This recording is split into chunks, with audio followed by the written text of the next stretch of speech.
Welcome to tonight's quiet escape into the world of classic literature.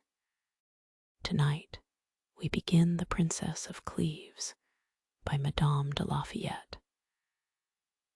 A tale of elegance, emotion, and hidden desires set within the grand court of 16th century France. In this beautifully written story, we follow Mademoiselle de Chartres, a young woman of beauty and virtue, as she steps into a world of power, passion, and secrecy, where love, duty, and honor often clash. Let your thoughts drift gently as the story begins, wrapped in the soft glow of courtly intrigue and timeless emotion. If you enjoy relaxing stories like this, please subscribe and comment below. Your support helps us grow this peaceful space together. Now take a slow breath, settle in, and let's begin The Princess of Cleves. The Princess of Cleves by Madame de Lafayette. Part 1. Grandeur and gallantry never appeared with more luster in France than in the last years of Henry II's reign. This prince was amorous and handsome, and though his passion for Diana of Poitiers, Duchess of Valentinois, was of above 20 years' standing, it was not the less violent, nor did he give less distinguishing proofs of it, as he was happily turned to excel in bodily exercises. He took a particular delight in them, such as hunting, tennis, running at the ring, and the like diversions. Madame de Valentinois gave spirit to all entertainments of this sort, and appeared at them with grace and beauty equal to that of her granddaughter, Madame de la Marque, who was then unmarried. The Queen's presence seemed to authorize hers. The Queen was handsome, though not young. She loved grandeur, magnificence, and pleasure.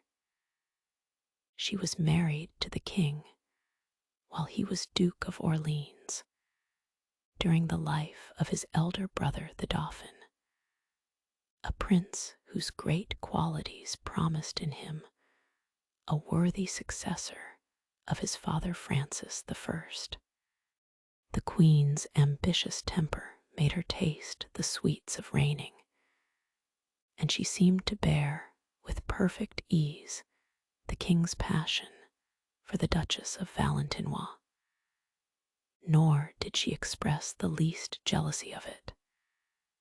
But she was so skillful a dissembler that it was hard to judge of her real sentiments, and policy obliged her to keep the Duchess about her person, that she might draw the King to her at the same time.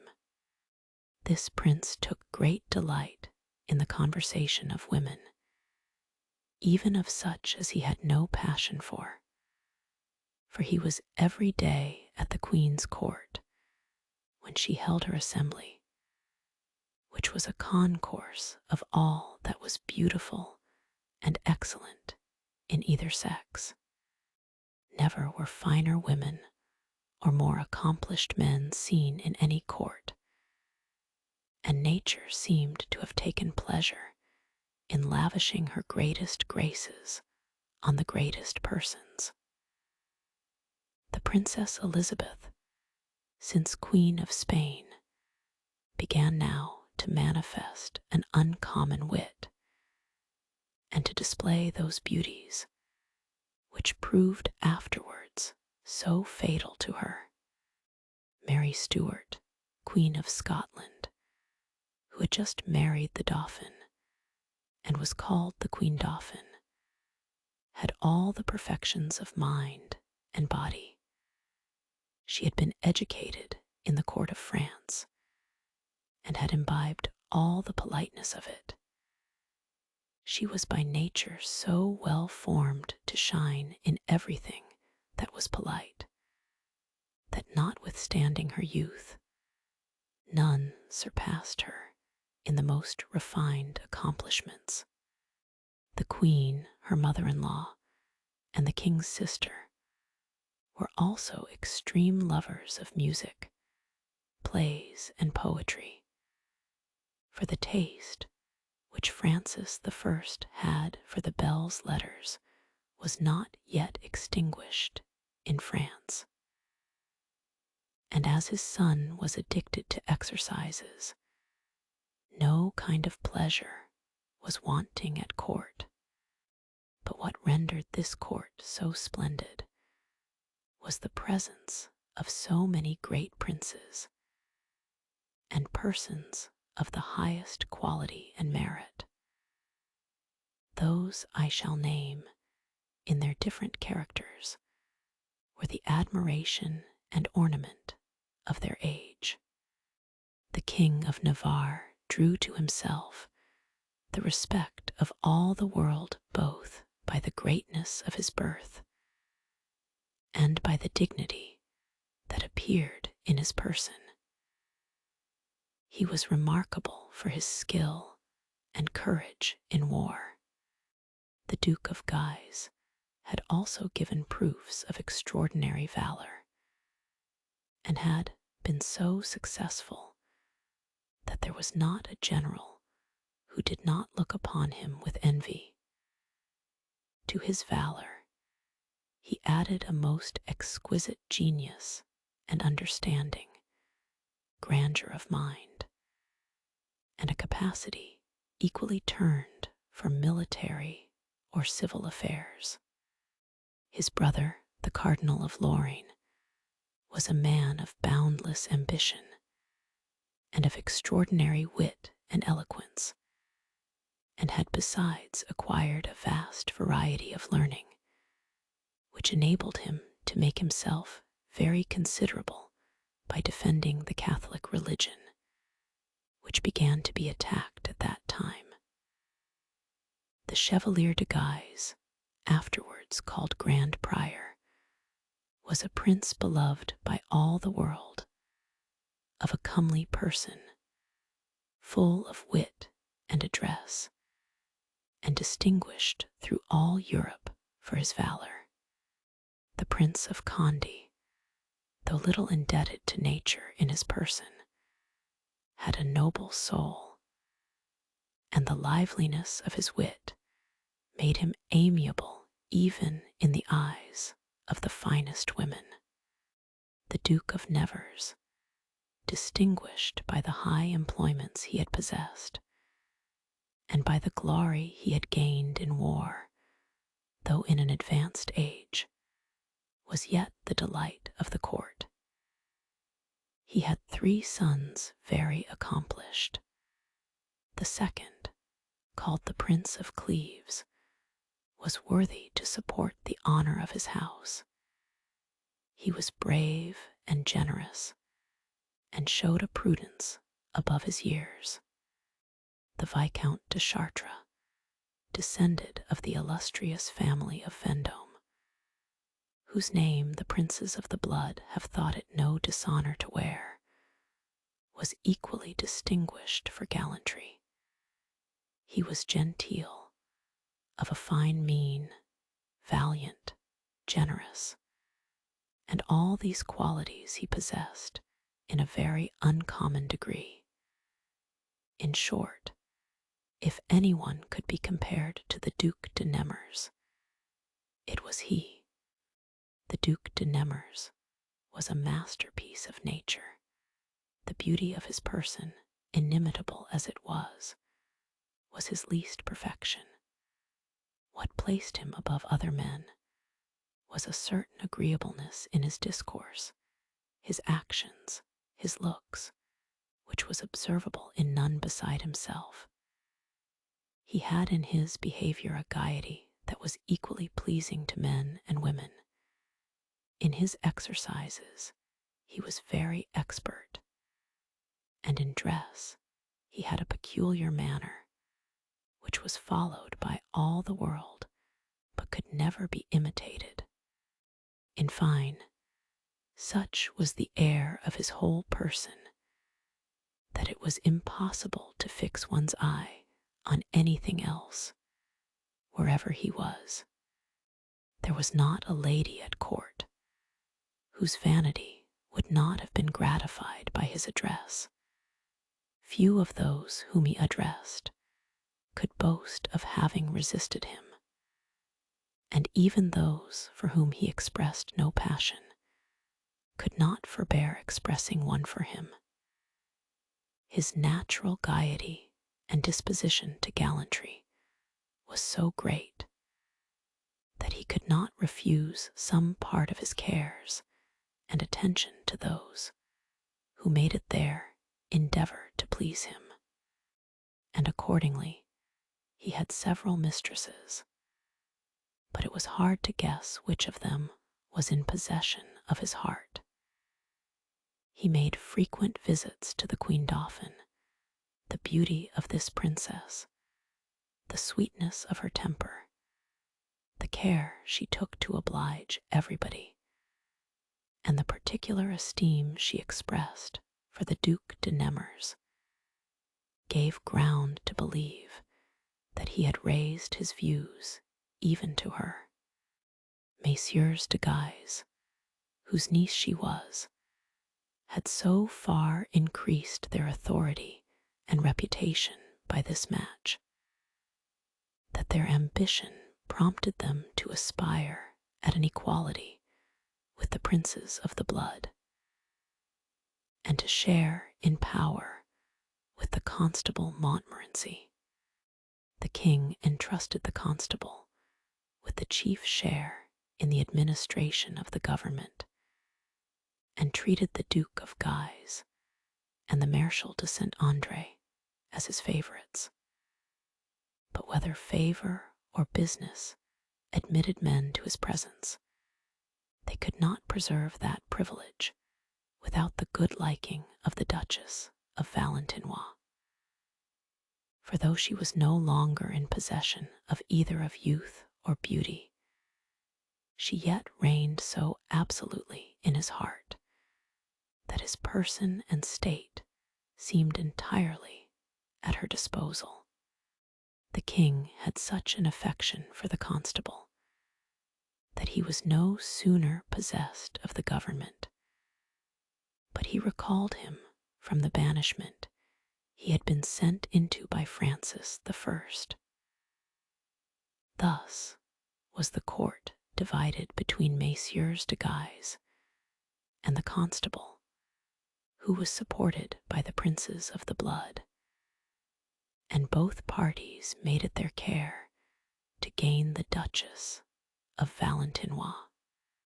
The Duc d'Aumale, the Duke of Guise's brother, had married one of her daughters, and the constable aspired to the fame alliance. He was not contented with having married his eldest son with Madame Diana, the king's daughter by a Piedmontese lady, who turned nun as soon as she was brought to bed.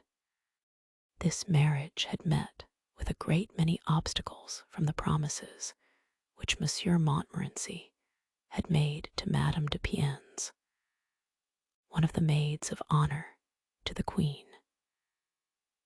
And though the king had surmounted them with extreme patience and goodness, the constable did not think himself sufficiently established unless he secured Madame de Valentinois in his interest and separated her from Messieurs de Guise, whose greatness began to give her uneasiness. The Duchess had obstructed as much as she could the marriage of the Dauphin with the Queen of Scotland. The beauty and forward wit of that young queen, and the credit which her marriage gave to Messieurs de Guise were insupportable to her. She in particular hated the Cardinal of Lorraine, who had spoken to her with severity and even with contempt. She was sensible he took the party of the Queen, so that the constable found her very well disposed to unite her interests with his, and to enter into alliance with him by marrying her granddaughter Madame de la Marque with Monsieur Danville, his second son, who succeeded him in his employment under the reign of Charles IX. The constable did not expect to find the same disinclination to marriage in his second son which he had found in his eldest, but he proved mistaken. The Duke d'Anville was desperately in love with the Dauphin Queen, and how little hope soever he might have of succeeding in his passion, he could not prevail with himself to enter into an engagement that would divide his cares. The Marshal de Saint-André was the only person in the court that had not listed in either party. He was a particular favorite, and the king had a personal affection for him. He had taken a liking to him ever since he was Dauphin, and created him a Marshal of France at an age in which others rarely obtain the least dignities. His favor with the king gave him a luster which he supported by his merit and the agreeableness of his person, by a splendor in his table and furniture, and by the most profuse magnificence that ever was known in a private person, the king's liberality enabling him to bear such an expense. This prince was bounteous even to prodigality to those he favored, and though he had not all the great qualities, he had very many. Particularly, he took delight and had great skill in military affairs. He was also successful, and excepting the battle of St. Quentin, his reign had been a continued series of victory. He won in person the battle of Renty. Piedmont was conquered. The English were driven out of France, and the Emperor Charles V found his good fortune decline before the walls of Metz, which he besieged in vain with all the forces of the empire and of Spain. But the disgrace received at St. Quentin lessened the hopes we had of extending our conquests, and as fortune seemed to divide herself between two kings, they both found themselves insensibly disposed to peace. The Duchess Dowager of Lorraine had made some overtures about the time of the Dauphin's marriage, since which a secret negotiation had been constantly carried on. In fine, Corin in Artois was the place appointed for the treaty. The Cardinal of Lorraine, the Constable Montmorency, and the Marshal de Saint-André were plenipotentiaries for the king, the Duke of Alva, and the Prince of Orange for Philip II, and the Duke and Duchess of Lorraine were mediators. The principal articles were the marriage of the Princess Elizabeth of France with Don Carlos, the Infanta of Spain, and that of His Majesty's sister with the Duke of Savoy. The king, during the treaty, continued on the frontiers, where he received the news of the death of Queen Mary of England. His Majesty dispatched forthwith the Count de Randon to Queen Elizabeth to congratulate her on her accession to the crown, and they received him with great distinction, for her affairs were so precarious at that time that nothing could be more advantageous to her than to see her title acknowledged by the king. The Count found she had a thorough knowledge of the interests of the French court and of the characters of those who composed it, but in particular, she had a great idea of the Duke of Nemours. She spoke to him so often and with so much earnestness concerning him that the ambassador upon his return declared to the king that there was nothing which the Duke of Nemours might not expect from that princess, and that he made no question she might even be brought to marry him. The king communicated it to the Duke the same evening, and caused the Count de Randon to relate to him all the conversations he had had with Queen Elizabeth, and in conclusion advised him to push his fortune. The Duke of Nemours imagined at first that the king was not in earnest, but when he found to the contrary, "If, by your advice, sir," said he, "I engage in this chimerical undertaking for your Majesty's service, I must entreat your Majesty to keep the affair secret, till the success of it shall justify me to the public. I would not be thought guilty of the intolerable vanity to think that a queen who has never seen me would marry me for love." The king promised to let nobody into the design, but the constable, secrecy being necessary, he knew, to the success of it. The Count de Randon advised the Duke to go to England under pretence of traveling, but the Duke, disapproving this proposal, sent Mr. Lignerol, a sprightly young gentleman, his favorite, to sound the Queen's inclinations, and to endeavor to make some steps towards advancing that affair.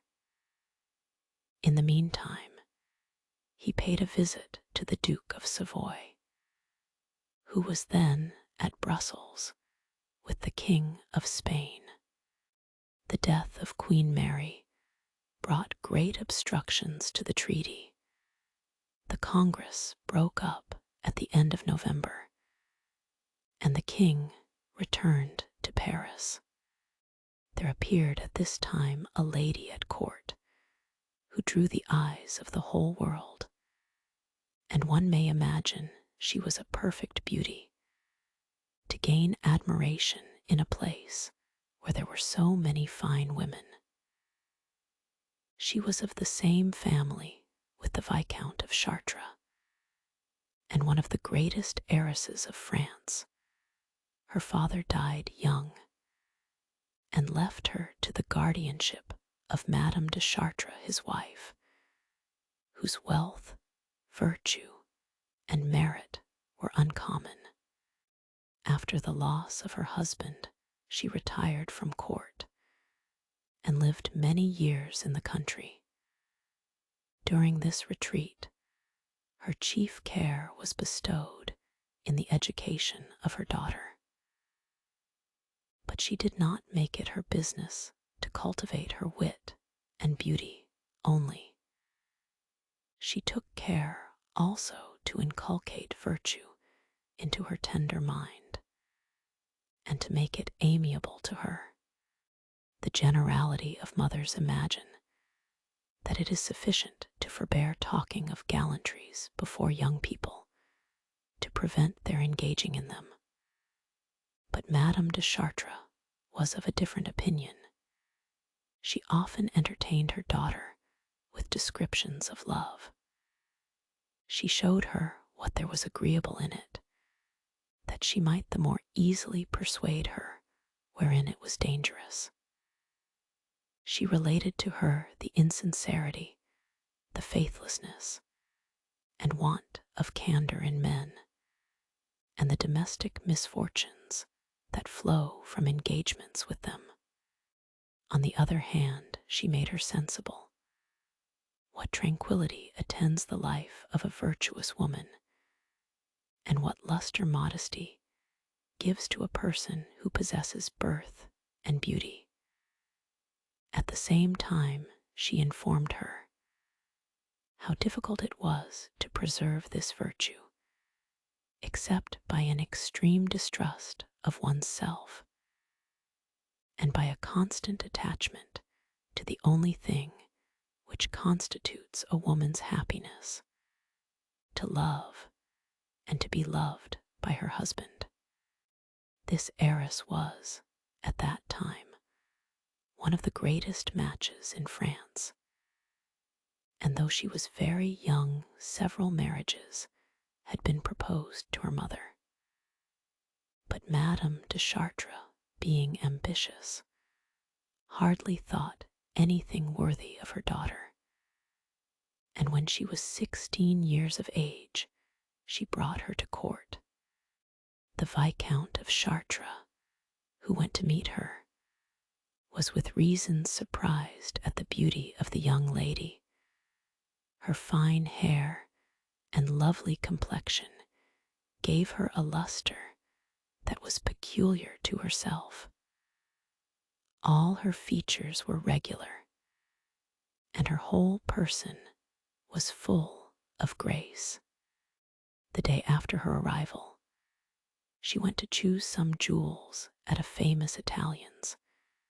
This man came from Florence with the Queen, and had acquired such immense riches by his trade that his house seemed rather fit for a prince than a merchant. While she was there, the Prince of Cleves came in, and was so touched with her beauty that he could not dissemble his surprise, nor could Mademoiselle de Chartres forbear blushing upon observing the astonishment he was in. Nevertheless, she recollected herself, without taking any further notice of him than she was obliged to do in civility to a person of his seeming rank. The Prince of Cleves viewed her with admiration, and could not comprehend who that fine lady was, whom he did not know. He found by her air and her retinue that she was of the first quality. By her youth he should have taken her to be a maid, but not seeing her mother, and hearing the Italian call her madam, he did not know what to think, and all the while he kept his eyes fixed upon her. He found that his behavior embarrassed her, unlike to most young ladies, who always behold with pleasure the effect of their beauty. He found, too, that he had made her impatient to be going, and in truth she went away immediately. The Prince of Cleves was not uneasy at himself on having lost the view of her, in hopes of being informed who she was. But when he found she was not known, he was under the utmost surprise. Her beauty, and the modest air he had observed in her actions, affected him so that from that moment he entertained a passion for her. In the evening he waited on his Majesty's sister. This princess was in great consideration by reason of her interest with the king her brother, and her authority was so great that the king, on concluding the peace, consented to restore Piedmont in order to marry her with the Duke of Savoy. though she had always had a disposition to marry.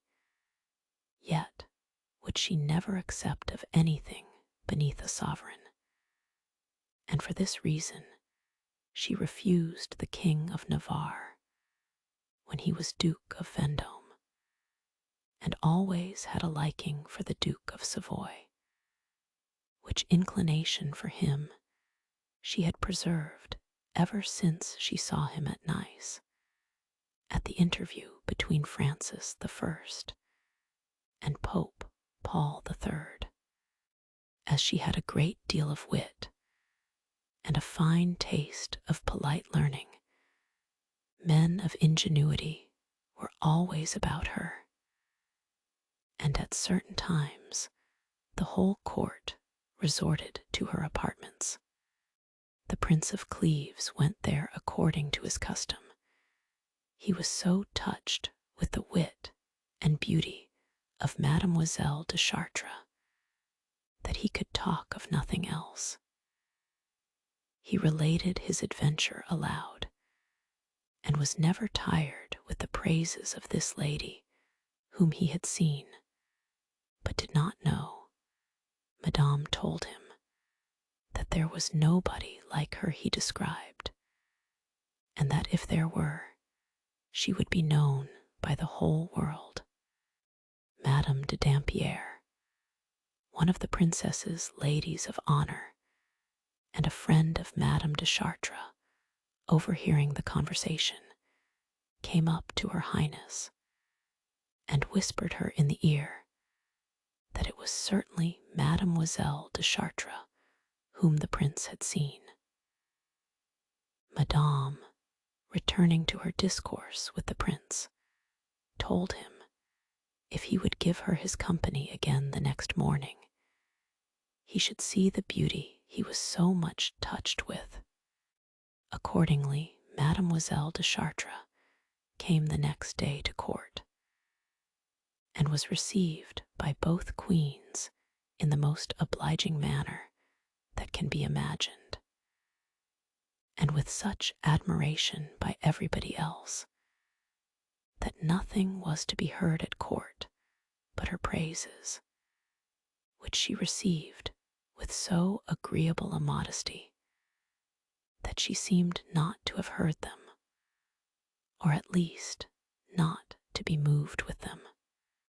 She afterwards went to wait upon Madame, that princess, after having commended her beauty, informed her of the surprise she had given the Prince of Cleves. The prince came in immediately after. "Come hither," said she to him. "See if I have not kept my word with you, and if at the same time that I show you Mademoiselle de Chartres, I don't show you the lady you are in search of. You ought to thank me, at least, for having acquainted her how much you are her admirer." The Prince of Cleves was overjoyed to find that the lady he admired was of quality equal to her beauty. He addressed her, and entreated her to remember that he was her first lover, and had conceived the highest honor and respect for her before he knew her. The Chevalier de Guise and the prince, who were two bosom friends, took their leave of Madame together. They were no sooner gone, but they began to launch out into the praises of Mademoiselle de Chartres without bounds. They were sensible at length that they had run into excess in her commendation, and so both gave over for that time. But they were obliged the next day to renew the subject, for this new-risen beauty long continued to supply discourse to the whole court.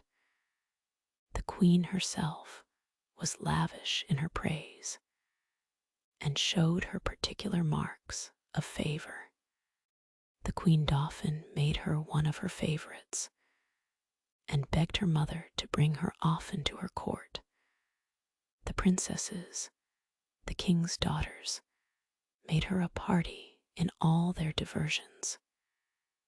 In short, she had the love and admiration of the whole court, except that of the Duchess of Valentinois. Not that this young beauty gave her umbrage. Long experience convinced her she had nothing to fear on the part of the king, and she had too great a hatred for the Viscount of Chartres, whom she had endeavored to bring into her interest by marrying him with one of her daughters, and who had joined himself to the queen's party, that she could not have the least favorable thought of a person who bore his name, and was a great object of his friendship. The Prince of Cleves became passionately in love with Mademoiselle de Chartres, and ardently wished to marry her. But he was afraid the haughtiness of her mother would not stoop to match her with one who was not the head of his family.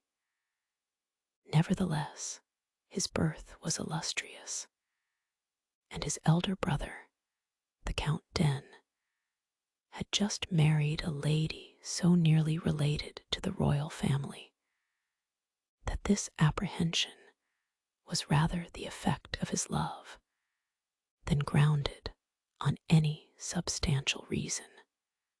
He had a great number of rivals, the most formidable among them, for his birth, his merit, and the luster which royal favor cast upon his house, was the Chevalier de Guise. This gentleman fell in love with Mademoiselle de Chartres the first day he saw her, and he discovered the Prince of Cleves' passion as the Prince of Cleves discovered his. Though they were intimate friends, their having the same pretensions gradually created a coolness between them, and their friendship grew into an indifference, without their being able to come to an explanation on the matter. The Prince of Cleves' good fortune in having seen Mademoiselle de Chartres first seemed to be a happy presage, and gave him some advantage over his rivals. But he foresaw great obstructions on the part of the Duke of Nemours, his father.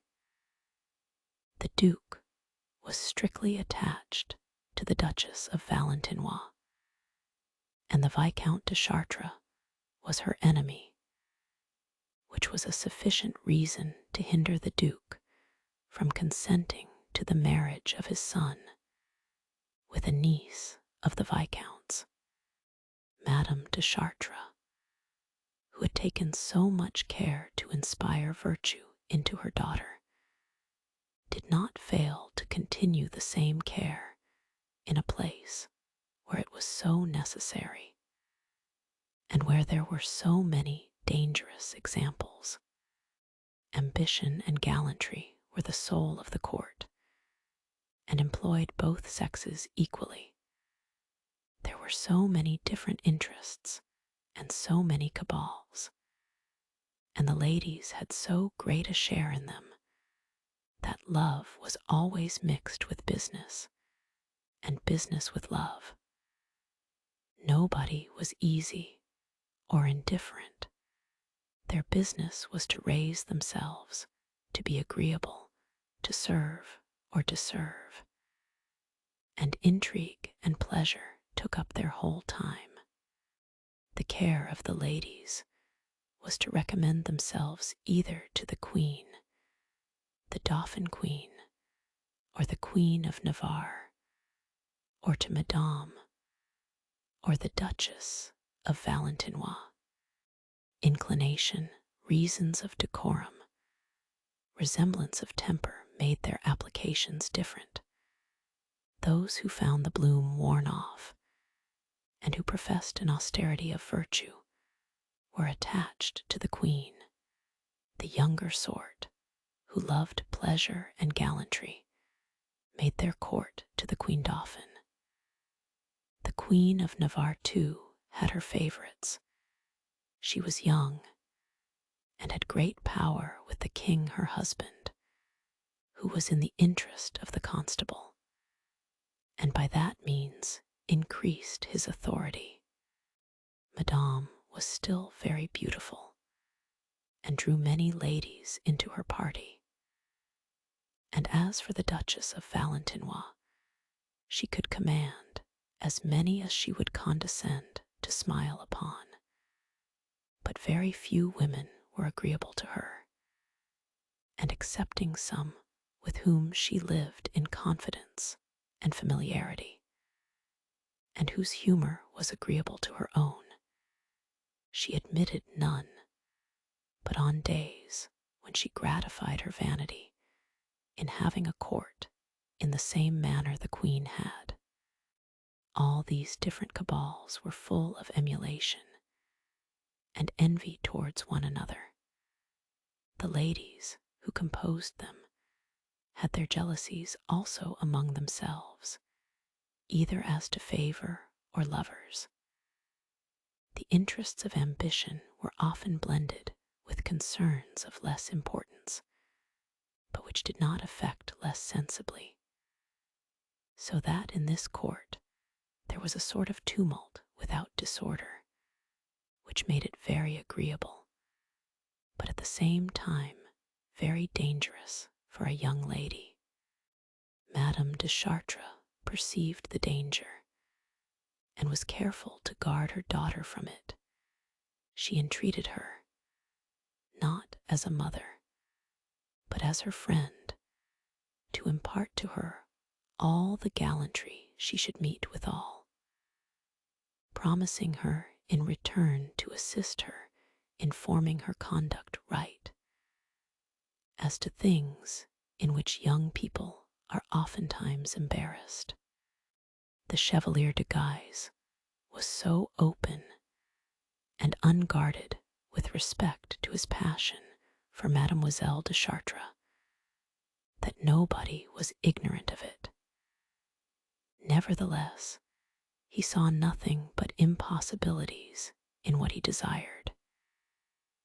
He was sensible that he was not a proper match for Mademoiselle de Chartres, by reason of the narrowness of his fortune, which was not sufficient to support his dignity, and he was sensible besides that his brothers would not approve of his marrying, the marriages of younger brothers being looked upon as what tends to the lessening great families. The Cardinal of Lorraine soon convinced him that he was not mistaken. He condemned his attachment to Mademoiselle de Chartres with warmth, but did not inform him of his true reasons for so doing. The cardinal, it seems, had a hatred to the Viscount, which was not known at that time, but afterwards discovered itself.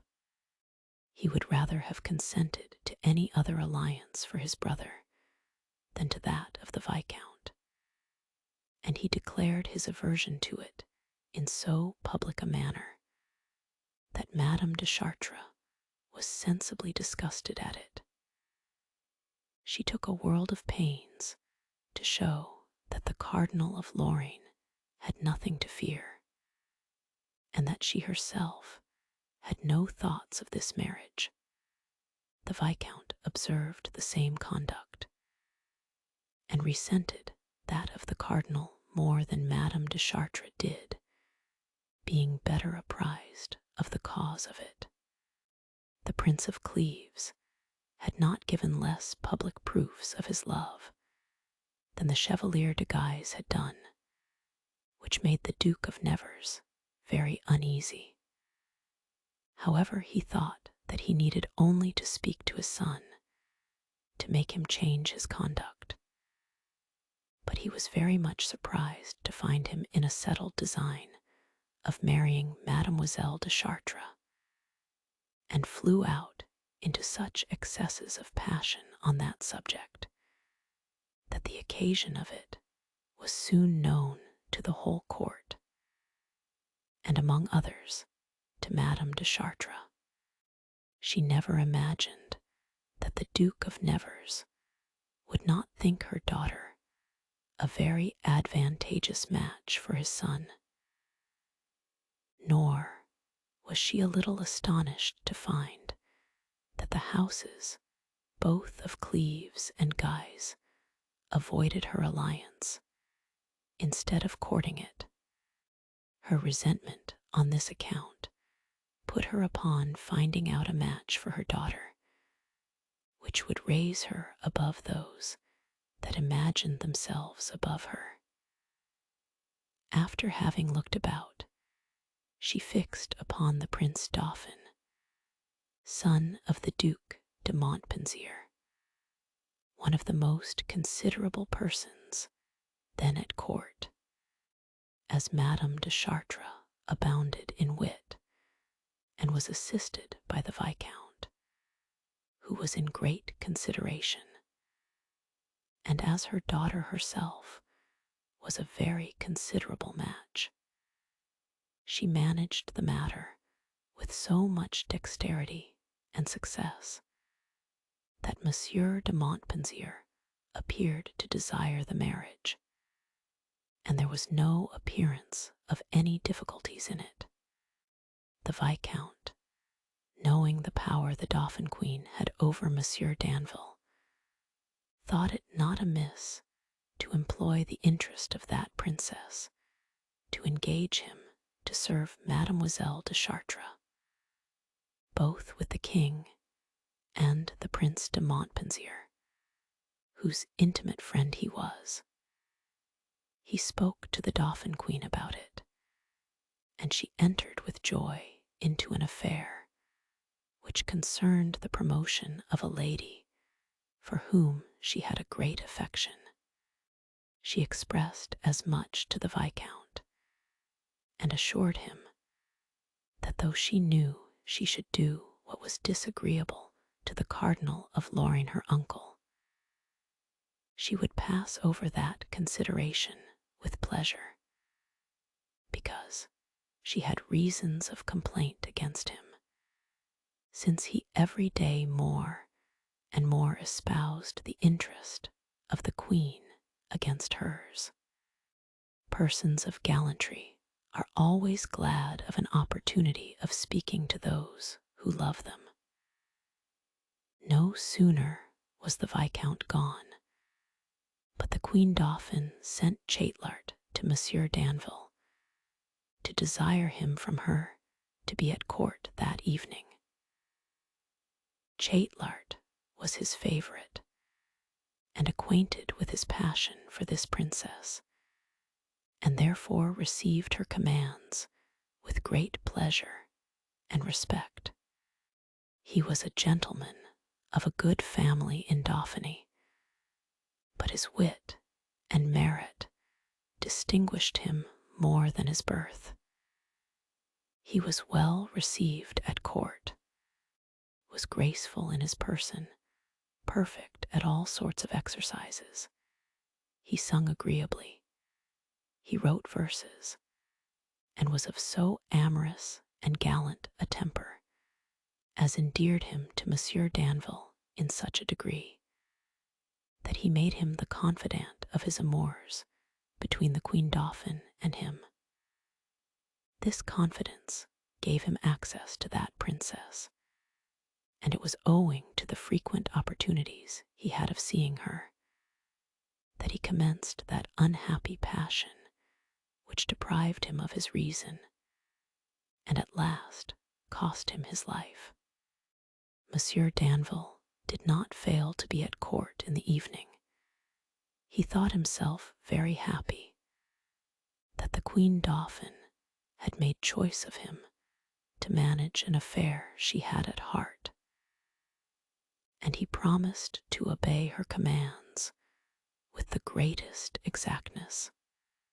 But the Duchess of Valentinois, being warned of the design in view, had traversed it with so much care, and prepossessed the king so much against it, that when Monsieur Danville came to speak to his Majesty about it, he plainly showed he did not approve of it, and commanded him to signify as much to the Prince de Montpensier.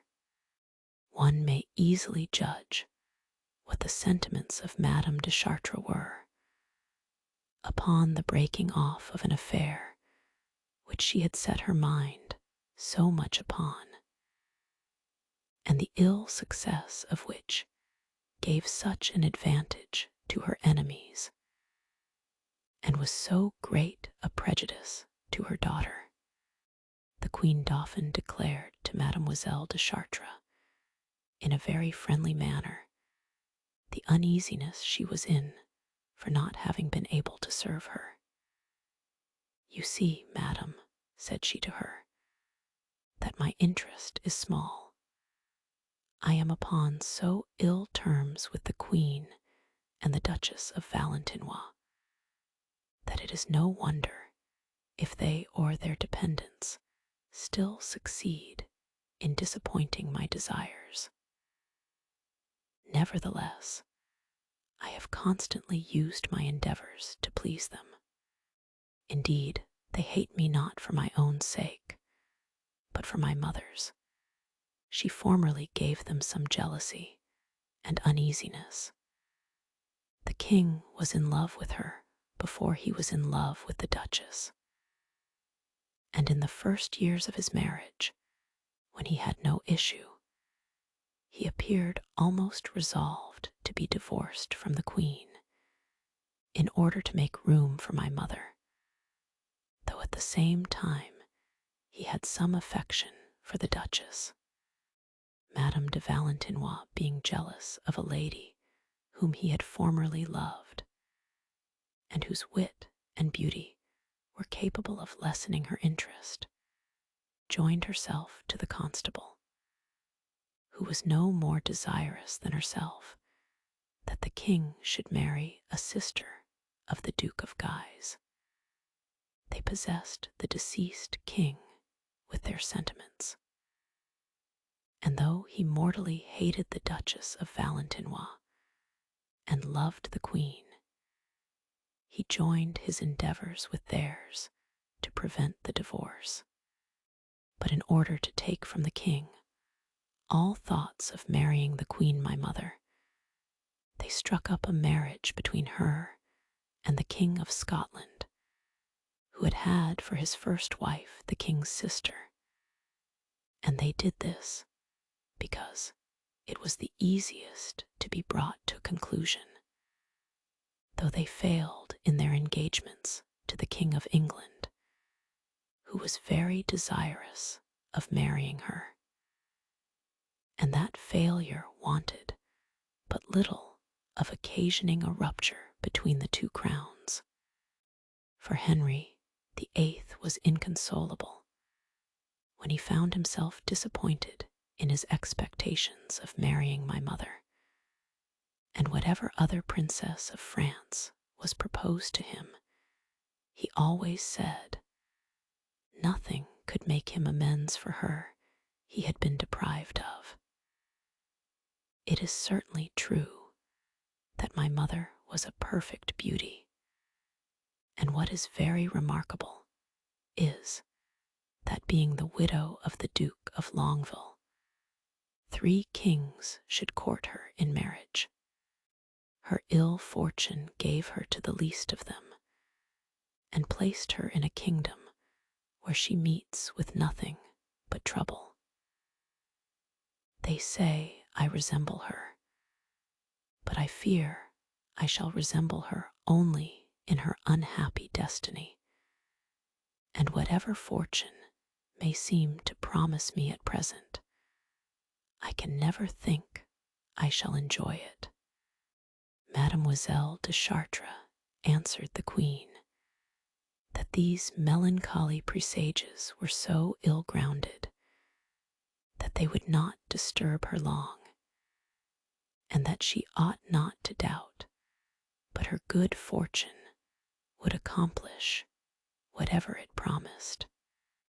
No one now entertained any further thoughts of Mademoiselle de Chartres, either fearing to incur the king's displeasure, or despairing to succeed with a lady who aspired to an alliance with a prince of the blood.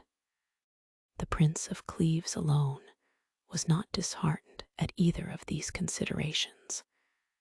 The death of the Duke of Nemours, his father, which happened at that time, set him at entire liberty to follow his inclination.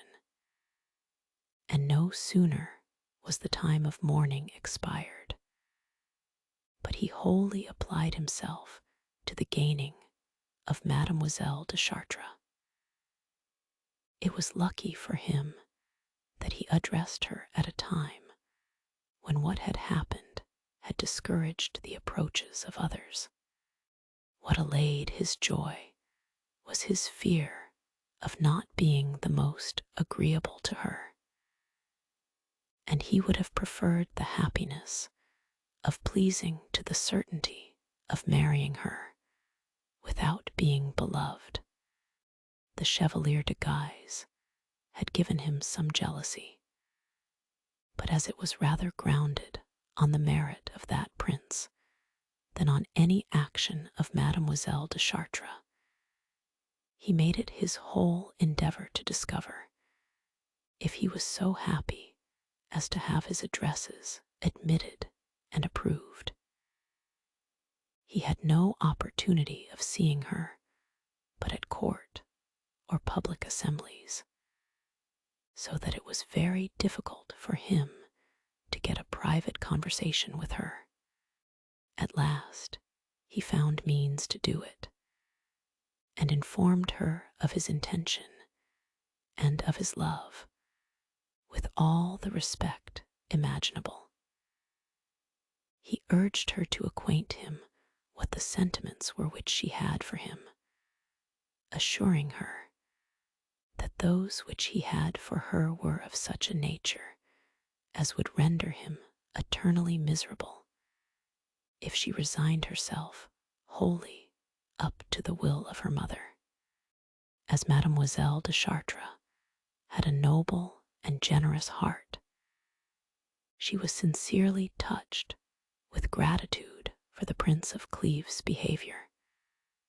This gratitude gave a certain sweetness to her words and answers, sufficient to furnish hopes to a man so desperately enamored as the prince was, so that he flattered himself in some measure that he should succeed in what he so much wished for.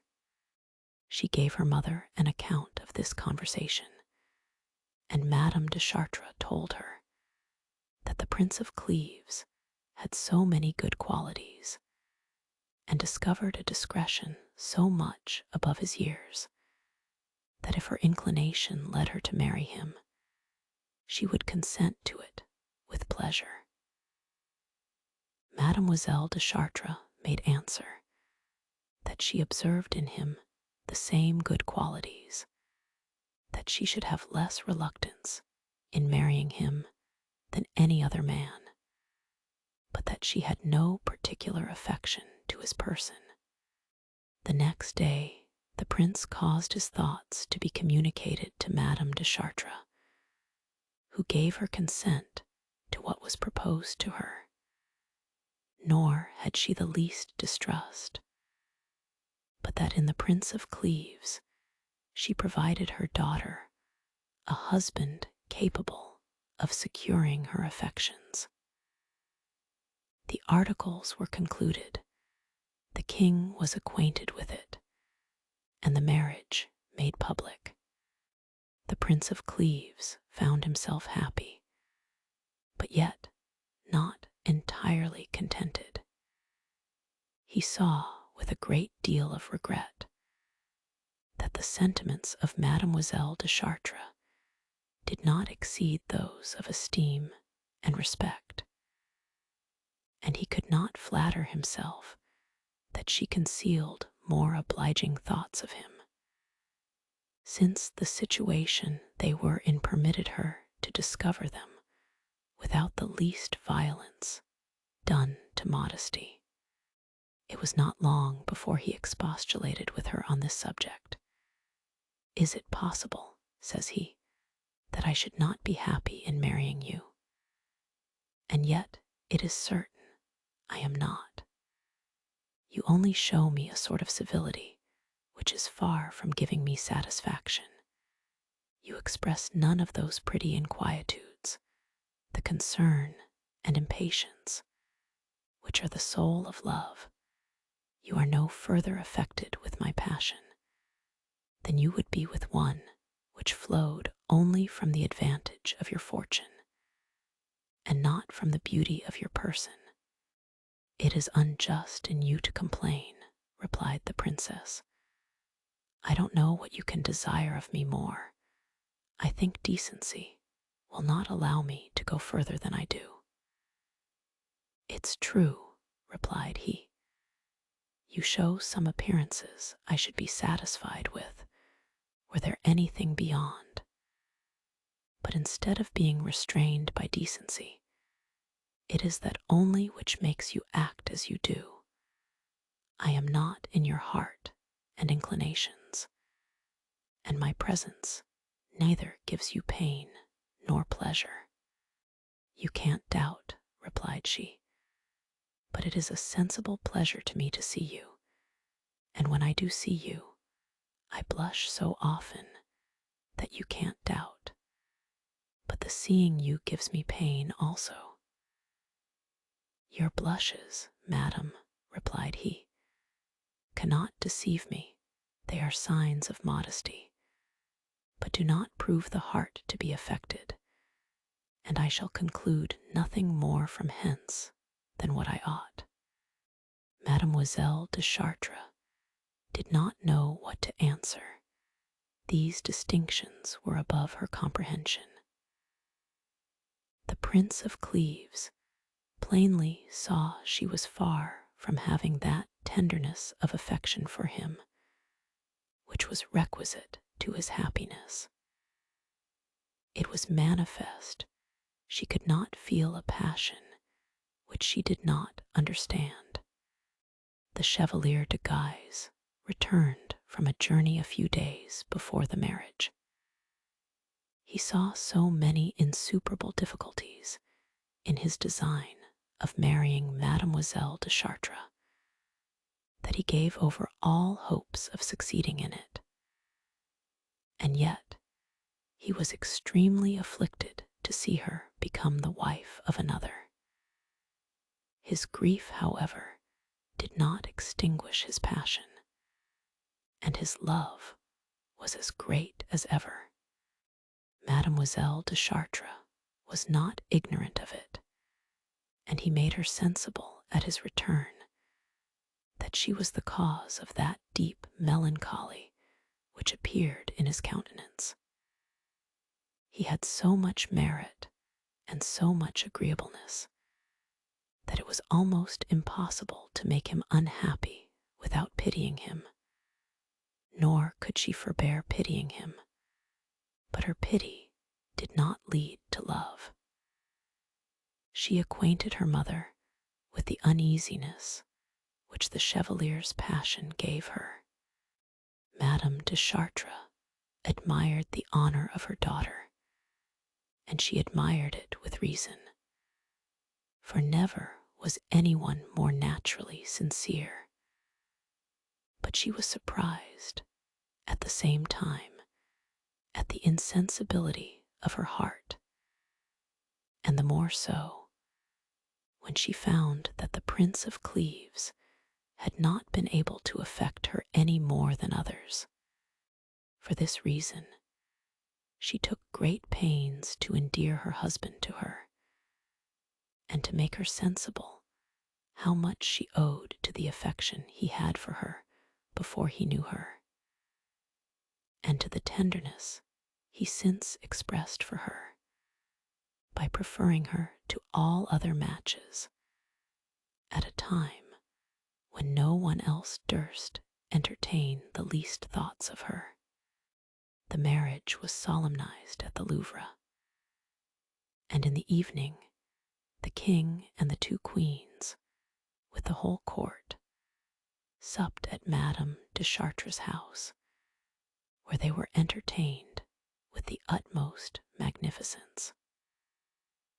The Chevalier de Guise durst not distinguish himself by being absent from the ceremony, but he was so little master of himself that it was easy to observe his concern. The Prince of Cleves did not find that Mademoiselle de Chartres had changed her mind by changing her name. His quality of a husband entitled him to the largest privileges, but gave him no greater share in the affections of his wife.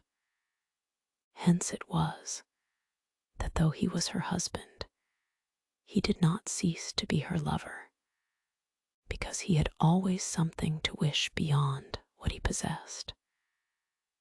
And though she lived perfectly easy with him, yet he was not perfectly happy. He preserved for her a passion full of violence and inquietude, but without jealousy, which had no share in his griefs. Never was husband less inclined to it, and never was wife farther from giving the least occasion for it. She was nevertheless constantly in view of the court. She frequented the courts of the two queens and of Madame. All the people of gallantry saw her both there and at her brother-in-law, the Duke of Nevers, whose house was open to the whole world. But she had an air which inspired so great respect, and had in it something so distant from gallantry, that the Marshal de Saint-André, a bold man, and supported by the king's favor, became her lover without daring to let her know it any otherwise than by his cares and assiduities. A great many others were in the same condition, and Madame de Chartres had added to her daughter's discretion so exact a conduct with regard to everything of decorum, that everybody was satisfied she was not to be come at. The Duchess of Lorraine, while she was employed in negotiating the peace, had applied herself to settle the marriage of the Duke her son. A marriage was agreed upon between him and Madame Claude of France, the king's second daughter, and the month of February was appointed for the nuptials. In the meantime, the Duke of Nemours continued at Brussels, his thoughts being wholly employed on his design in England. He was continually sending or receiving couriers from thence. His hopes increased every day, and at last Lignerelli sent him word that it was time to finish by his presence what was so well begun. He received this news with all the joy a young ambitious man is capable of, who sees himself advanced to a throne merely by the force of his personal merit. His mind insensibly accustomed itself to the grandeur of a royal state, and whereas he had at first rejected this undertaking as an impracticable thing, the difficulties of it were now worn out of his imagination, and he no longer saw anything to obstruct his way. He sent away in haste to Paris to give the necessary orders for providing a magnificent equipage, that he might make his appearance in England with a splendor suitable to the design he was to conduct. And soon after he followed himself to assist at the marriage of the Duke of Lorraine. He arrived the evening before the espousals, and that very evening waited on the king to give him an account of his affair, and to receive his orders and advice how to govern himself in it. Afterwards, he waited on the queens, but the Princess of Cleves was not there, so that she did not see him, nor so much as know of his arrival. She had heard everybody speak of this celebrated prince as of the handsomest and most agreeable man at court, and the Queen Dauphin had described him in such a manner, and spoke of him to her so often, that she had raised in her a curiosity and even impatience to see him. The princess employed the day of the wedding in dressing herself, that she might appear with the greater advantage at the ball and royal banquet that were to be at the Louvre. When she came, everyone admired both her beauty and her dress. The ball began, and while she was dancing with the Duke of Guise, a noise was heard at the door of the hall, as if way was making for some person of uncommon distinction. She had finished her dance, and as she was casting her eyes round to single out some other person, the king desired her to take him who came in last. She turned about, and viewing him as he was passing over the seats to come to the place where they danced, she immediately concluded he was the Duke of Nemours. The Duke's person was turned in so delicate a manner that it was impossible not to express surprise at the first sight of him, particularly that evening, when the care he had taken to adorn himself added much to the fine air of his carriage. It was as impossible to behold the Princess of Cleves without equal admiration.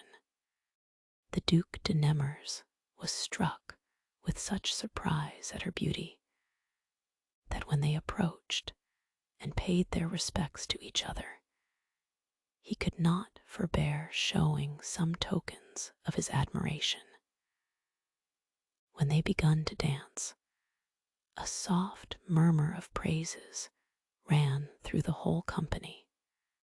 The king and the two queens, remembering that the Duke and Princess had never seen one another before, found something very particular in seeing them dance together without knowing each other.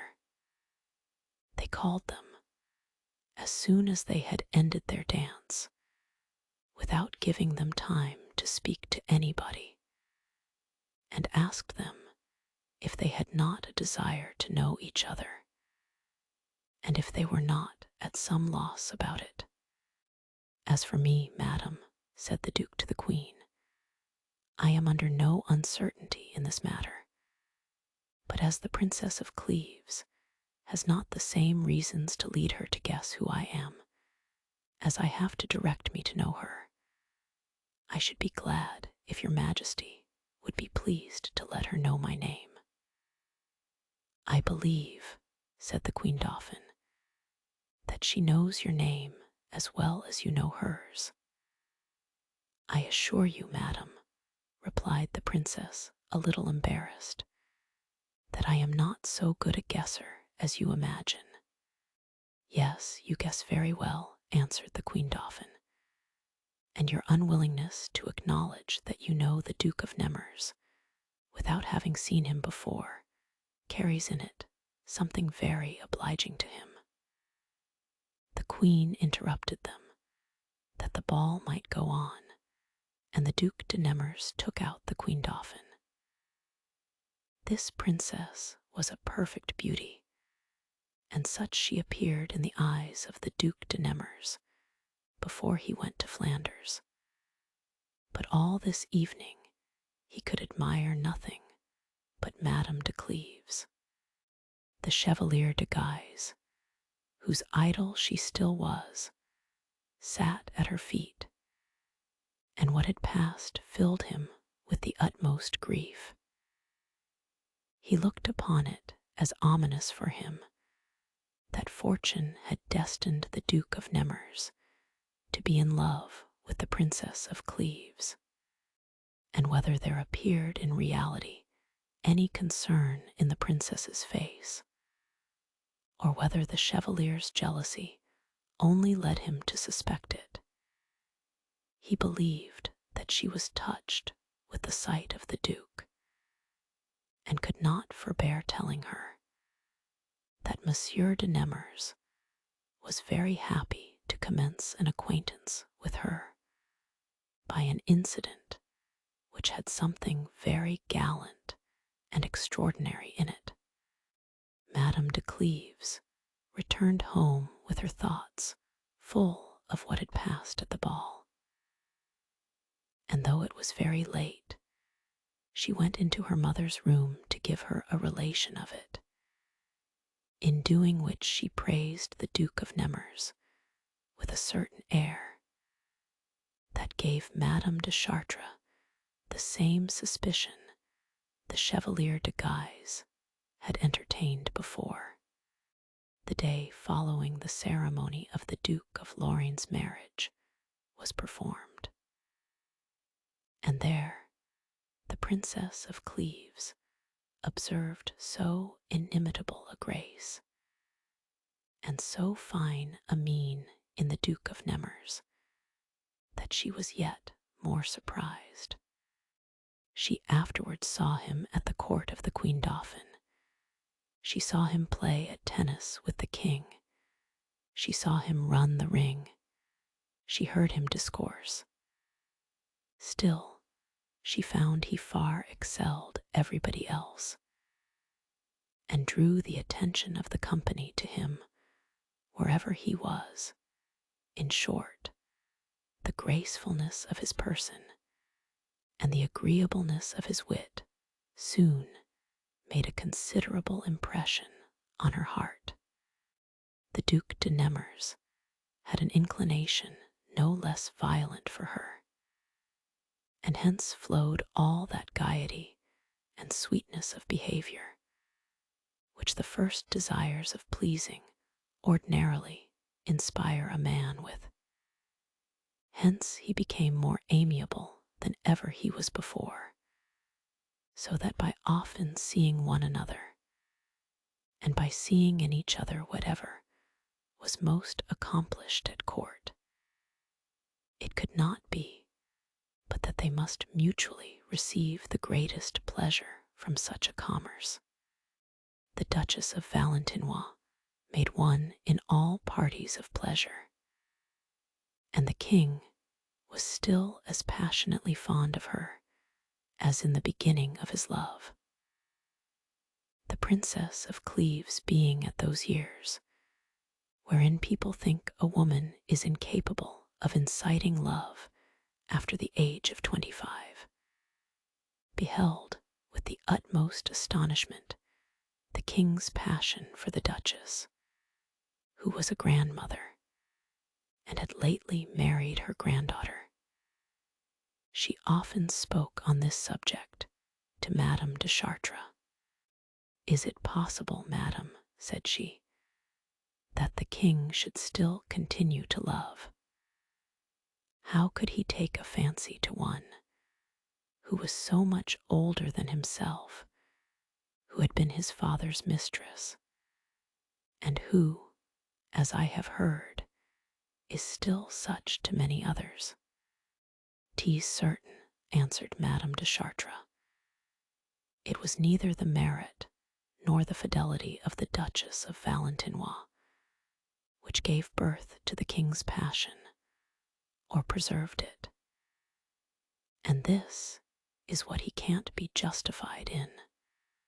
For if this lady had had beauty and youth suitable to her birth, and the merit of having had no other lover, if she had been exactly true and faithful to the king, if she had loved him with respect only to his person, without the interested views of greatness and fortune, and without using her power but for honorable purposes and for his Majesty's interest. In this case, it must be confessed, one could have hardly forbore praising his passion for her. If I was not afraid, continued Madame de Chartres, that you would say the same thing of me which is said of most women of my years, that they love to recount the history of their own times, I would inform you how the king's passion for this duchess began, and of several particulars of the court of the late king, which have a great relation to things that are acted at present. Far from blaming you, replied the Princess of Cleves, for repeating the histories of past times, I lament, madam, that you have not instructed me in those of the present, nor informed me as to the different interests and parties of the court. I am so entirely ignorant of them that I thought a few days ago the constable was very well with the queen. You was extremely mistaken, answered Madame de Chartres. The queen hates the constable, and if ever she has power, he'll be but too sensible of it, she knows. He has often told the king that of all his children none resembled him but his natural ones. I should never have suspected this hatred, said the Princess of Cleves, after having seen her assiduity in writing to the constable during his imprisonment, the joy she expressed at his return, and how she always calls him compere, as well as the king. If you judge from appearances in a court, replied Madame de Chartres, you will often be deceived. Truth and appearances seldom go together. But to return to the Duchess of Valentinois, you know her name is Diana de Poitiers. Her family is very illustrious. She is descended from the ancient Dukes of Aquitaine. Her grandmother was a natural daughter of Louis the Exile, and in short, she possesses everything that is great in respect of birth. St. Vallier, her father, had the unhappiness to be involved in the affair of the Constable of Bourbon, which you have heard of. He was condemned to lose his head, and accordingly was conducted to the scaffold. His daughter, viz., the Duchess, who was extremely beautiful, and who had already charmed the late king, managed so well, I don't know by what means, that she obtained her father's life.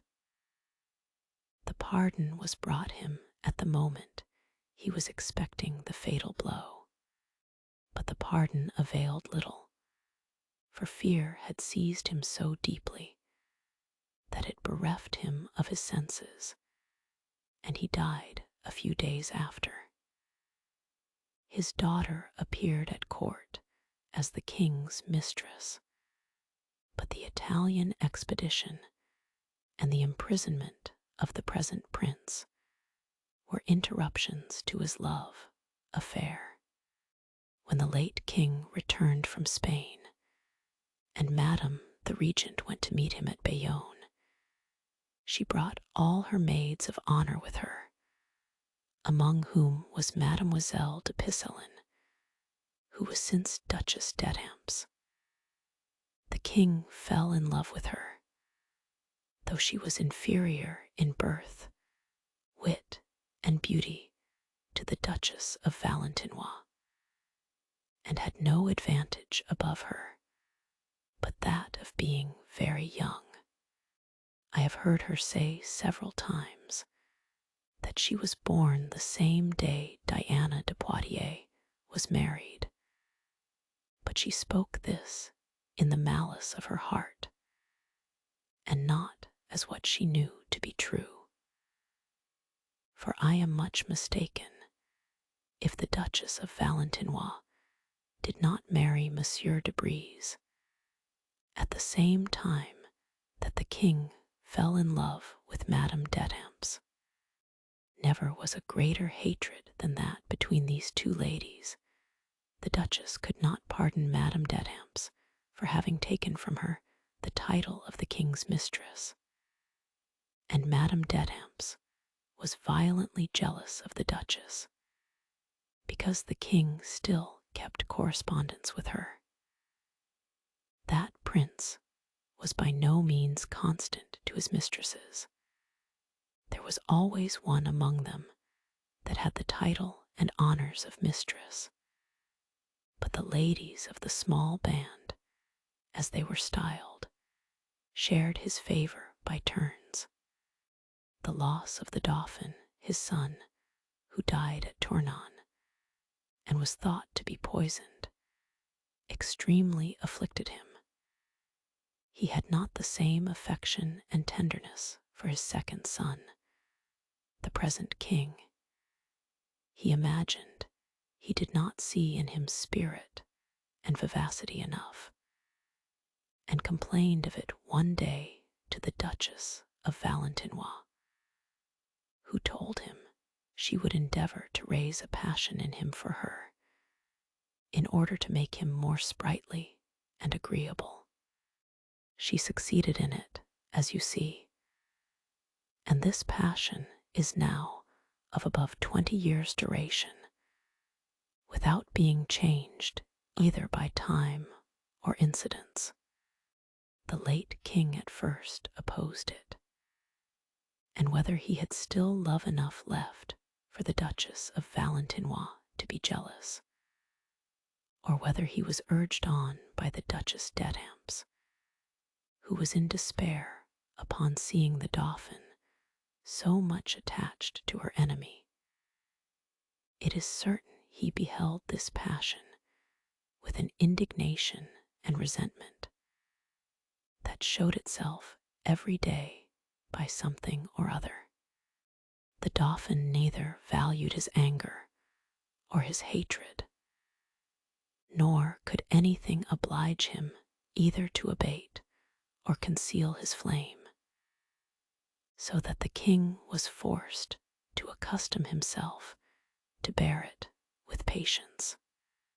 This opposition of his to his father's will withdrew his affections from him more and more, and transferred them to his third son, the Duke of Orleans, who was a prince of a fine person full of fire and ambition, and of a youthful heat which wanted to be moderated. However, he would have made a very great prince had he arrived to a more ripened age. The rank of eldest, which the Dauphin held, and the king's favor which the Duke of Orleans was possessed of, created between them a sort of emulation that grew by degrees to hatred. This emulation began from their infancy, and was still kept up in its height. When the emperor passed through France, he gave the preference entirely to the Duke of Orleans, which the Dauphin resented so bitterly, that while the emperor was at Chantilly, he endeavored to prevail with the constable to arrest him without waiting for the king's orders. But the constable refused to do it. However, the king afterwards blamed him for not following his son's advice, and when he banished him the court, that was one of the principal reasons for it. The discord between the two brothers put Madame de Chartres upon the thought of strengthening herself with the Duke of Orleans in order to support her power with the king against the Duchess of Valentinois. Accordingly, she succeeded in it, and that young prince, though he felt no emotions of love for her, entered no less into her interest than the Dauphin was in that of Madame de Valentinois. Hence rose two factions at court, of such a nature as you may imagine. But the intrigues of them were not confined to the quarrels of women. The emperor, who continued to have a great friendship for the Duke of Orleans, had offered several times to make over to him the Duchy of Milan. In the propositions which were since made for the peace, he gave hopes of assigning him the 17 provinces, with his daughter, in marriage. The Dauphin neither approved of the peace or the marriage, and in order to defeat both, he made use of the constable, for whom he always had an affection, to remonstrate to the king of what importance it was not to give his successor a brother so powerful as the Duke of Orleans would be with the alliance of the emperor and those countries.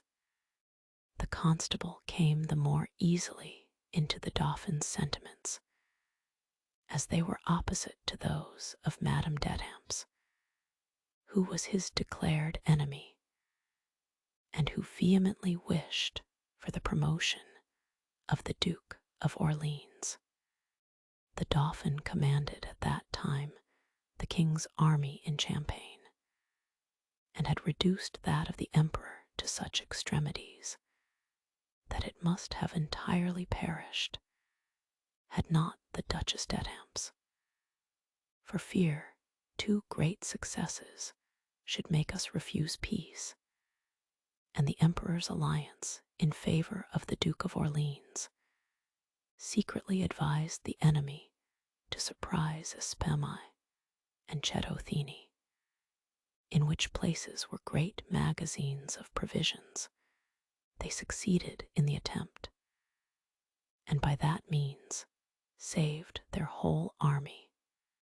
This duchess did not long enjoy the success of her treason. A little after the Duke of Orleans died at Farmontiers of a kind of contagious distemper, he was in love with one of the finest women of the court, and was beloved by her. I will not mention her name, because she has since lived with so much discretion, and has so carefully concealed the passion she had for that prince, that one ought to be tender of her reputation. It happened she received the news of her husband's death at the same time as she heard of the Duke's, so that she had that pretext to enable her to conceal her real sorrow, without being at the trouble of putting any constraint upon herself. The king did not long survive the prince his son. He died 2 years after.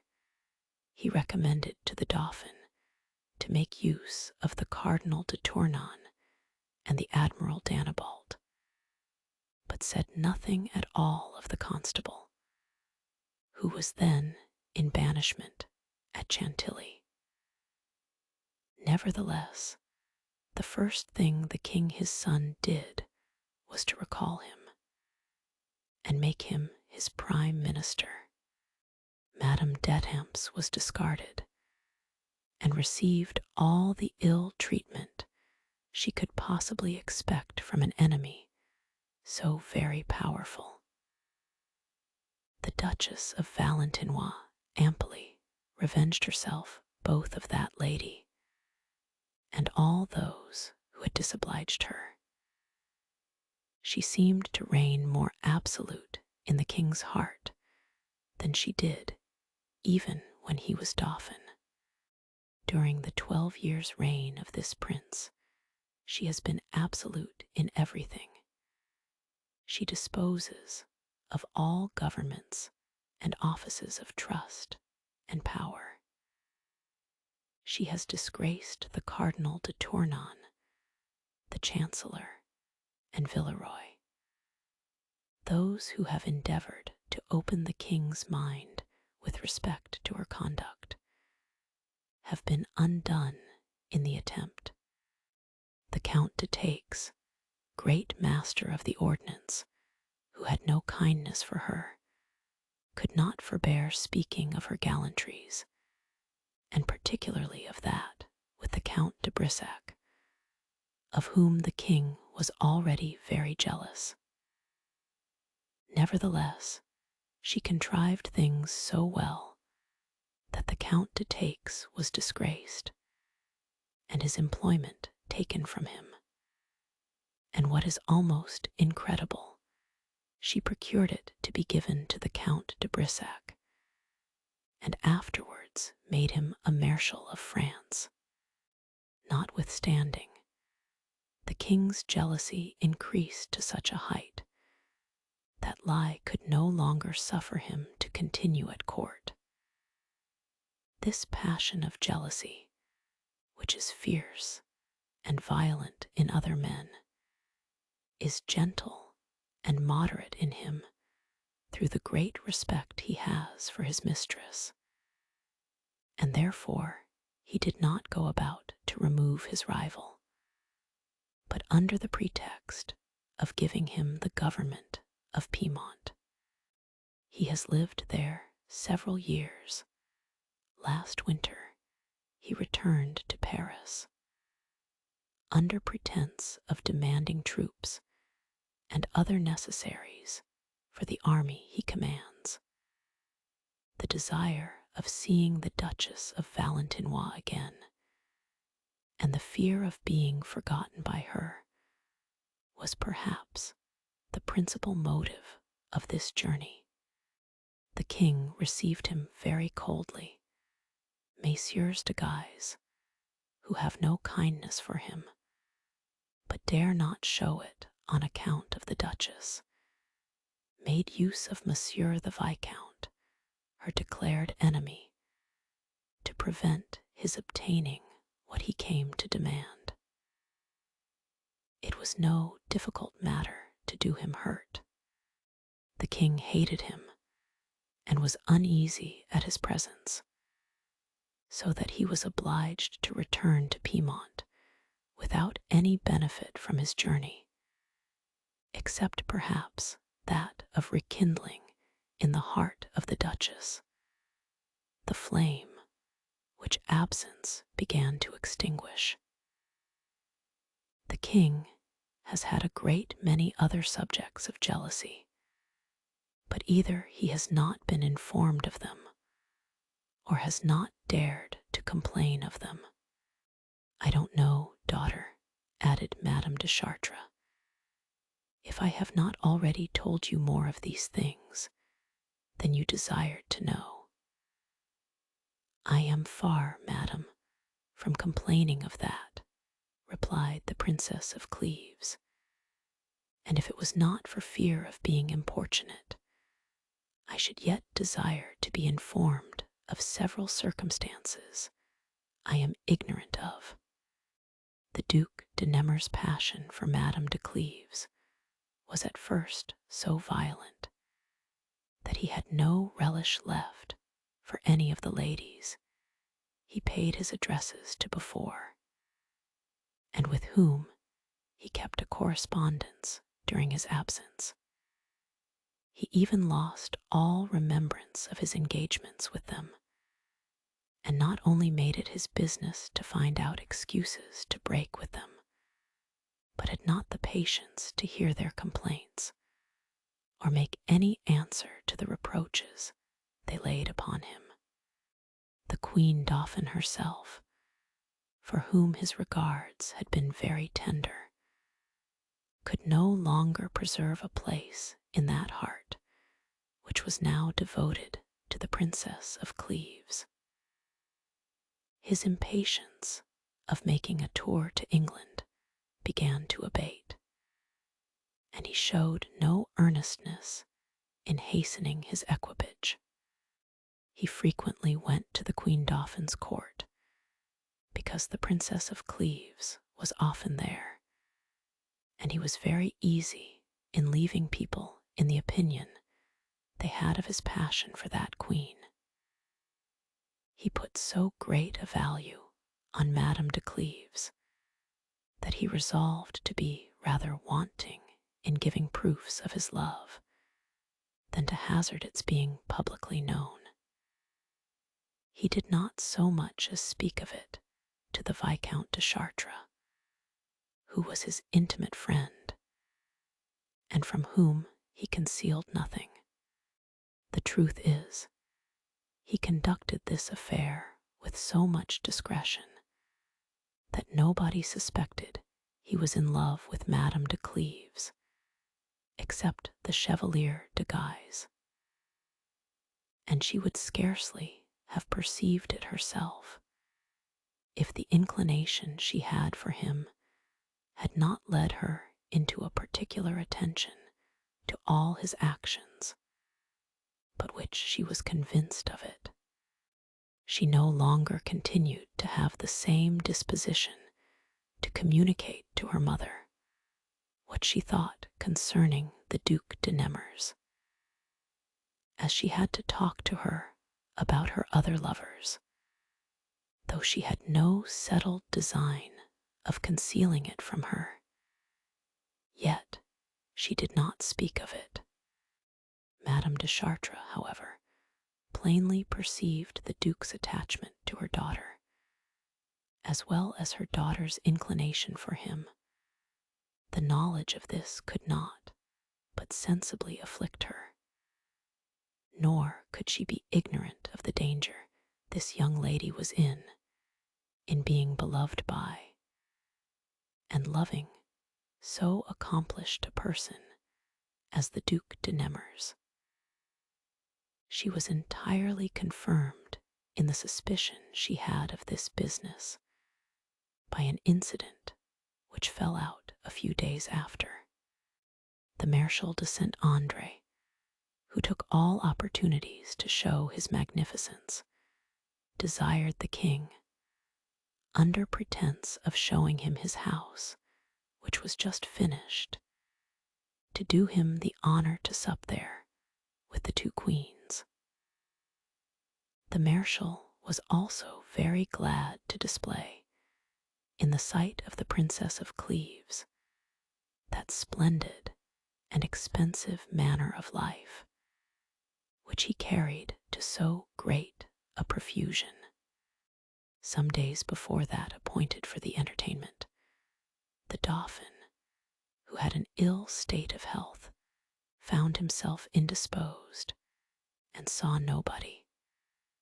The Queen Dauphin had spent all that day with him, and in the evening, upon his growing better, all the persons of quality that were in the antechamber were admitted. The Queen Dauphin returned to her own apartment, where she found Madame de Cleves and some other ladies, with whom she lived in familiarity. It being already very late, and not being dressed, she did not wait upon the Queen, but gave out that she was not to be seen, and ordered her jewels to be brought, in order to choose out some for the Marshal de Saint Andre's ball, and present the Princess of Cleves with some, as she had promised her. While they were thus employed, the Prince of Condé entered. His great quality gave him free access everywhere. "Doubtless," said the Queen Dauphin, "you come from the king my husband. "What are they doing there?" "Madam," said he, "they are maintaining a dispute against the Duke of Nemours," and he defends the argument he undertook with so much warmth that he must needs be very much interested in it. I believe he has some mistress that gives him uneasiness by going to balls. So well satisfied he is that it is a vexatious thing to a lover to see the person he loves in those places. "How," replied the Queen Dauphin, "would not the Duke de Nemours have his mistress go to a ball? I thought that husbands might wish their wives would not go there, but as for lovers, I never imagined they were of that opinion." "The Duke de Nemours finds," answered the Prince of Condé, "that nothing is so insupportable to lovers as balls, whether they are beloved again or whether they are not. He says, if they are beloved, they have the chagrin to be loved the less on this account for several days, that there is no woman whom her anxiety for dress does not divert from thinking on her lover, that they are entirely taken up with that one circumstance, that this care to adorn themselves is for the whole world, as well as for the man they favor, that when they are at a ball, they are desirous to please all who look at them, and that when they triumph in their beauty, they experience a joy to which their lovers very little contribute. He argues further that if one is not beloved, it is a yet greater torment to see one's mistress at an assembly, that the more she is admired by the public, the more unhappy one is not to be beloved, and that the lover is in continual fear lest her beauty should raise a more successful passion than his own. Lastly, he finds there is no torment equal to that of seeing one's mistress at a ball, unless it be to know that she is there, and not to be there oneself. Madame de Cleves pretended not to hear what the Prince of Condé said, though she listened very attentively. She easily saw what part she had in the Duke of Nemours' opinion, and particularly as to what he said of the uneasiness of not being at a ball where his mistress was, because he was not to be at that of the Marshal de Saint Andre, the king having sent him to meet the Duke of Ferrara. The Queen Dauphin and the Prince of Condé, not going into the Duke's opinion, were very merry upon the subject. "There is but one occasion, madam," said the Prince to her, "in which the Duke will consent his mistress should go to a ball, and that is when he himself gives it. He says that when he gave your Majesty one last year, his mistress was so kind as to come to it, though seemingly only to attend you, that it is always a favor done to a lover to partake of an entertainment which he gives, that it is an agreeable circumstance for him to have his mistress see him preside in a place where the whole court is, and see him acquit himself well in doing the honors of it." "The Duke de Nemours was in the right," said the Queen Dauphin, smiling, "to approve of his mistress's being at his own ball. There was then so great a number of ladies, whom he honored with the distinction of that name, that if they had not come, the assembly would have been very thin.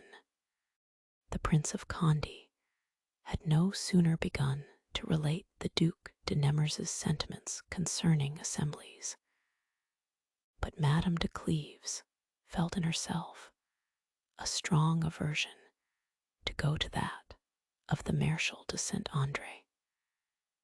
She easily came into the opinion that a woman ought not to be at an entertainment given by one that professed love to her, and she was very glad to find out a reason of reservedness for doing a thing which would oblige the Duke of Nemours.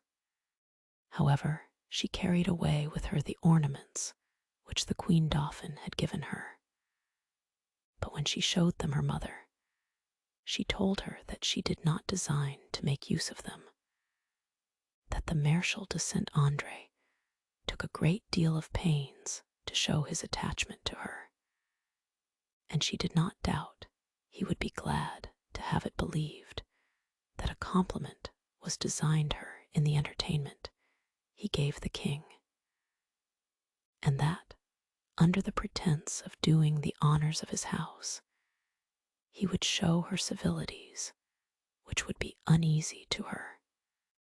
Madame de Chartres for some time opposed her daughter's opinion, as thinking it very singular, but when she saw she was obstinate in it, she gave way, and told her that in that case she ought to pretend an indisposition as an excuse for not going to the ball, because the real reasons which hindered her would not be approved of, and care ought to be taken that they should not be suspected.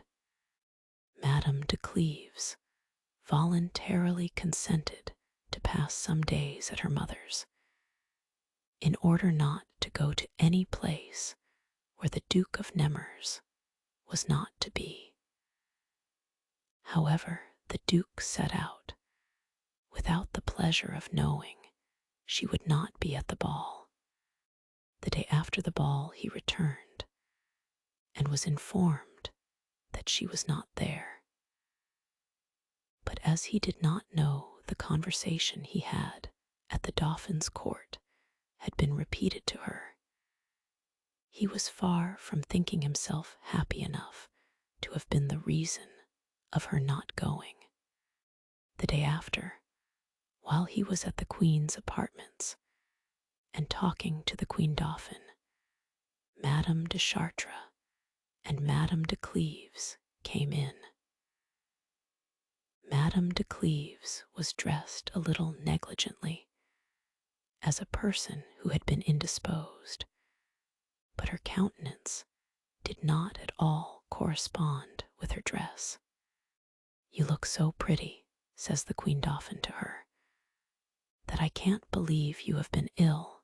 I think the Prince of Condé, when he told us the Duc de Nemours' opinion of the ball, persuaded you that to go there would be doing a favor to the Marshal de Saint Andre, and that that's the reason which hindered you from going." Madame de Cleves blushed, both because the Queen Dauphin had conjectured right, and because she spoke her conjecture in the presence of the Duc de Nemours. Madame de Chartres immediately perceived the true reason why her daughter refused to go to the ball, and to prevent the Duc de Nemours discovering it, as well as herself, she took up the discourse after a manner that gave what she said an air of truth. "I assure you, madam," said she to the Queen Dauphin, "that your Majesty has done my daughter more honor than she deserves. She was really indisposed, but I believe, if I had not hindered her, she would not have failed to wait on you, and to show herself under any disadvantages, for the pleasure of seeing what there was extraordinary at yesterday's entertainment. The Queen Dauphin gave credit to what Madame de Chartres said, but the Duc de Nemours was sorry to find so much probability in it. Nevertheless, the blushes of the Princess of Cleves made him suspect that what the Queen Dauphin had said was not altogether false. The Princess of Cleves at first was concerned the Duke had any room to believe it was he who had hindered her from going to the Marshal de Saint-André. But afterwards she was a little chagrined that her mother had entirely taken off the suspicion of it. Though the Congress of Surcamp had been broken off, the negotiations for the peace were continued, and things were so disposed that towards the latter end of February the conferences were reassumed at Chateau Cambresis.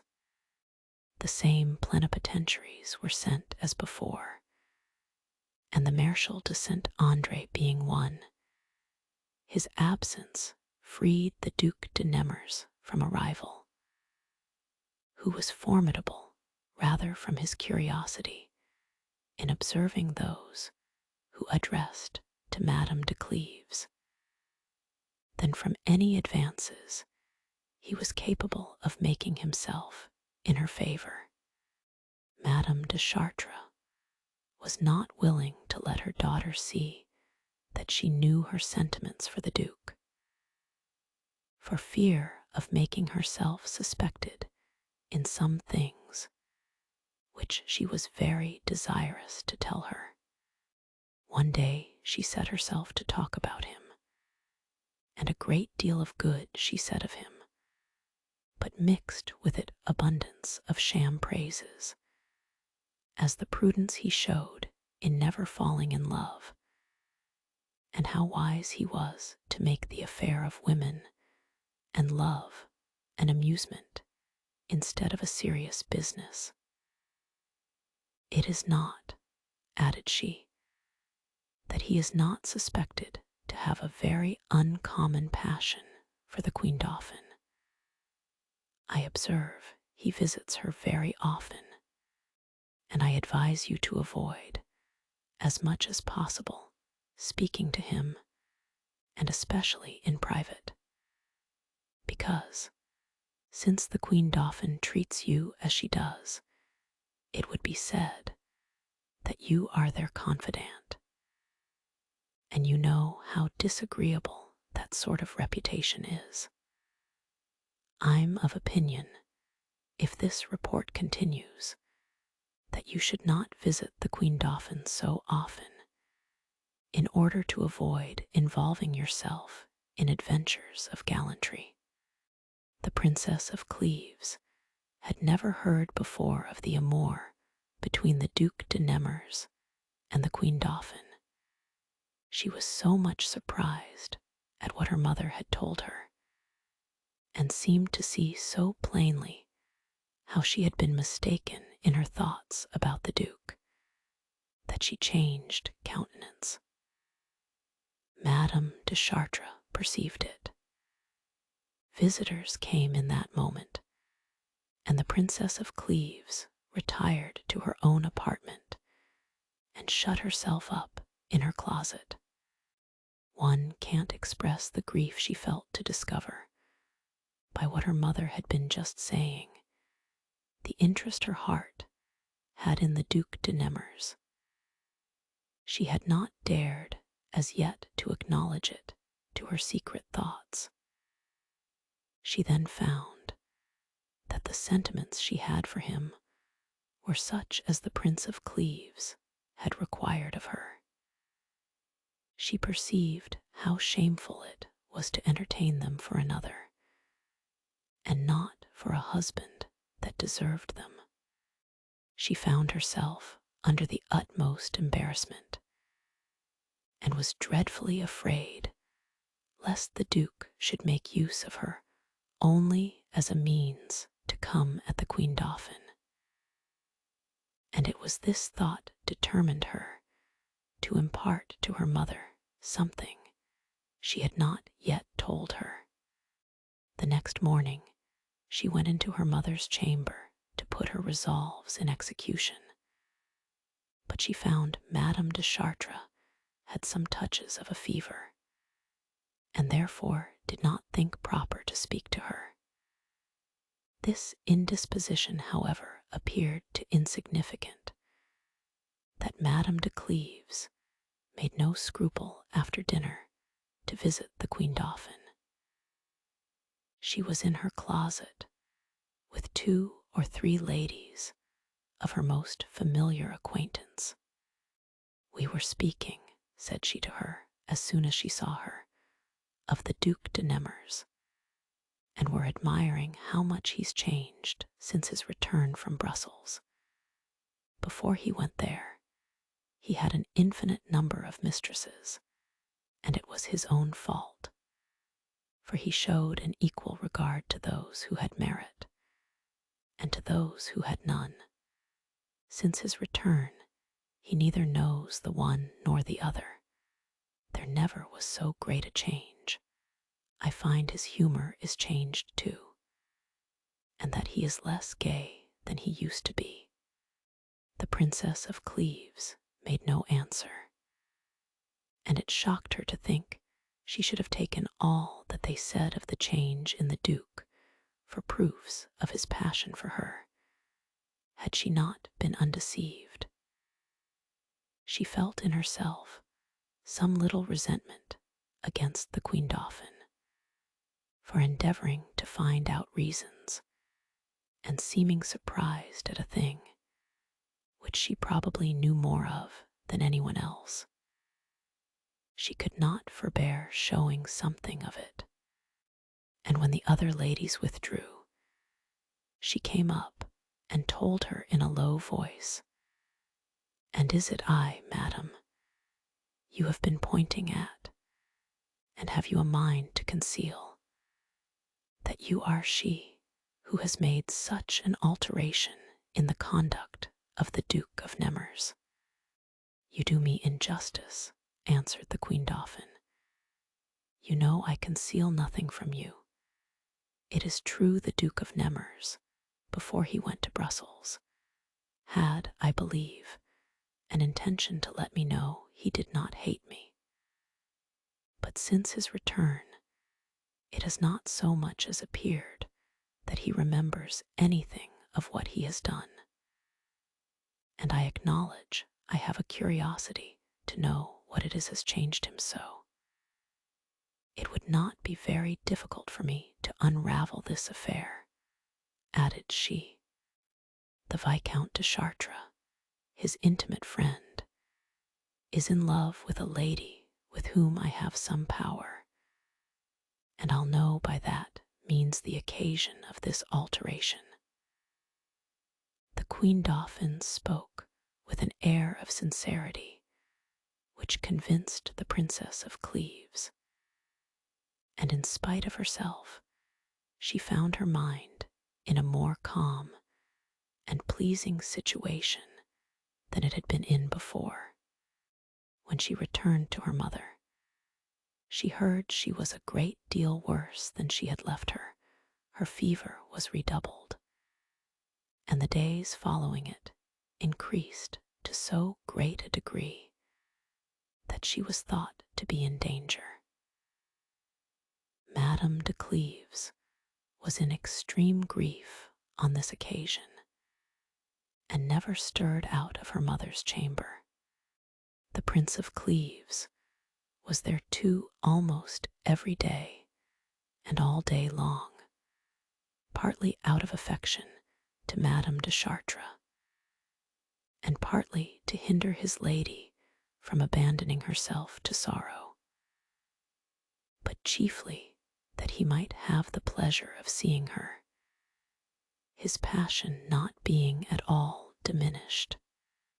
The Duc de Nemours, who had always had a great friendship for the Prince of Cleves, had not failed to show it since his return from Brussels.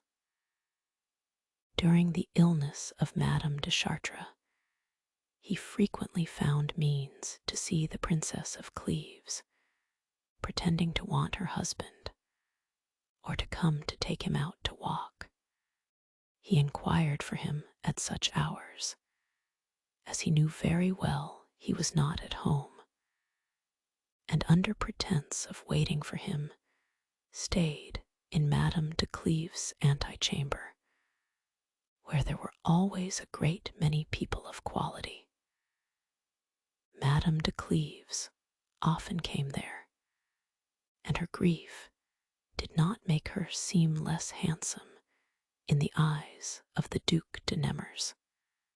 He made her sensible what interest he had in her affliction, and spoke to her with so submissive an air that he easily convinced her that the Queen Dauphin was not the person he was in love with.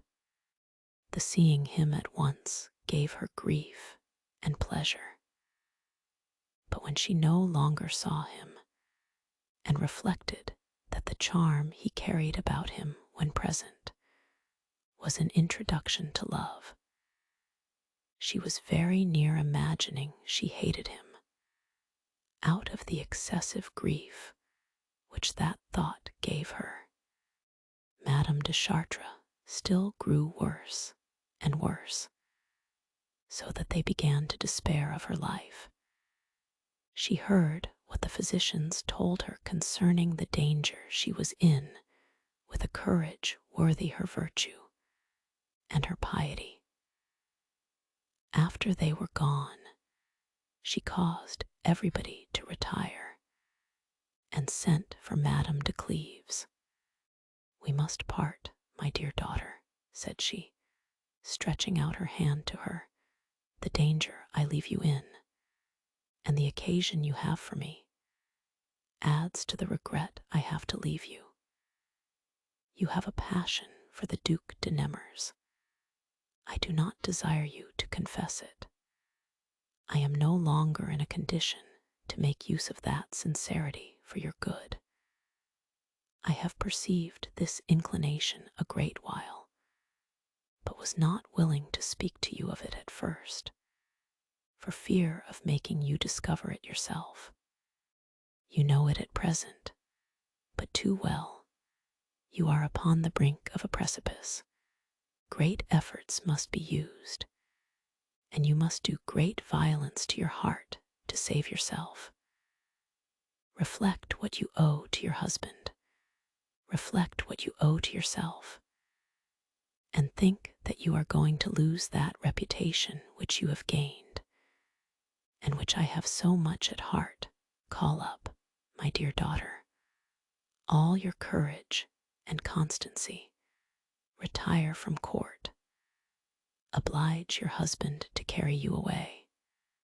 Do not be afraid of taking such resolutions as being too harsh and difficult. However frightful they may appear at first, they will become more pleasant in time than the misfortunes that follow gallantry.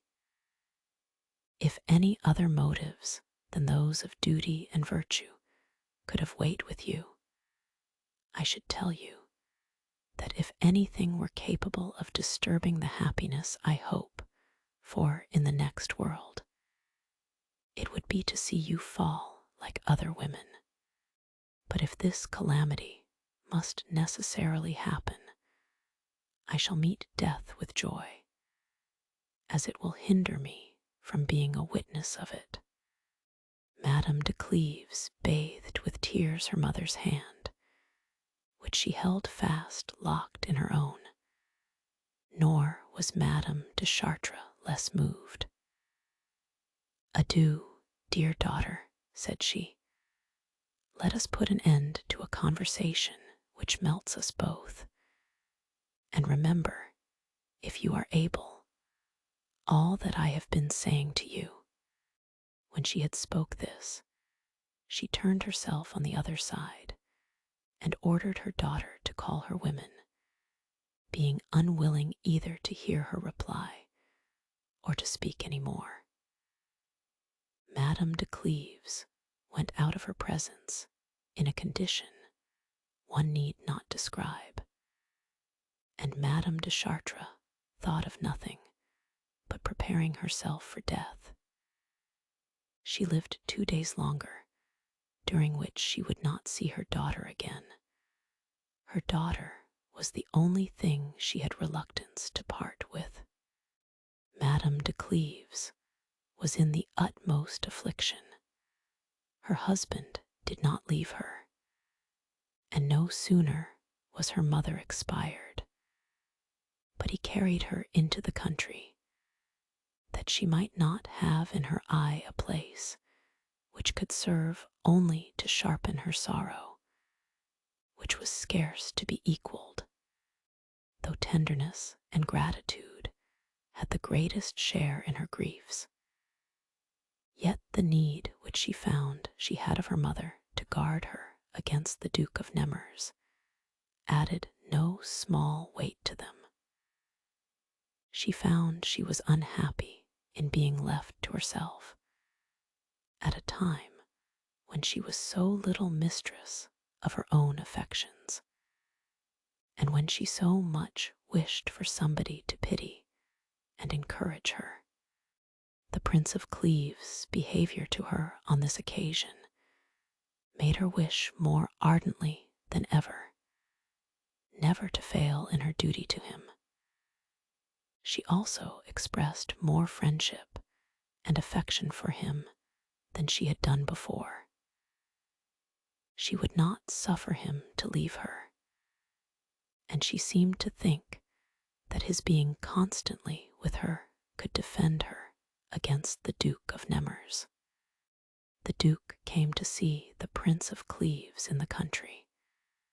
He did what he could to pay a visit also to Madame de Cleves, but she refused to receive him, and being persuaded she could not help finding something dangerously lovely in him, she made a strong resolution to forbear seeing him, and to avoid all occasions of it that were in her power.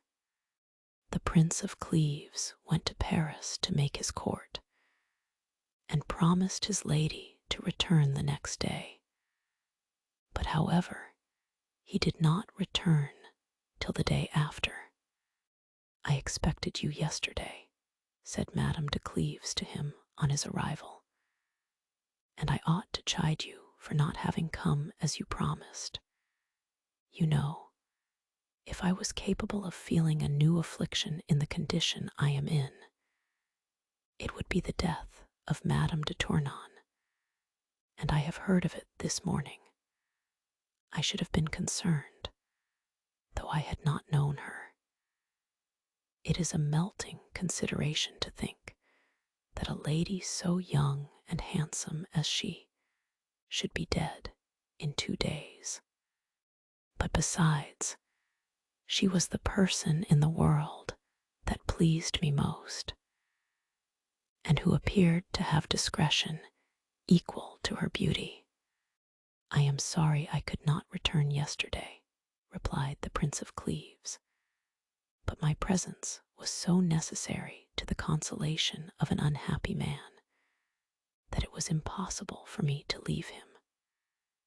As for Madame de Tournon, I do not advise you not to be concerned for her, if you lament her as a woman full of discretion and worthy of your esteem."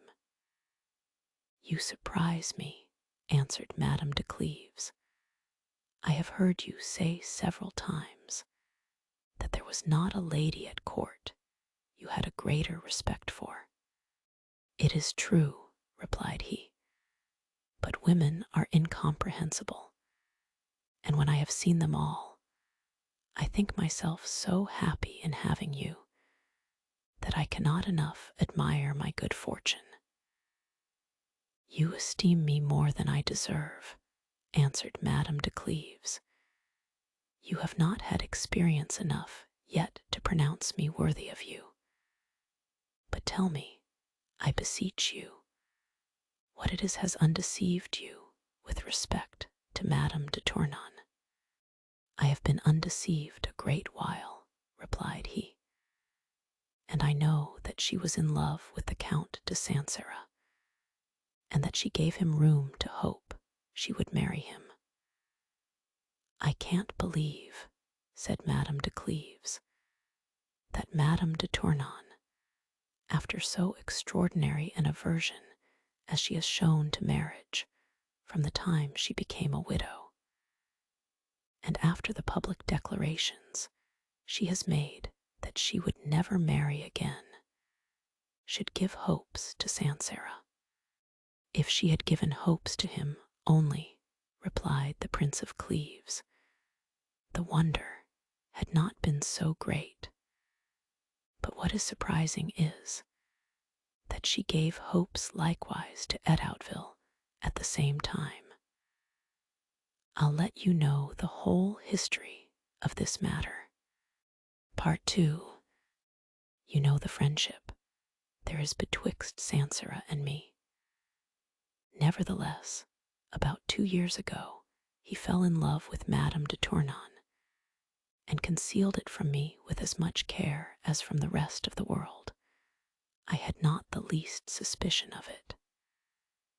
Madame de Tournon as yet appeared inconsolable for the death of her husband, and lived in retirement with great austerity. Sancerre's sister was in a manner the only person she saw, and it was at her lodgings he became in love with her. One evening there was to be play at the Louvre, and the actors only waited for the coming of the king and Madame de Valentinois. When word was brought that she was indisposed, and that the king would not come, it was easy to see that the Duchess's indisposition was nothing but some quarrel with the king. Everyone knew the jealousy he had had of the Marshal de Brissac during his continuance at court, but he had been set out some days on his return to Piedmont, and one could not imagine what was the occasion of this falling out. While I was speaking of this to Sancerre, Monsieur Danville came into the room and told me in a whisper that the king was so exasperated and so afflicted at the same time that one would pity him, that upon a late reconciliation between him and the Duchess, after the quarrel they had had about the Marshal de Brissac, he had given her a ring and desired her to wear it, and that, as she was dressing herself to come to the play, he had missed it on her finger and asked what was become of it, upon which she seemed in surprise that she had it not, and called to her women for it, who unfortunately, or for want of being better instructed, made answer they had not seen it 4 or 5 days. It was, continued Monsieur Danville, precisely so long since the Marshal de Brissac left the court, and the king made no doubt but she gave him the ring when she took her leave of him. The thought of this awaked in so lively a manner that jealousy which was not yet extinguished, that he fell into uncommon transports, and loaded her with 1,000 reproaches. He is just gone into her apartment again in great concern, but whether the reason is a more confirmed opinion that the Duchess had made a sacrifice of the ring, or for fear of having disobliged her by his anger, I can't tell. As soon as Monsieur Danville had told me this news, I acquainted Sancerre with it. I told it him as a secret newly entrusted with me, and charged him to say nothing of it.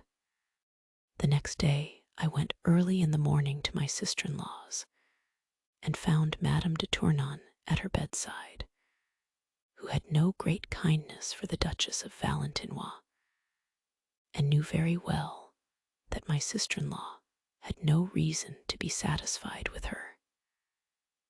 Sancerre had been with her after he went from the play, and had acquainted her with the quarrel between the king and the duchess, and Madame de Tournon was come to tell it to my sister-in-law, without knowing or suspecting that it was I from whom her lover had it.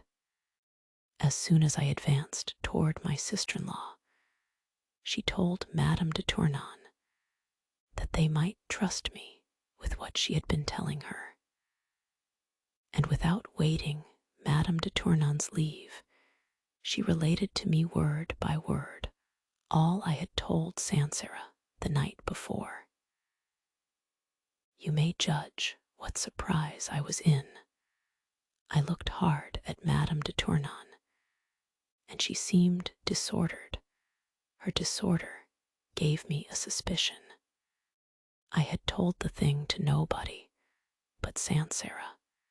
He left me when the comedy was done, without giving any reason for it.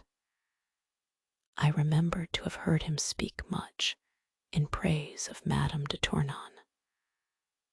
All these things opened my eyes, and I easily discerned there was an intrigue between them, and that he had seen her since he left me. I was so stung to find he had concealed this adventure from me that I said several things which made Madame de Tournon sensible of the imprudence she had been guilty of. I led her back to her coach and assured her I envied the happiness of him who informed her of the king's quarrel with the Duchess of Valentinois. I went immediately in search of Sancerre and severely reproached him. I told him I knew of his passion for Madame de Tournon, without saying how I came by the discovery. He was forced to acknowledge it. I afterwards informed him what led me into the knowledge of it, and he acquainted me with the detail of the whole affair. He told me that though he was a younger brother, and far from being able to pretend to so good a match, nevertheless she was determined to marry him. I can't express the surprise I was in. I told Sancerre he would do well to hasten the conclusion of the marriage, and that there was nothing he had not to fear from a woman who had the artifice to support, in the eye of the public, appearances so distant from truth. He gave me an answer that she was really concerned for the loss of her husband, but that the inclination she had for him had surmounted that affliction, and that she could not help discovering all on a sudden so great a change. He mentioned besides several other reasons in her excuse, which convinced me how desperately he was in love. He assured me he would bring her to consent that I should know his passion for her, especially since it was she herself who had made me suspect it. In a word, he did oblige her to it, though with a great deal of difficulty, and I grew afterwards very deep in their confidence. I never knew a lady behave herself in so genteel and agreeable a manner to her lover. But yet I was always shocked at the affectation she showed in appearing so concerned for the loss of her husband. Sancerre was so much in love and so well pleased with the treatment he received from her that he scarce durst press her to conclude the marriage, for fear she should think he desired it rather out of interest than love. However, he spoke to her of it, and she seemed fully bent on marrying him. She began also to abandon her reserved manner of life and to appear again in public. She visited my sister-in-law at hours when some of the court were usually there. Sancerre came there but seldom, but those who came every night and frequently saw her there thought her extremely beautiful. She had not long quitted her solitude when Sancerre imagined that her passion for him was cooled. He spoke of it several times to me, but I laid no great stress on the matter. But at last, when he told me that instead of forwarding the marriage, she seemed to put it off, I began to think he was not to blame for being uneasy. I remonstrated to him that if Madame de Tournon's passion was abated after having continued 2 years, he ought not to be surprised at it, and that even supposing it was not abated, possibly it might not be strong enough to induce her to marry him, that he ought not to complain of it, that such a marriage in the judgment of the public would draw censures upon her, not only because he was not a suitable match for her, but also on account of the prejudice it would do her reputation, that therefore all he could desire was that she might not deceive him, nor lead him into false expectations. I told him further that if she had not resolution enough to marry him, or if she confessed she liked some other person better, he ought not to resent or be angry at it, but still continue his esteem and regard for her.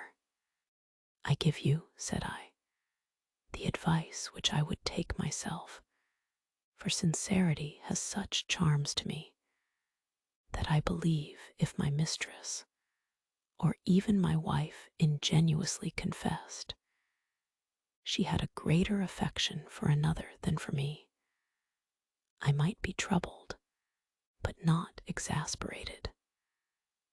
I would lay aside the character of a lover or a husband to bestow my advice and my pity. This discourse made Madame de Cleves blush, and she found in it a certain similitude of her own condition, which very much surprised her and gave her a concern from which she could not recover in a great while. Sancerre spoke to Madame de Tournon, continued Monsieur de Cleves, and told her all I had advised him, but she encouraged him with so many fresh assurances, and seemed so displeased at his suspicions that she entirely removed them. Nevertheless, she deferred the marriage until after a pretty long journey he was to make, but she behaved herself so well until his departure, and appeared so concerned at it, that I believed, as well as he, that she sincerely loved him. He set out about 3 months ago. During his absence, I have seldom seen Madame de Tournon. You have entirely taken me up, and I only knew that he was speedily expected. The day before yesterday, on my arrival at Paris, I heard she was dead. I sent to his lodgings to inquire if they had any news of him, and word was brought me he came to town the night before, which was precisely the day that Madame de Chartres died. I immediately went to see him, concluding in what condition I should find him, but his affliction far surpassed what I had imagined. Never did I see a sorrow so deep and so tender. The moment he saw me, he embraced me with tears. "I shall never see her more," said he. "I shall never see her more. She is dead. I was not worthy of her, but I shall soon follow her." After this, he was silent, and then, from time to time, continually repeating, "She is dead. I shall never see her more." He returned to lamentations and tears, and continued as a man bereft of reason. He told me he had not often received letters from her during his absence, but that he knew her too well to be surprised at it, and was sensible how shy and timorous she was of writing. He made no doubt but she would have married him upon his return. He considered her as the most amiable and constant of her sex. He thought himself tenderly beloved by her. He lost her the moment he expected to be united to her forever. All these thoughts threw him into so violent an affliction that I own I was deeply touched with it. Nevertheless, I was obliged to leave him to go to the king, but promised to return immediately. Accordingly, I did, and I was never so surprised as I was to find him entirely changed from what I had left him.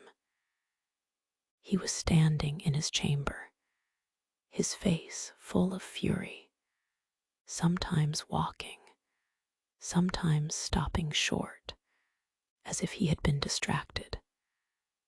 "Come," says he, "and see the most forlorn wretch in the world.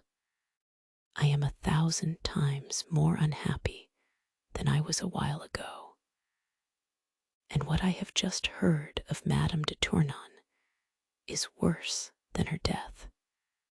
I took what he said to be wholly the effect of grief, and could not imagine that there could be anything worse than the death of a mistress one loves and is beloved by. I told him that so far as he kept his grief within bounds, I approved of it and bore a part in it, but that I should no longer pity him if he abandoned himself to despair and flew from reason. "I should be too happy if I had lost both my reason and my life," cried he. "Madame de Chartres was false to me, and I am informed of her unfaithfulness and treachery the very day after I was informed of her death. I am informed of it at a time when my soul is filled with the most tender love and pierced with the sharpest grief that ever was, at a time when the idea of her in my heart is that of the most perfect woman who ever lived, and the most perfect with respect to me. I find I am mistaken, and that she does not deserve to be lamented by me. Nevertheless, I have the same concern for her death as if she had been true to me, and I have the same sensibility of her falsehood as if she were yet living. Had I heard of her falsehood before her death, jealousy, anger, and rage would have possessed me, and in some measure hardened me against the grief for her loss. But now my condition is such that I am incapable of receiving comfort, and yet know not how to hate her. You may judge of the surprise I was in at what Sansera told me. I asked him how he came by the knowledge of it, and he told me that the minute I went away from him, Edoutville, who is his intimate friend, but who nevertheless knew nothing of his love for Madame de Tournon, came to see him, that as soon as he was sat down, he fell a-weeping, and asked his pardon for having concealed from him what he was going to tell him, that he begged him to have compassion of him, that he was come to open his heart to him, and that he was the person in the world the most afflicted for the death of Madame de Tournon. That name, said Sansera, so astonished me that though my first intention was to tell him I was more afflicted than he, I had not the power to speak. He continued to inform me that he had been in love with her 6 months, that he was always desirous to let me know it, but she had expressly forbid him, and in so authoritative a manner that he durst not disobey her, that he gained her in a manner as soon as he courted her, that they concealed their mutual passion for each other from the whole world, that he never visited her publicly, that he had the pleasure to remove her sorrow for her husband's death, and that lastly he was to have married her at the very juncture in which she died, but that this marriage, which was an effect of love, would have appeared in her an effect of duty and obedience, she having prevailed upon her father to lay his commands on her to marry him, in order to avoid the appearance of too great an alteration in her conduct, which had seemed so averse to a second marriage. While Edoutville was speaking to me, said Sansera, I believed all he said, because I found so much probability in it, and because the time when he told me his passion for Madame de Tournon commenced is precisely the same with that when she appeared changed towards me.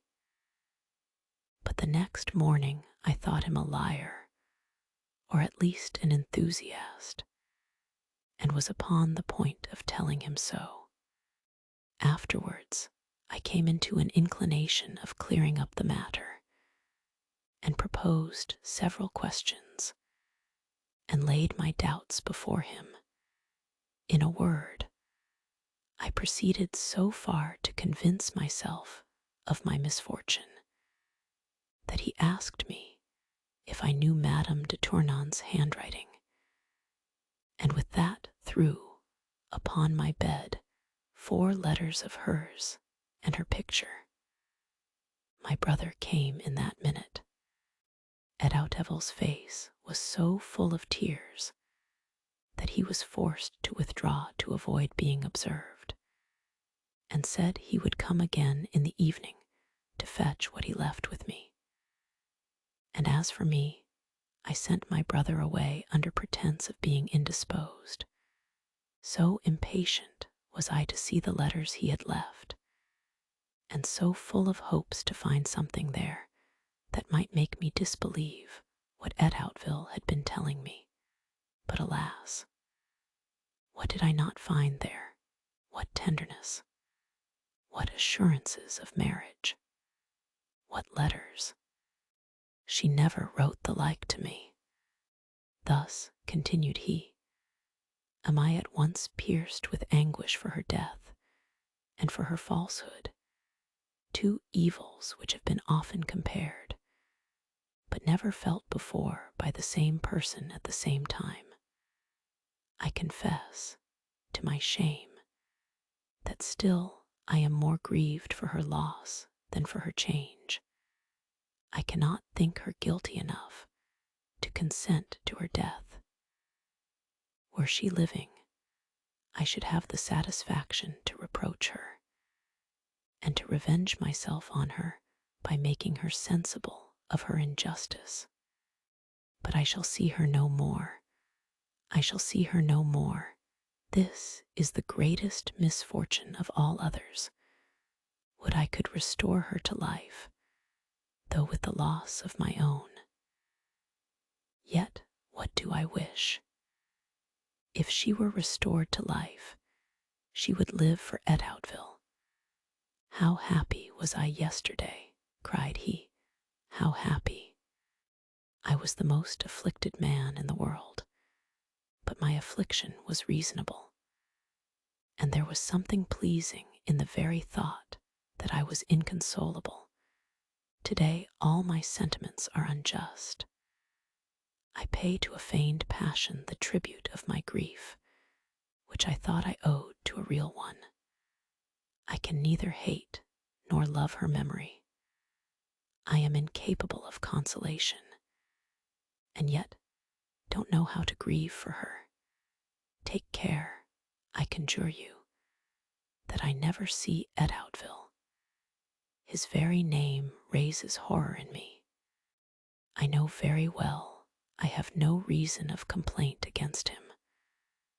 I was to blame in concealing from him my love for Madame de Tournon. If he had known it, perhaps he would not have pursued her. Perhaps she would not have been false to me. He came to me to impart his sorrows, and I cannot but pity him. Alas, he had reason to love Madame de Tournon. He was beloved by her, and will never see her more. Notwithstanding, I perceive I can't help hating him. Once more, I conjure you take care I may not see him. Sancerre burst afterwards into tears, began again to regret Madame de Tournon, and to speak to her as if she were present, and say the softest things in the world. From these transports, he passed to hatred, to complaints, to reproaches and imprecations against her. When I saw him in so desperate a condition, I found I should want somebody to assist me in appeasing his mind. Accordingly, I sent for his brother, whom I had left with the king. I met him in the antechamber and acquainted him with Sancerre's condition. We gave the necessary orders to prevent his seeing Edoutville, and employed part of the night in endeavoring to make him capable of reason. This morning I found him yet more afflicted. His brother continued with him, and I returned to you. 'Tis impossible to be more surprised than I am, said Madame de Cleves. I thought Madame de Tournon equally incapable of love and falsehood. Address and dissimulation, replied Monsieur de Cleves, cannot go further than she carried them. Observe that when Sancerre thought her love to him was abated, it really was, and she began to love Edoutville. She told the last that he removed her sorrow for her husband's death, and that he was the cause of her quitting her retirement.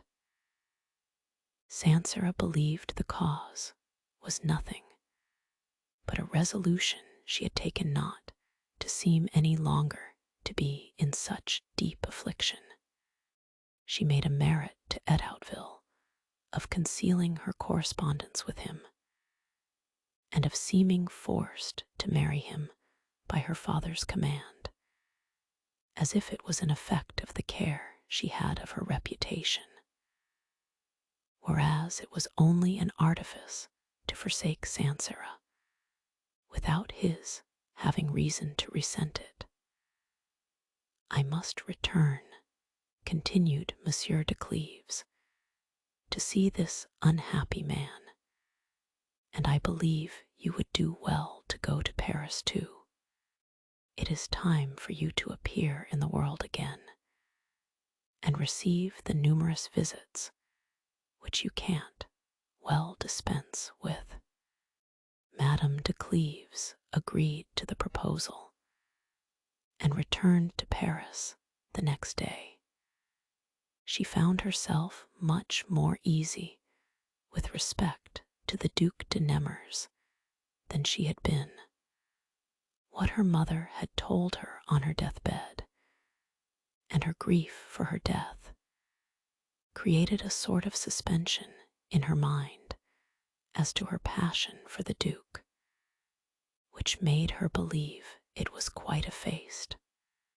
The evening of her arrival, the Queen Dauphin made her a visit, and after having condoled with her, told her that in order to divert her from melancholy thoughts, she would let her know all that had passed at court in her absence, upon which she related to her a great many extraordinary things.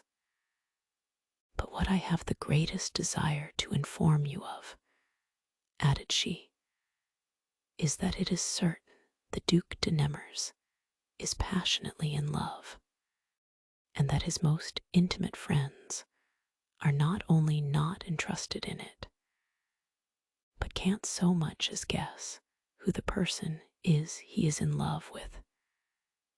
Nevertheless, this passion of his is so strong as to make him neglect, or to speak more properly, abandon the hopes of a crown. The Queen Dauphin afterwards related whatever had passed in England. What I have just told you, continued she, I had from Monsieur Danville, and this morning he informed me that last night the king sent for the Duc de Nemours upon the subject of Lignerol's letters, who desires to return, and wrote to his Majesty that he could no longer excuse to the Queen of England the Duke of Nemours' delay, that she begins to be displeased at it, and though she has not positively given her promise, she has said enough to encourage him to come over. The king showed this letter to the Duke of Nemours, who, instead of speaking seriously as he had done at the beginning of this affair, only laughed and trifled, and made a jest of Lignerol's expectations. He said, the whole world would censure his imprudence if he ventured to go to England with the pretensions of marrying the Queen without being secure of success. I think, added he, I should time my business very ill to go to England now, when the King of Spain uses such pressing instances to obtain the Queen in marriage. The Spanish king, perhaps, would not be a very formidable rival in matters of gallantry, but in a treaty of marriage, I believe your Majesty would not advise me to be his competitor. I would advise you to it upon this occasion, replied the king. But however you will have no competitor in him, I know he has quite other thoughts. And though he had not, Queen Mary found herself so uneasy under the weight of the Spanish crown that I can't believe her sister will be very desirous of it. If she should not, replied the Duke of Nemours, it is probable she will seek her happiness in love. She has been in love with my Lord Courtenay for several years. Queen Mary, too, was in love with him, and would have married him with consent of the states of her kingdom. Had not she known that the youth and beauty of her sister Elizabeth had more charms for him than her crown? Your Majesty knows that the violence of her jealousy carried her so far as to imprison them both, and afterwards to banish my Lord Courtenay, and at last determined her to marry the King of Spain. I believe Queen Elizabeth will soon recall that lord, and make choice of a man whom she loves, who deserves her love, and who has suffered so much for her, in preference to another whom she never saw. I should be of that opinion, replied the king, if my Lord Courtenay were living, but I received advice some days ago that he died at Padua, whither he was banished. I plainly see, added the king, as he left the duke, that your marriage must be concluded the same way the Dauphin's was, and that ambassadors must be sent to marry the Queen of England for you. Monsieur Danville and the Viscount, who were with the king when he spoke to the Duke of Nemours, are persuaded that it is the passion he is so deeply engaged in which diverts him from so great a design. The Viscount, who sees deeper into him than anybody, told Madame de Martigny that he was so changed he did not know him again, and what astonishes him more is that he does not find he has any private interviews, or that he is ever missing at particular times, so that he believes he has no correspondence with the person he is in love with. And that which surprises him in the Duke is to see him in love with a woman who does not return his love. What poison did this discourse of the Queen Dauphin carry in it for Madame de Cleves? How could she but know herself to be the person whose name was not known? And how could she help being filled with tenderness and gratitude when she learned, by a way not in the least liable to suspicion, that the Duke, who had already touched her heart, concealed his passion from the whole world, and neglected for her sake the hopes of a crown? It is impossible to express what she felt, or to describe the tumult that was raised in her soul. Had the Queen Dauphin observed her closely, she might easily have discerned that what she had been saying was not indifferent to her. But as she had not the least suspicion of the truth, she continued her discourse without minding her.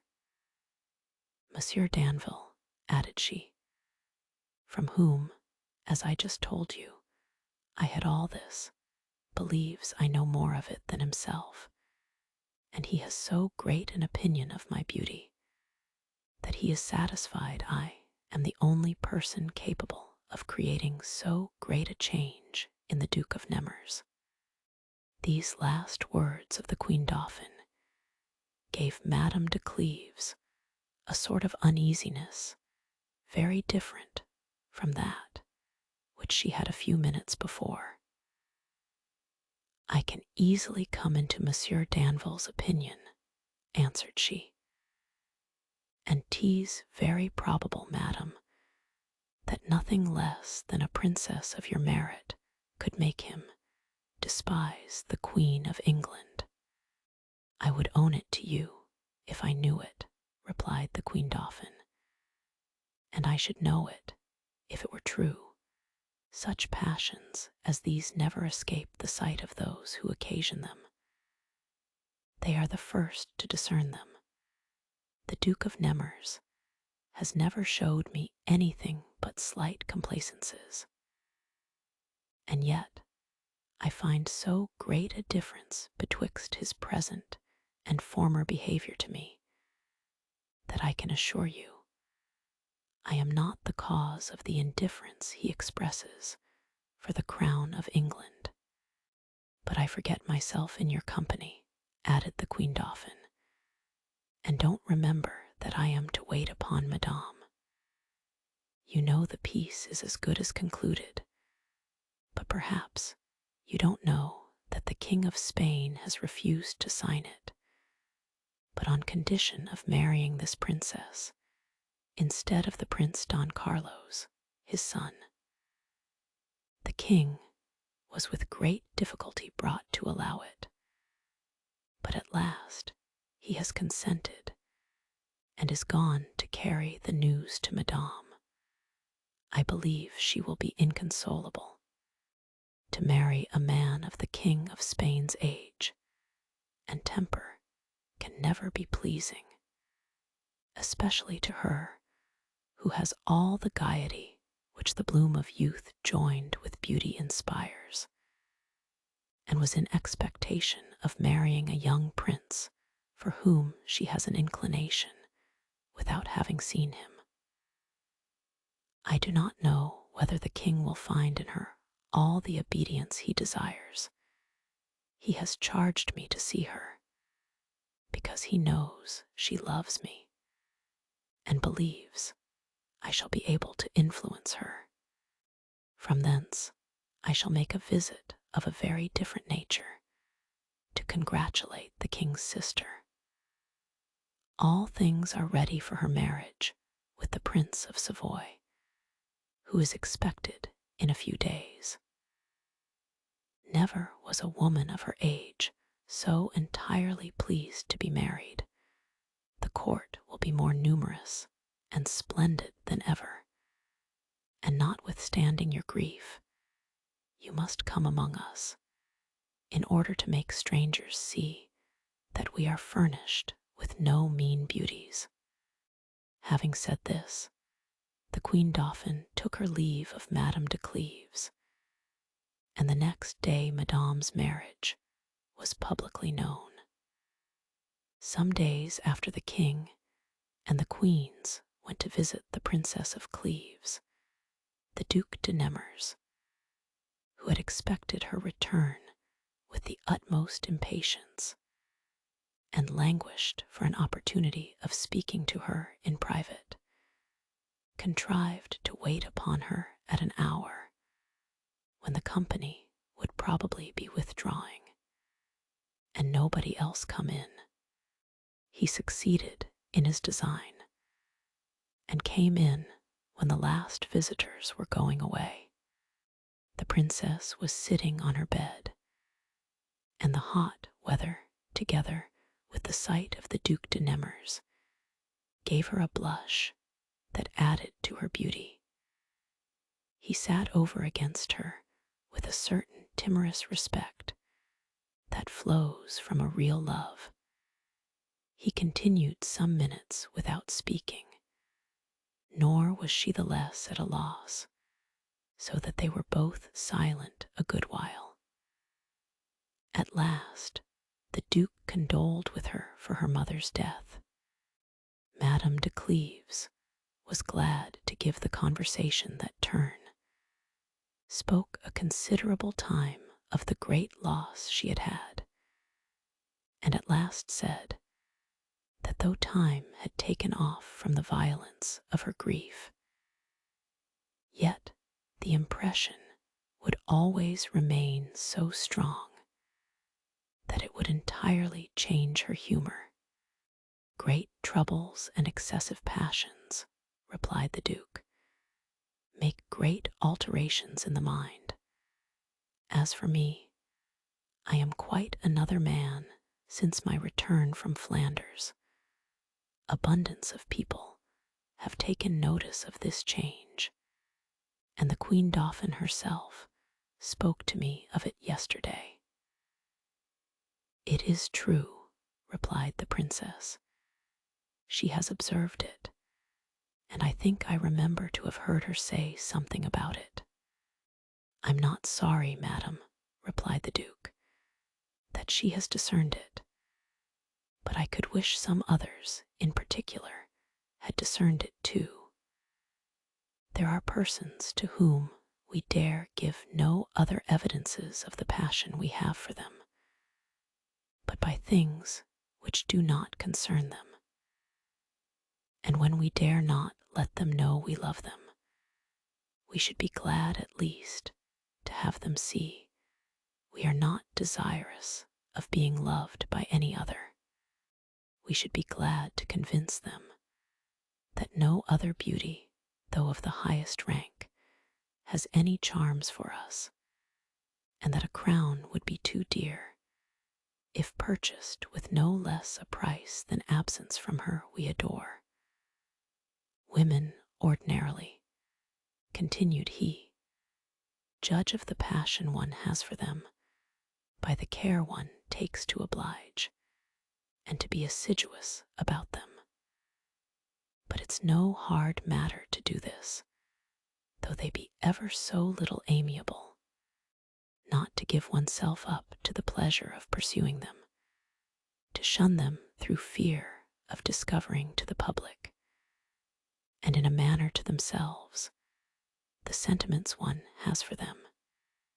Here lies the difficulty, and what still more demonstrates the truth of one's passion is the becoming entirely changed from what one was, and the having no longer a gust either for ambition or pleasure, after one has employed one's whole life in pursuit of both."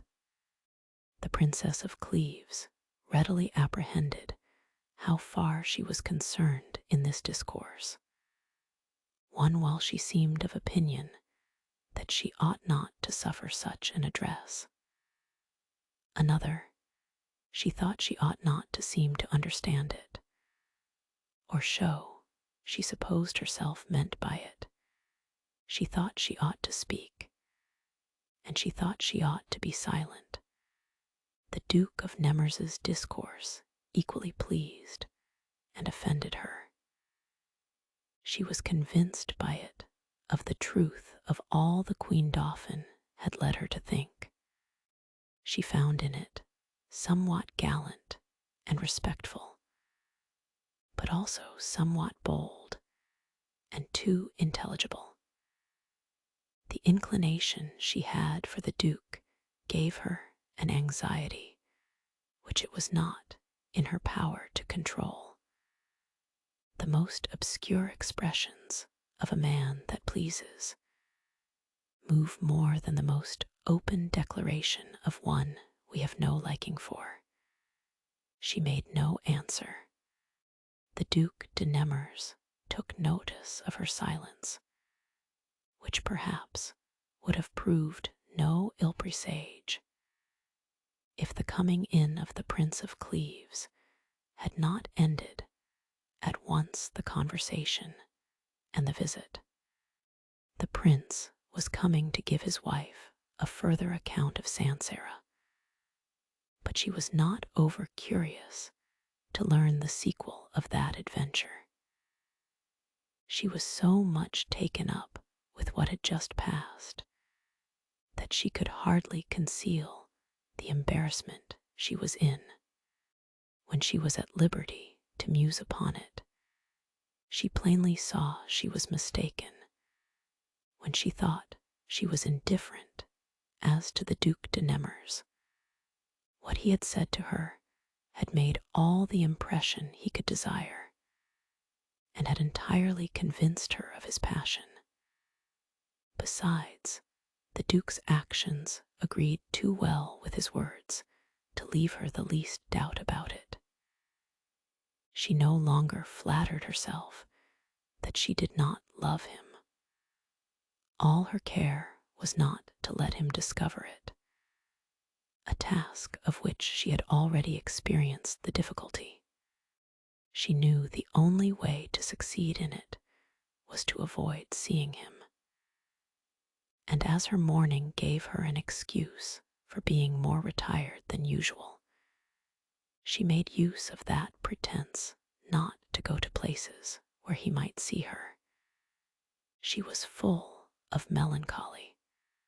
Her mother's death was the seeming cause of it, and no suspicion was had of any other. The Duc de Nemours, not seeing her any more, fell into desperation, and knowing he should not meet with her in any public assembly, or at any diversions the court joined in, he could not prevail upon himself to appear there, and therefore he pretended a great love for hunting, and made matches for that sport on the days when the queens kept their assemblies. A slight indisposition had served him a good while as an excuse for staying at home and declining to go to places where he knew very well that Madame de Cleves would not be. The Prince of Cleves was ill almost at the same time, and the princess never stirred out of his room during his illness. But when he grew better and received company, and among others the Duc de Nemours, who under pretense of being yet weak, stayed with him the greatest part of the day, she found she could not continue any longer there. And yet, in the first visits, he made she had not the resolution to go out. She had been too long without seeing him to be able to resolve to see him no more. The Duke had the address, by discourses that appeared altogether general, but which she understood very well by the relation they had to what he had said privately to her, to let her know that he went a-hunting only to be more at liberty to think of her, and that the reason of his not going to the assemblies was her not being there.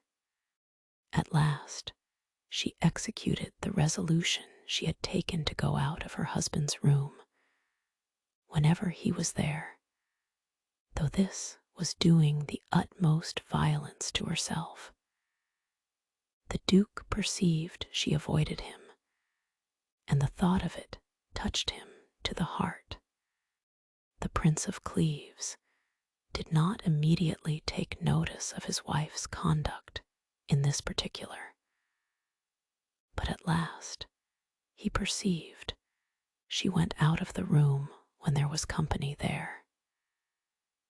He spoke to her of it, and she told him that she did not think it consistent with decency to be every evening among the gay young courtiers, that she hoped he would allow her to live in a more reserved manner than she had done hitherto, that the virtue and presence of her mother authorized her in many liberties, which could not otherwise be justified in a woman of her age. Monsieur de Cleves, who had a great deal of facility and complaisance for his wife, did not show it on this occasion, but told her he would by no means consent to her altering her conduct. She was upon the point of telling him. It was reported that the Duc de Nemours was in love with her, but she had not the power to name him. Besides, she thought it disingenuous to disguise the truth and make use of pretenses to a man who had so good an opinion of her. Some days after the king was with the queen at the assembly hour, and the discourse turned upon nativities and predictions. The company were divided in their opinion as to what credit ought to be given to them. The queen professed to have great faith in them, and maintained that after so many things had come to pass as they had been foretold, one could not doubt But there was something of certainty in that science. Others affirmed that of an infinite number of predictions, so very few proved true, that the truth of those few ought to be looked upon as an effect of chance. I have formerly been very curious and inquisitive as to futurity, said the king. But I have seen so many false and improbable things that I am satisfied there is no truth in that pretended art. Not many years since there came hither a man of great reputation in astrology. Everybody went to see him. I went among others, but without saying who I was, and I carried with me the Duke of Guise and Descars, and made them go in first. Nevertheless, the astrologer addressed himself first to me, as if he had concluded me to be their master. Perhaps he knew me, and yet he told me one thing that was very unsuitable to my character, if he had known me. His prediction was that I should be killed in a duel. He told the Duke of Guise that he should die of a wound received behind, and he told Descars he should be knocked of the head by the kick of a horse. The Duke of Guise was a little angry at the prediction, as if it imported he should run away.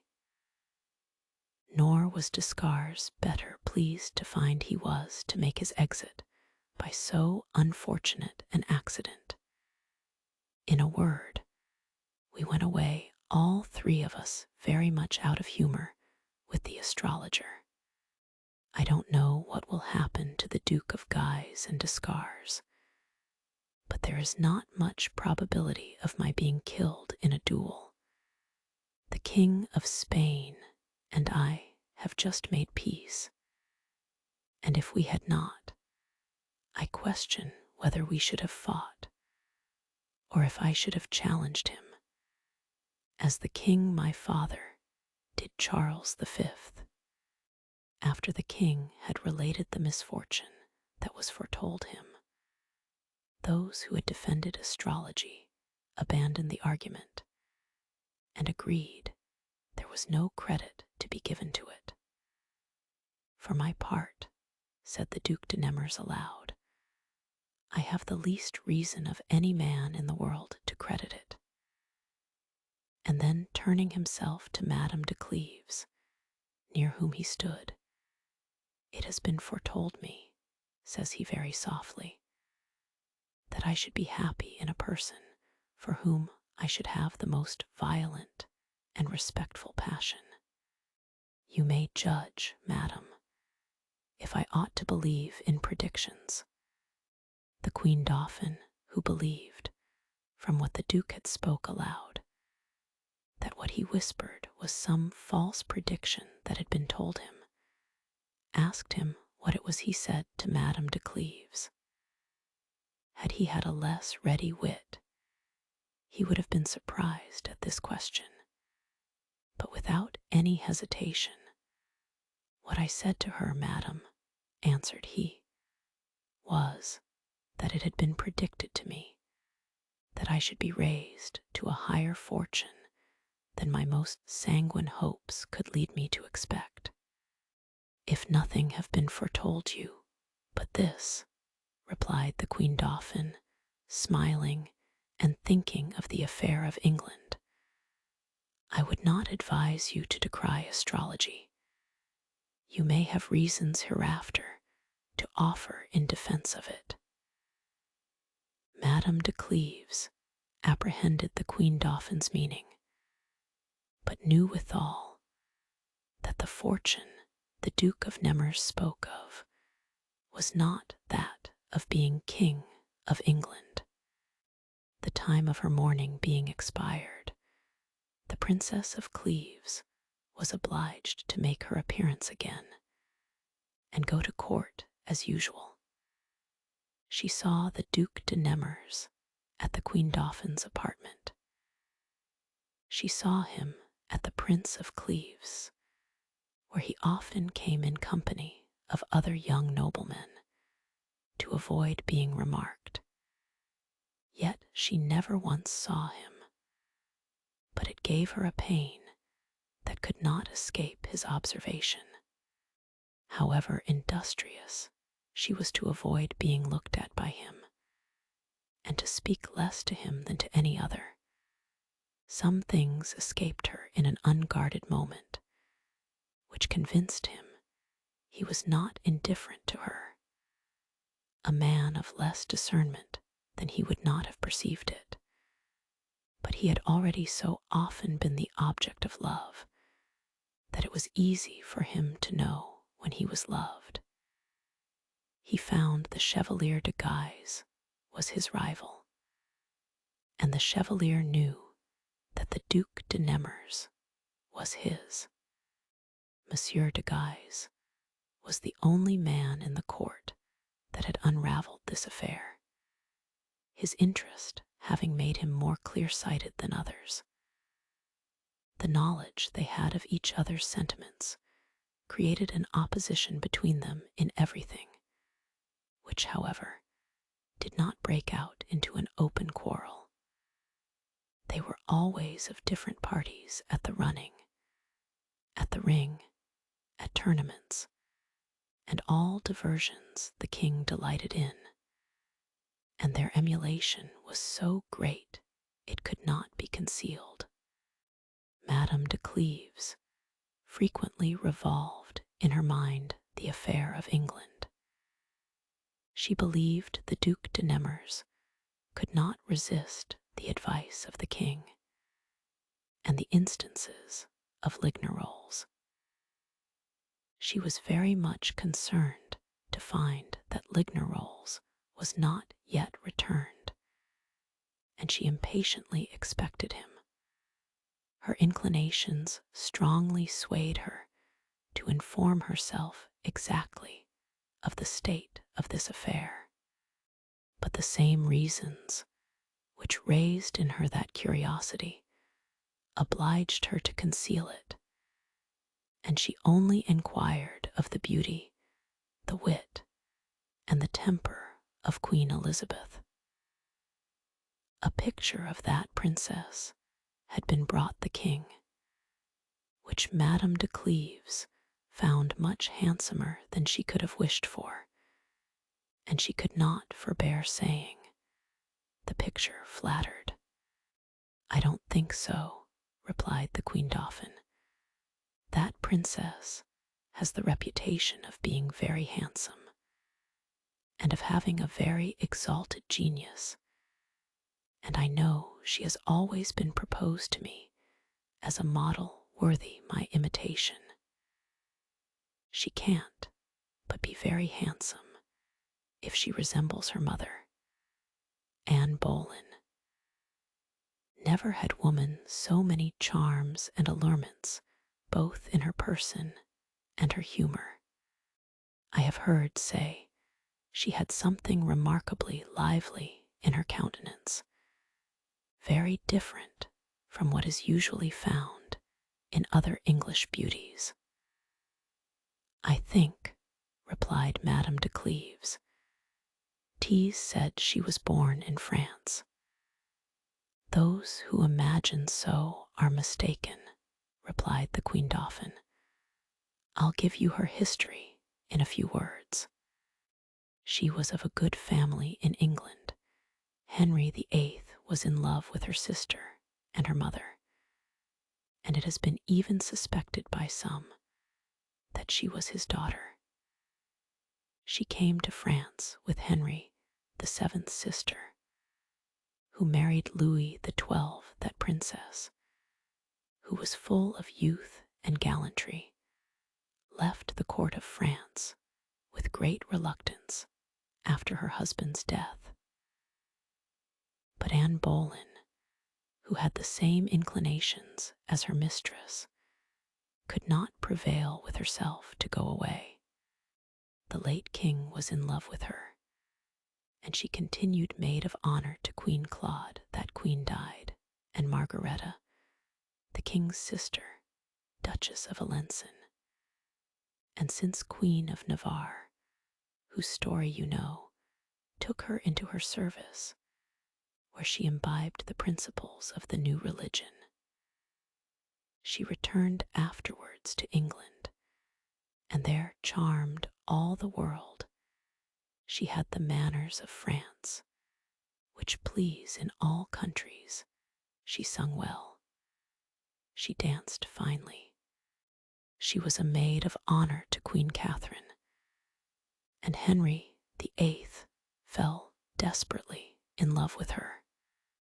Cardinal Wolsey, his favorite and first minister, being dissatisfied with the emperor for not having favored his pretensions to the papacy, in order to revenge himself of him, contrived an alliance between France and the king his master.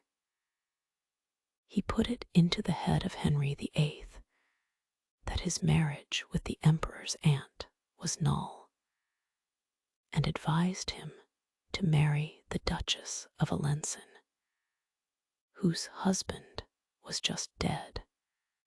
Anne Boleyn, who was not without ambition, considered Queen Catherine's divorce as a means that would bring her to the crown. She began to give the King of England impressions of the Lutheran religion, and engaged the late king to favor at Rome Henry VIII's divorce, in hopes of his marrying the Duchess of Alençon. Cardinal Wolsey, that he might have an opportunity of treating this affair, procured himself to be sent to France upon other pretenses, but his master was so far from permitting him to propose this marriage that he sent him express orders to Calais not to speak of it. Cardinal Wolsey, at his return from France, was received with as great honors as could have been paid to the king himself. Never did any favorite carry his pride and vanity to so great a height. He managed an interview between the two kings at Boulogne, when Francis I would have given the upper hand to Henry VIII, but he refused to accept it. They treated one another by turns with the utmost magnificence, and presented to each habits of the same sort with those they wore themselves. I remember to have heard say that those the late king sent to the King of England were of crimson satin beset all over with pearls and diamonds, and a robe of white velvet embroidered with gold. After having stayed some time at Boulogne, they went to Calais. Anne Boleyn was lodged in Henry VIII's court with the train of a queen, and Francis I made her the same presents, and paid her the same honors as if she had been really so.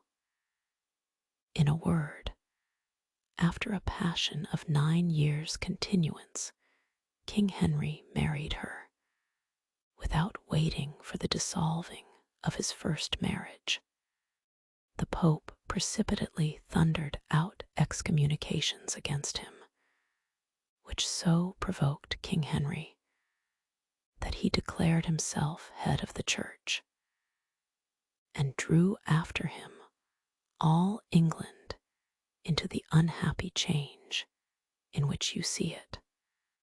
Anne Boleyn did not long enjoy her greatness, for when she thought herself most secure of it by the death of Queen Catherine, one day, as she was seeing a match of running at the ring made by the Viscount Rochefort, her brother, the king was struck with such a jealousy that he abruptly left the show, went away to London and gave orders for arresting the Queen, the Viscount Rochefort, and several others whom he believed to be the lovers or confidants of that princess. Though this jealousy in appearance had its birth that moment, the king had been long possessed with it by the Viscountess Rochefort, who, not being able to bear the strict intimacy between her husband and the queen, represented it to the king as a criminal commerce, so that that prince, who was besides in love with Jane Seymour, thought of nothing but ridding himself of Anne Boleyn. And in less than 3 weeks he caused the queen and her brother to be tried, had them both beheaded, and married Jane Seymour.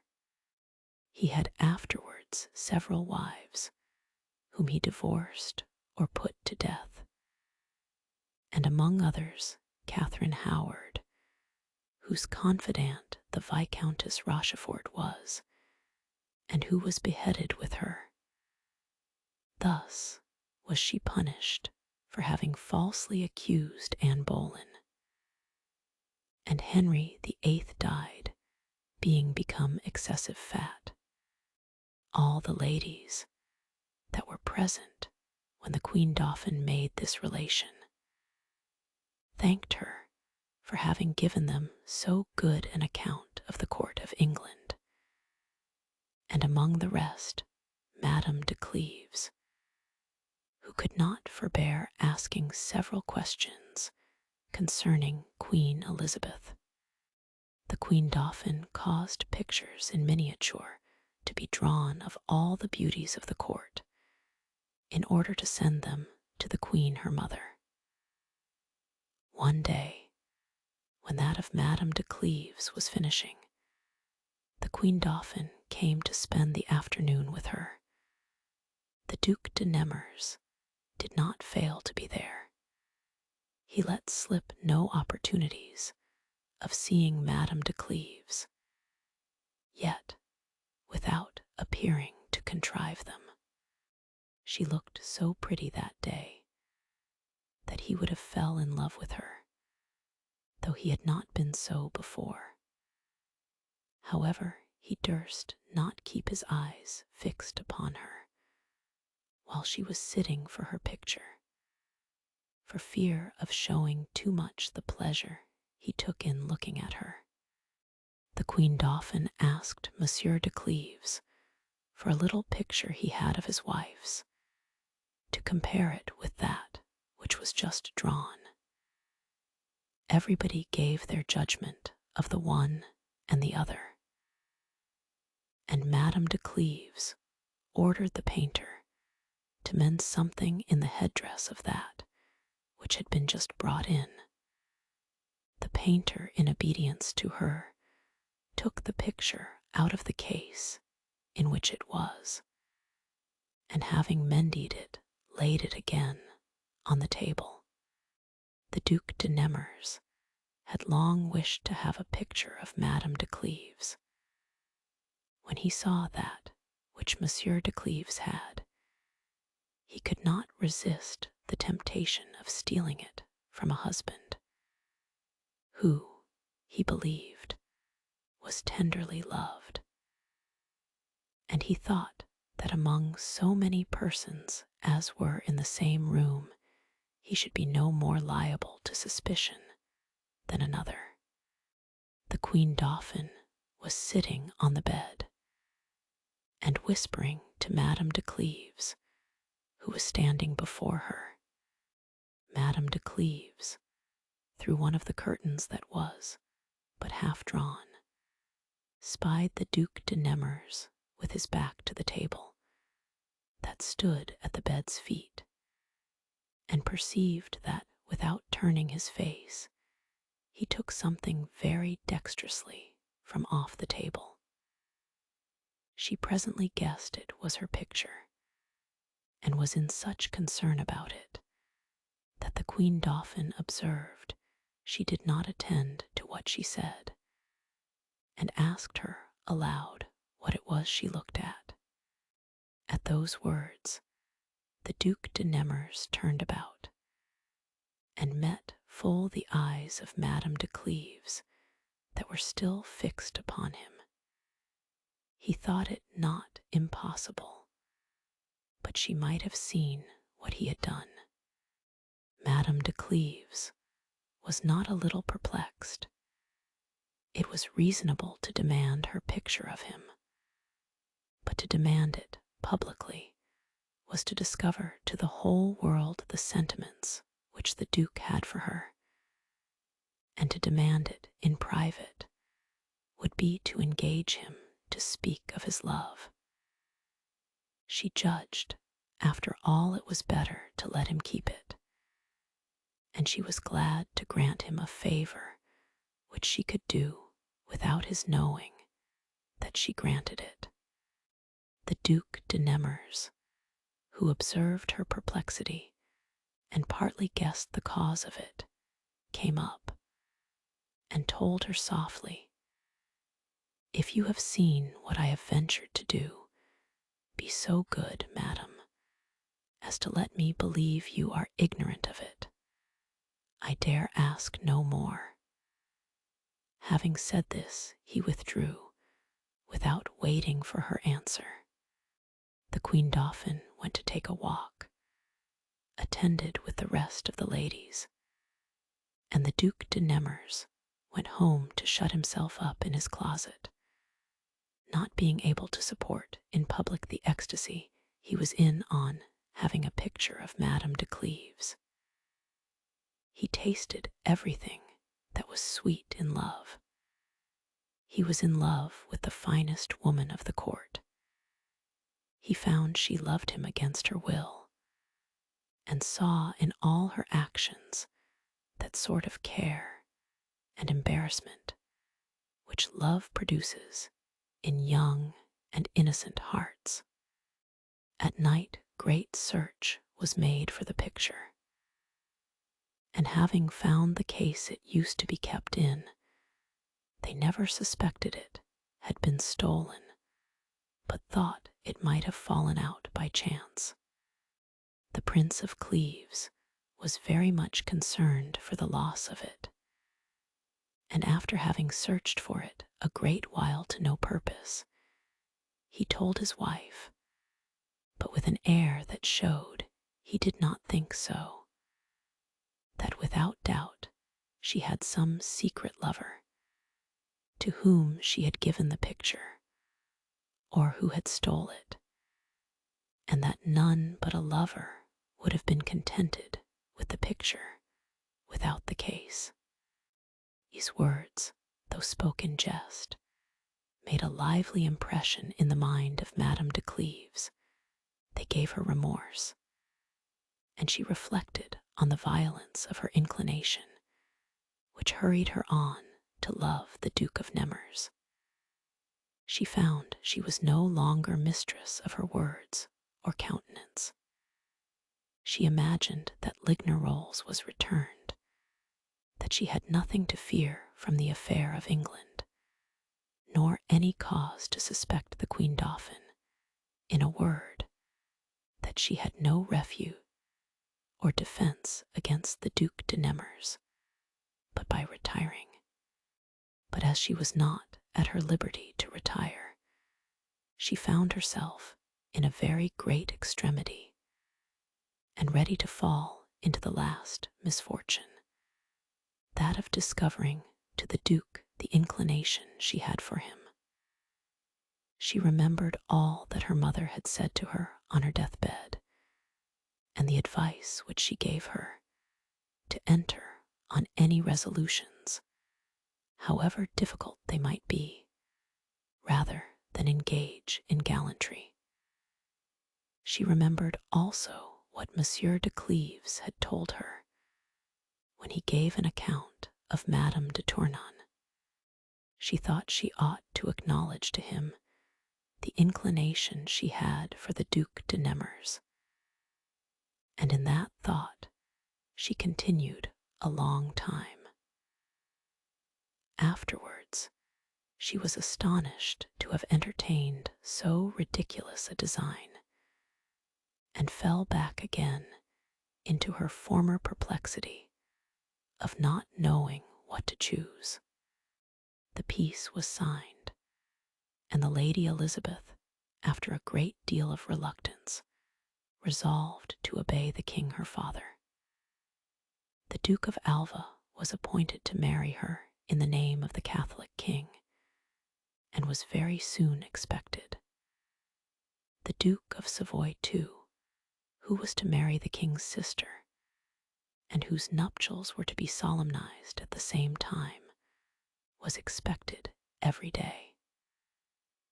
The king thought of nothing but how to grace these marriages with such diversions as might display the politeness and magnificence of his court. Interludes and comedies of the best kind were proposed, but the king thought those entertainments too private, and desired to have somewhat of a more splendid nature. He resolved to make a solemn tournament, to which strangers might be invited, and of which the people might be spectators. The princes and young lords very much approved the king's design, especially the Duke of Ferrara, Monsieur de Guise, and the Duc de Nemours, who surpassed the rest in these sorts of exercises. The king made choice of them to be together with himself the 4 champions of the tournament. Proclamation was made throughout the kingdom that on the 15th of June in the city of Paris, His Most Christian Majesty and the Princes Alfonso dit Duke of Ferrara, Francis of Lorraine Duke of Guise, and James of Savoy Duke of Nemours would hold an open tournament against all comers.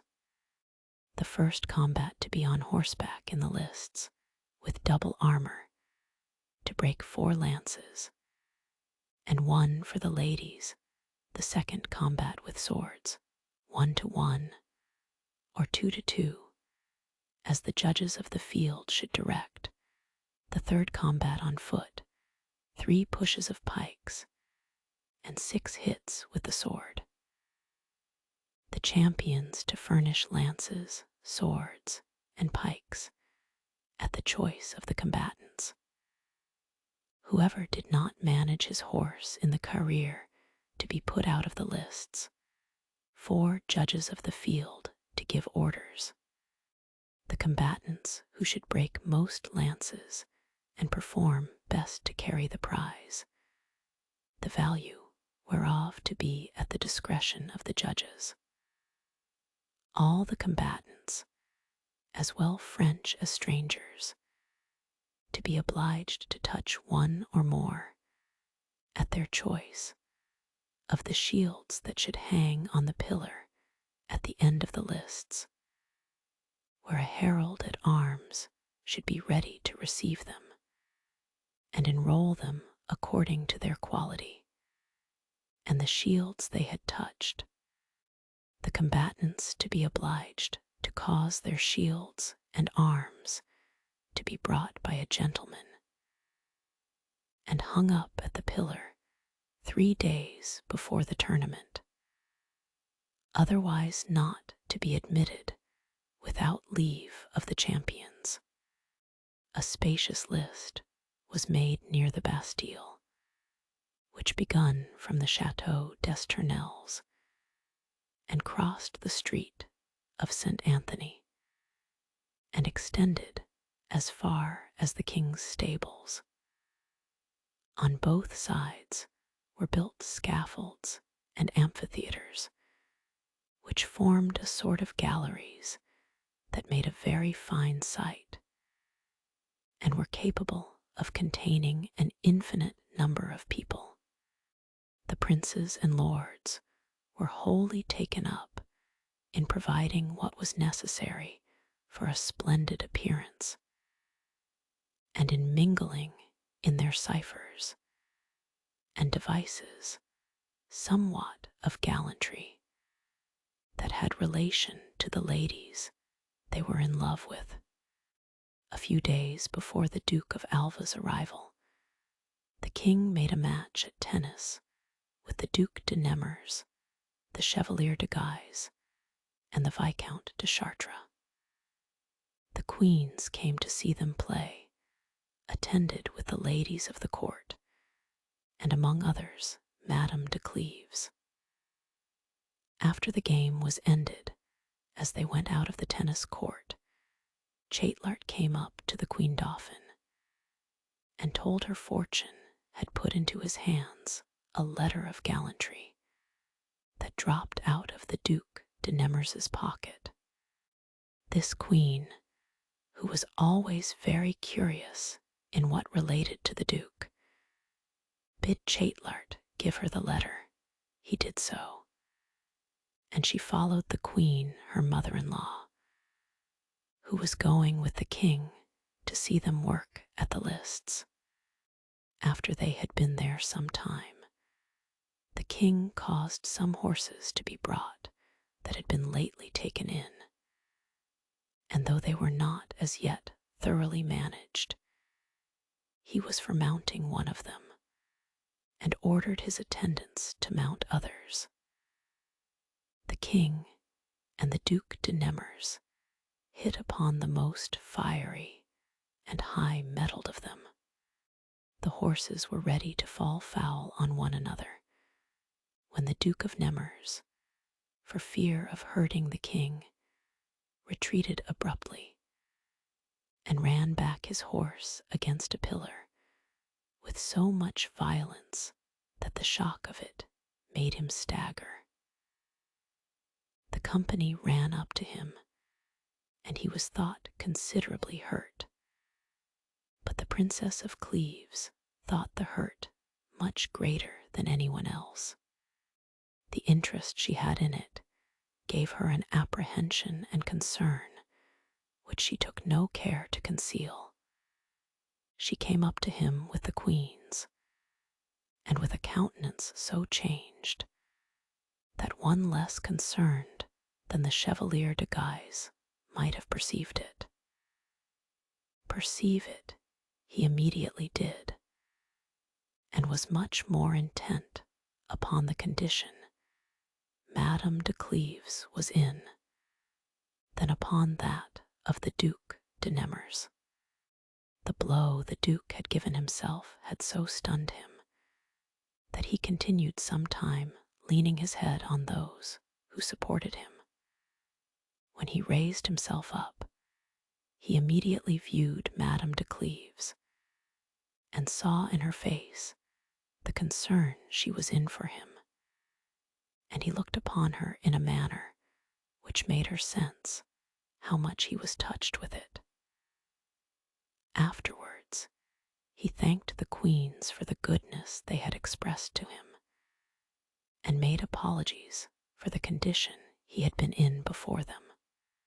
And then the king ordered him to go to rest. Madame de Cleves, after she was recovered from the fright she had been in, presently reflected on the tokens she had given of it. The Chevalier de Guise did not suffer her to continue long in the hope that nobody had perceived it, but giving her his hand to lead her out of the lists. "I have more cause to complain, madam," said he, "than the Duc de Nemours. Pardon me, if I forget for a moment that profound respect I have always had for you, and show you how much my heart is grieved for what my eyes have just seen. This is the first time I have ever been so bold as to speak to you, and it will be the last. Death, or at least eternal absence, will remove me from a place where I can live no longer.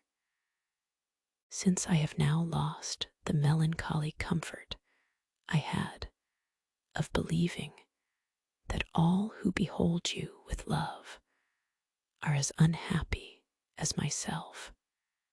Madame de Cleves made only a confused answer, as if she had not understood what the chevalier's words meant.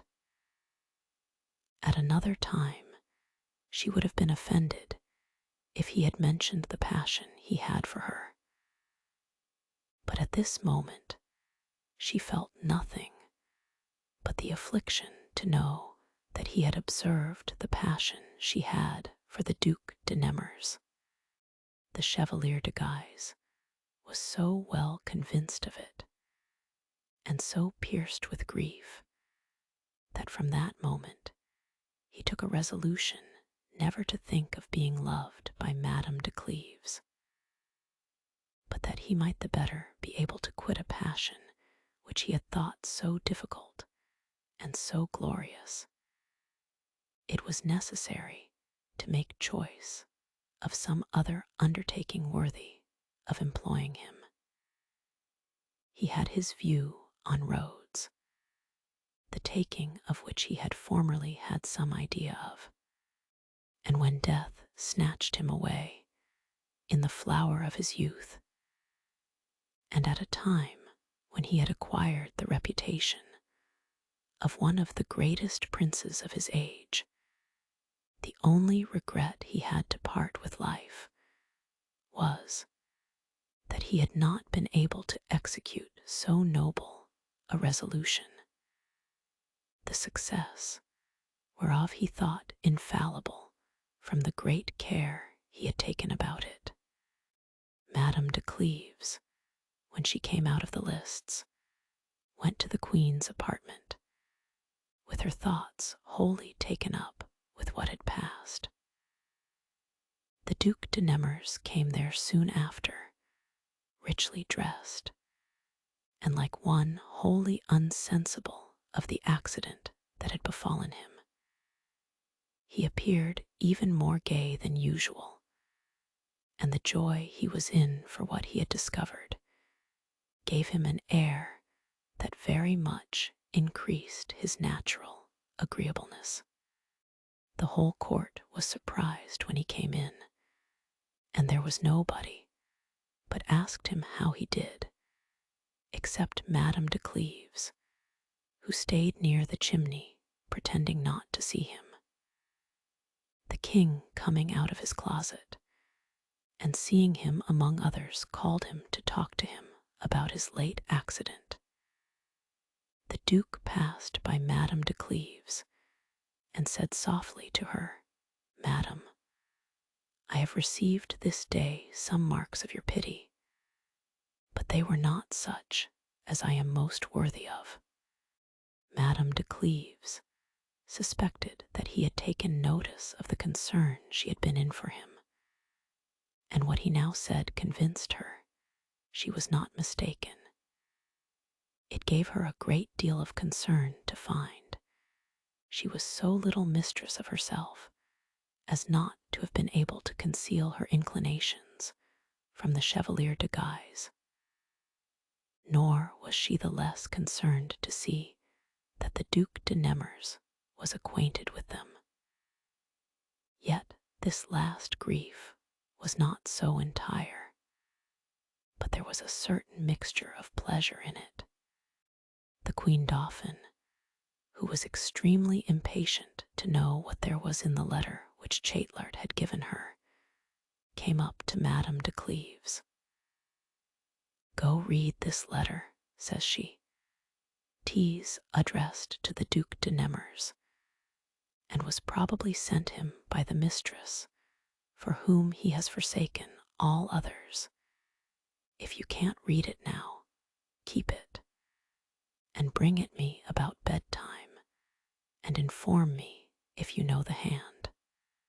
Having said this, the Queen Dauphin went away from Madame de Cleves, and left her in such astonishment that she was not able for some time to stir out of the place. The impatience and grief she was in not permitting her to stay at court. She went home before her usual hour of retirement. She trembled with the letter in her hand. Her thoughts were full of confusion, and she experienced, I know not what of insupportable grief that she had never felt before. No sooner was she in her closet, but she opened the letter and found it as follows. I have loved you too well to leave you in a belief that the change you observe in me is an effect of lightness. I must inform you that your falsehood is the cause of it. You will be surprised to hear me speak of your falsehood. You have dissembled it with so much skill, and I have taken so much care to conceal my knowledge of it from you, that you have reason to be surprised at the discovery. I am myself in wonder that I have discovered nothing of it to you before. Never was grief equal to mine. I thought you had the most violent passion for me. I did not conceal that which I had for you, and at the time that I acknowledged it to you without reserve, I found that you deceived me, that you loved another, and that in all probability I was made a sacrifice to this new mistress. I knew it the day you run at the ring, and this was the reason I was not there. At first, I pretended an indisposition in order to conceal my sorrow, but afterwards I really fell into one, nor could a constitution delicate like mine support so violent a shock. When I began to be better, I still counterfeited sickness, that I might have an excuse for not seeing and for not writing to you. Besides, I was willing to have time to come to a resolution in what manner to deal with you. I took and quitted the same resolution 20 times, but at last I concluded you deserved not to see my grief, and I resolved not to show you the least mark of it. I had a desire to bring down your pride by letting you see that my passion for you declined of itself. I thought I should by this lessen the value of the sacrifice you had made of me, and was loth you should have the pleasure of appearing more amiable in the eyes of another by showing her how much I loved you. I resolved to write to you in a cold and languishing manner, that she, to whom you gave my letters, might perceive my love was at an end. I was unwilling she should have the satisfaction of knowing I was sensible that she triumphed over me, or that she should increase her triumph by my despair and complaints. I thought I should punish you too little by merely breaking with you, and that my ceasing to love you would give you but a slight concern after you had first forsaken me. I found it was necessary you should love me to feel the smart of not being loved, which I so severely experienced myself. I was of opinion that if anything could rekindle that flame, it would be to let you see that mine was extinguished, but to let you see it through an endeavor to conceal it from you, as if I wanted the power to acknowledge it to you. This resolution I adhered to. I found it difficult to take, and when I saw you again, I thought it impossible to execute. I was ready 100 times to break out into tears and complaints. My ill state of health, which still continued, served as a disguise to hide from you the affliction and trouble I was in. Afterward, I was supported by the pleasure of dissembling with you, as you had done with me.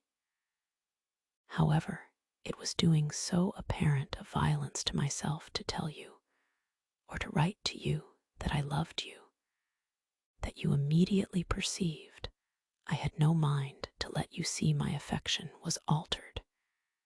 You was touched with this. You complained of it. I endeavored to remove your fears, but it was done in so forced a manner that you were still more convinced by it. I no longer loved you. In short, I did all I intended to do. The fantasticalness of your heart was such that you advanced towards me in proportion as you saw I retreated from you. I have enjoyed all the pleasure which can arise from revenge. I plainly saw that you loved me more than you had ever done, and I showed you I had no longer any love for you. I had even reason to believe that you had entirely abandoned her, for whom you had forsaken me. I had ground, too, to be satisfied you had never spoken to her concerning me. But neither your discretion in that particular, nor the return of your affection can make amends for your inconstancy. Your heart has been divided between me and another, and you have deceived me. This is sufficient wholly to take from me the pleasure I found in being loved by you, as I thought I deserved to be, and to confirm me in the resolution I have taken never to see you more, which you are so much surprised at. Madame de Cleves read this letter, and read it over again several times, without knowing at the same time what she had read. She saw only that the Duc de Nemours did not love her as she imagined, and that he loved others who were no less deceived by him than she. What a discovery was this for a person in her condition, who had a violent passion, who had just given marks of it to a man whom she judged unworthy of it, and to another whom she used ill for his sake.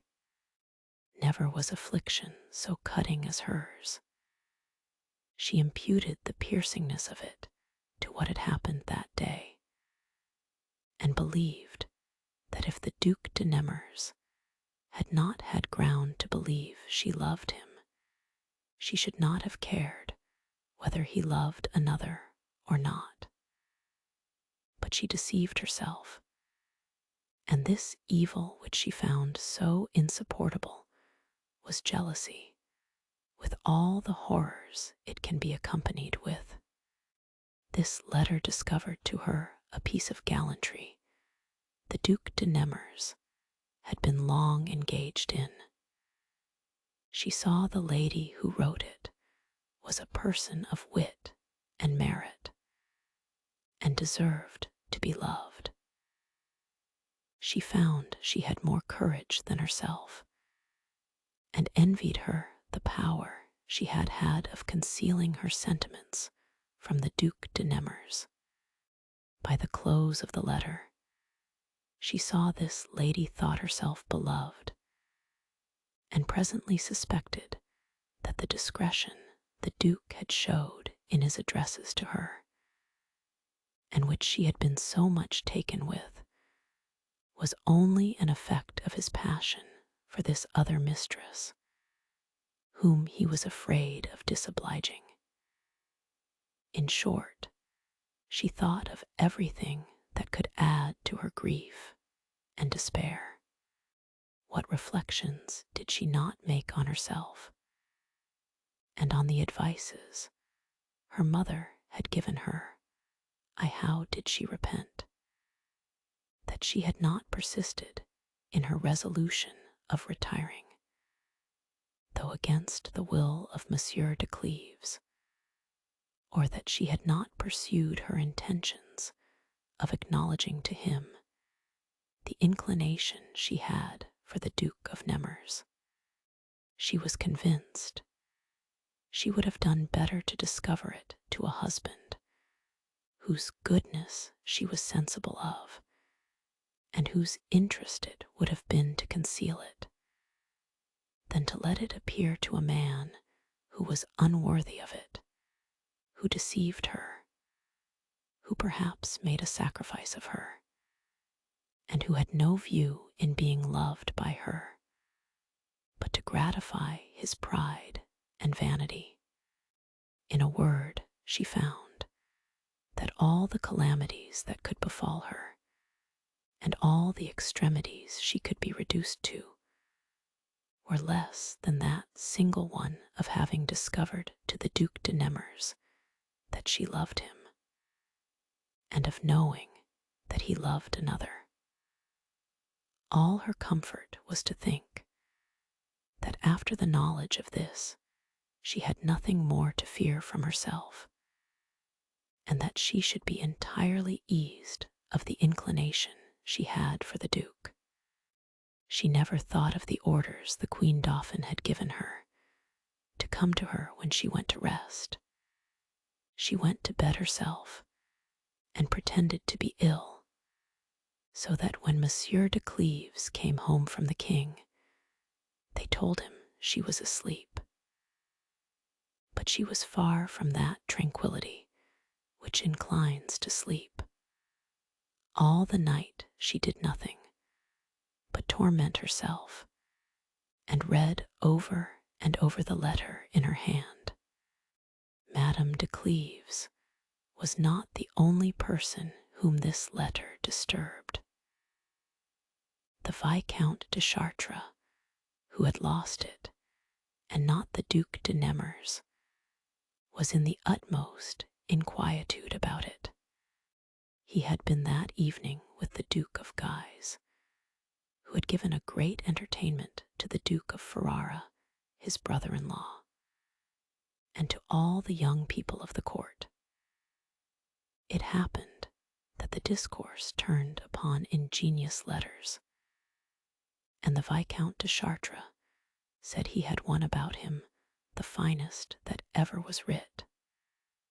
They urged him to show it, and on his excusing himself, the Duc de Nemours insisted he had no such letter, and that what he said was only out of vanity.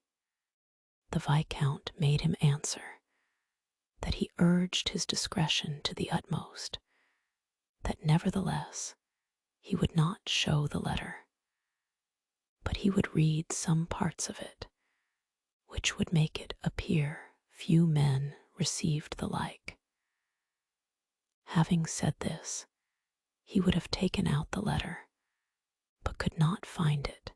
He searched for it to no purpose. The company rallied him about it, but he seemed so disturbed that they forbore to speak further of it. He withdrew sooner than the others, and went home with great impatience to see if he had not left the letter there. While he was looking for it, one of the Queen's pages came to tell him that the Viscountess Giuzes had thought it necessary to give him speedy advice, that it was said at the Queen's court that he had dropped a letter of gallantry out of his pocket while he was playing at tennis. That great part of what the letter contained had been related, that the Queen had expressed a great curiosity to see it, and had sent to one of her gentlemen for it, but that he answered he had given it to Chatelart. The page added many other particulars which heightened the Viscount's concern. He went out that minute to go to a gentleman who was an intimate friend of Chatelart's, and though it was a very unseasonable hour, made him get out of bed to go and fetch the letter, without letting him know who it was had sent for it, or who had lost it. Chatelart, who was prepossessed with an opinion that it belonged to the Duke of Nemours, and that the Duke was in love with the Queen Dauphin, did not doubt. But it was he who had sent to redemand it, and so answered with a malicious sort of joy that he had put the letter into the Queen Dauphin's hands. The gentleman brought this answer back to the Viscount de Chartres, which increased the uneasiness he was under already, and added new vexations to it. After having continued some time in an irresolution what to do, he found that the Duc de Nemours was the only person whose assistance could draw him out of this intricate affair. Accordingly, he went to the Duke's house and entered his room about break of day. What the Duke had discovered the day before with respect to the Princess of Cleves had given him such agreeable ideas that he slept very sweetly. He was very much surprised to find himself waked by the Viscount de Chartres, and asked him if he came to disturb his rest so early, to be revenged of him for what he had said last night at supper. The Viscount's look soon convinced him that he came upon a serious business. "I am come," said he, "to entrust you with the most important affair of my life. I know very well you are not obliged to me for the confidence I place in you, because I do it at a time when I stand in need of your assistance. But I know likewise that I should have lost your esteem if I had acquainted you with all I am now going to tell you, without having been forced to it by absolute necessity. I have dropped the letter I spoke of last night. It is of the greatest consequence to me that nobody should know it is addressed to me. It has been seen by abundance of people who were at the tennis court yesterday when I dropped it. You was there too, and the favor I have to ask you is to say it was you who lost it." "Sure you think," replied the Duc de Nemours, smiling, "that I have no mistress by making such a proposal, and that I have no quarrels or inconveniences to apprehend by leaving it to be believed that I receive such letters." "I beg you," said the Viscount, "to hear me seriously. If you have a mistress, as I doubt not you have, though I do not know who she is, it will be easy for you to justify yourself, and I'll put you into an infallible way of doing it. As for you, though you should fail in justifying yourself, it can cost you nothing but a short falling out. But for my part, this accident affects me in a very different manner. I shall dishonor a person who has passionately loved me, and is one of the most deserving women in the world. On the other side, I shall draw upon myself an implacable hatred that will ruin my fortune, and perhaps proceed somewhat further."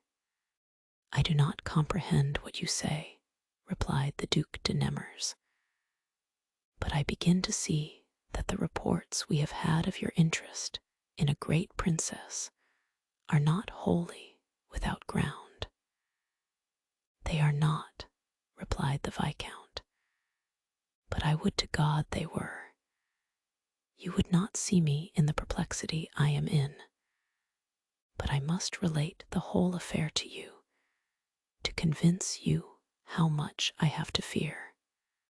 Ever since I came to court, the Queen has treated me with a great deal of favor and distinction, and I had grounds to believe that she was very kindly disposed towards me. There was nothing, however, particular in all this, and I never presumed to entertain any thoughts of her but what were full of respect, so far from it that I was deeply in love with Madame de Chartres. Anyone that sees her may easily judge. 'Tis very possible for one to be greatly in love with her when one is beloved by her, and so I was. About 2 years ago, the court being at Fontainebleau, I was 2 or 3 times in conversation with the Queen, at hours when there were very few people in her apartment. It appeared to me that my turn of wit was agreeable to her, and I observed she always approved what I said. One day, among others, she fell into a discourse concerning confidence. I said there was nobody in whom I entirely confided, that I found people always repented of having done so, and that I knew a great many things of which I had never spoke. The Queen told me she esteemed me the more for it, that she had not found in France anyone that could keep a secret, and that this was what had embarrassed her more than anything else, because it had deprived her of the pleasure of having a confidant, that nothing was so necessary in life as to have somebody one could open one's mind to with safety, especially for people of her rank. Afterwards, she frequently resumed the same discourse, and acquainted me with very particular circumstances. At last, I imagined she was desirous to learn my secrets, and to entrust me with her own. This thought engaged me strictly to her. I was so pleased with this distinction that I made my court to her with greater assiduity than usual. One evening, the king and the ladies of the court rode out to take the air in the forest, but the Queen, being a little indisposed, did not go. I stayed to wait upon her, and she walked down to the pond side and dismissed her gentlemen ushers, that she might be more at liberty. After she had taken a few turns, she came up to me and bid me follow her. I would speak with you, says she, and by what I shall say you will see I am your friend. She stopped here, and looking earnestly at me, you are in love, continued she, and because perhaps you have made nobody your confidant, you think that your love is not known, but it is known, and even by persons who are interested in it. You are observed. The place where you see your mistress is discovered, and there's a design to surprise you. I don't know who she is, nor do I ask you to tell me. I would only secure you from the misfortunes into which you may fall. See, I beseech you, what a snare the Queen laid for me, and how difficult it was for me not to fall into it. She had a mind to know if I was in love, and as she did not ask me who I was in love with, but let me see her intention was only to serve me, I had no suspicion that she spoke either out of curiosity or by design. Nevertheless, contrary to all probability, I saw into the bottom of the matter. I was in love with Madame de Chartres, but though she loved me again, I was not happy enough to have private places to see her in without danger of being discovered there. And so I was satisfied she could not be the person the Queen meant, I knew also that I had an intrigue with another woman less handsome and less reserved than Madame de Chartres, and that it was not impossible, but the place where I saw her might be discovered. But as this was a business I little cared for, it was easy for me to guard against all sorts of danger by forbearing to see her. I resolved, therefore, to acknowledge nothing of it to the Queen, but to assure her, on the contrary, that I had a long time laid aside the desire of gaining women's affections, even where I might hope for success, because I found them all in some measure unworthy of engaging the heart of an honorable man, and that it must be something very much above them which could touch me. You do not answer me ingenuously, replied the Queen. I am satisfied of the contrary. The free manner in which I speak to you ought to oblige you to conceal nothing from me. I would have you, continued she, be of the number of my friends, but I would not, after having admitted you into that rank, be ignorant of your engagements. Consider whether you think my friendship will be too dear at the price of making me your confidant. I give you 2 days to think on it, but then consider well of the answer you shall make me, and remember that if ever I find hereafter you have deceived me, I shall never forgive you as long as I live. Having said this, the Queen left me without waiting for my answer. You may imagine how full my thoughts were of what she had said to me. The 2 days she had given me to consider of it, I did not think too long a time to come to a resolution. I found she had a mind to know if I was in love, and that her desire was I should not be so. I foresaw the consequences of what I was going to do.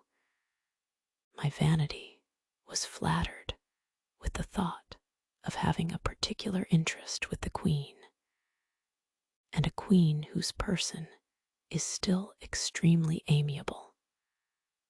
On the other hand, I was in love with Madame de Chartres, and though I had committed a petty treason against her by my engagement with the other woman I told you of, I could not find in my heart to break with her.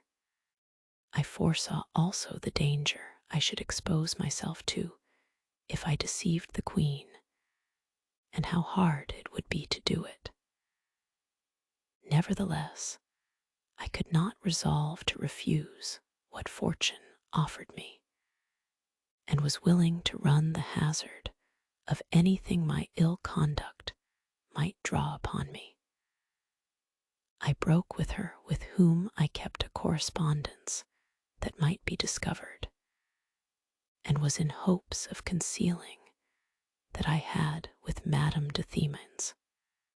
At the 2 days' end, as I entered the room where the Queen was with all the ladies about her, she said aloud to me, and with a grave air that was surprising enough, "Have you thought of the business I charged you with, and do you know the truth of it?"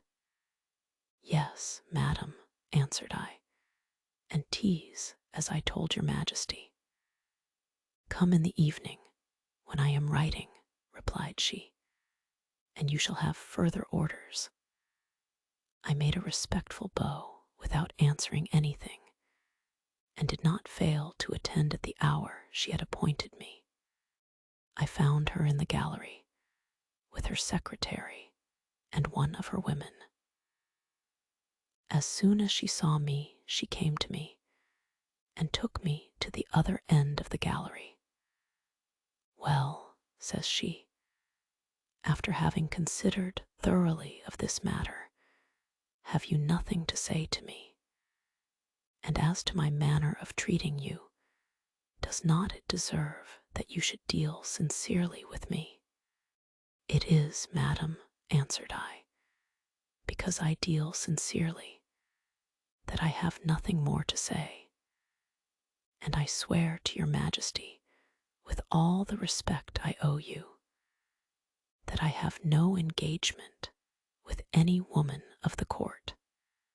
"I will believe it," replied the queen, "because I wish it, and I wish it because I desire to have you entirely mine, and because it would be impossible for me to be satisfied with your friendship if you were in love. One cannot confide in those who are. One cannot be secure of their secrecy. They are too much divided, and their mistresses have always the first place in their thoughts, which does not suit at all with the manner in which I would have you live with me. Remember then, it is upon your giving me your word that you have no engagement, that I choose you for my confidant. Remember, I insist on having you entirely to myself, and that you shall have no friend of either sex, but such as I shall approve, and that you abandon every care but that of pleasing me. I'll not desire you to neglect any opportunity for advancing your fortune. I'll conduct your interests with more application than you can yourself, and whatever I do for you, I shall think myself more than recompensed if you answer my expectations. I make choice of you to open my heart's griefs to you, and to have your assistance in softening them. You may imagine they are not small. I bear in appearance without much concern the king's engagement with the Duchess of Valentinois, but it is insupportable to me. She governs the king, she imposes upon him, she slights me. All my people are at her beck. The queen, my daughter-in-law, proud of her beauty and the authority of her uncles, pays me no respect. The Constable Montmorency is master of the king and kingdom. He hates me, and has given proofs of his hatred, which I shall never forget. The Marshal de Saint Andre is a bold young favorite, who uses me no better than the others. The detail of my misfortunes would move your pity. Hitherto I have not dared to confide in anybody. I confide in you. Take care that I never repent it, and be my only consolation." The queen blushed when she had ended this discourse, and I was so truly touched with the goodness she had expressed to me, that I was going to throw myself at her feet. From that day she has placed an entire confidence in me. She has done nothing without advising with me, and the intimacy and union between us still subsists.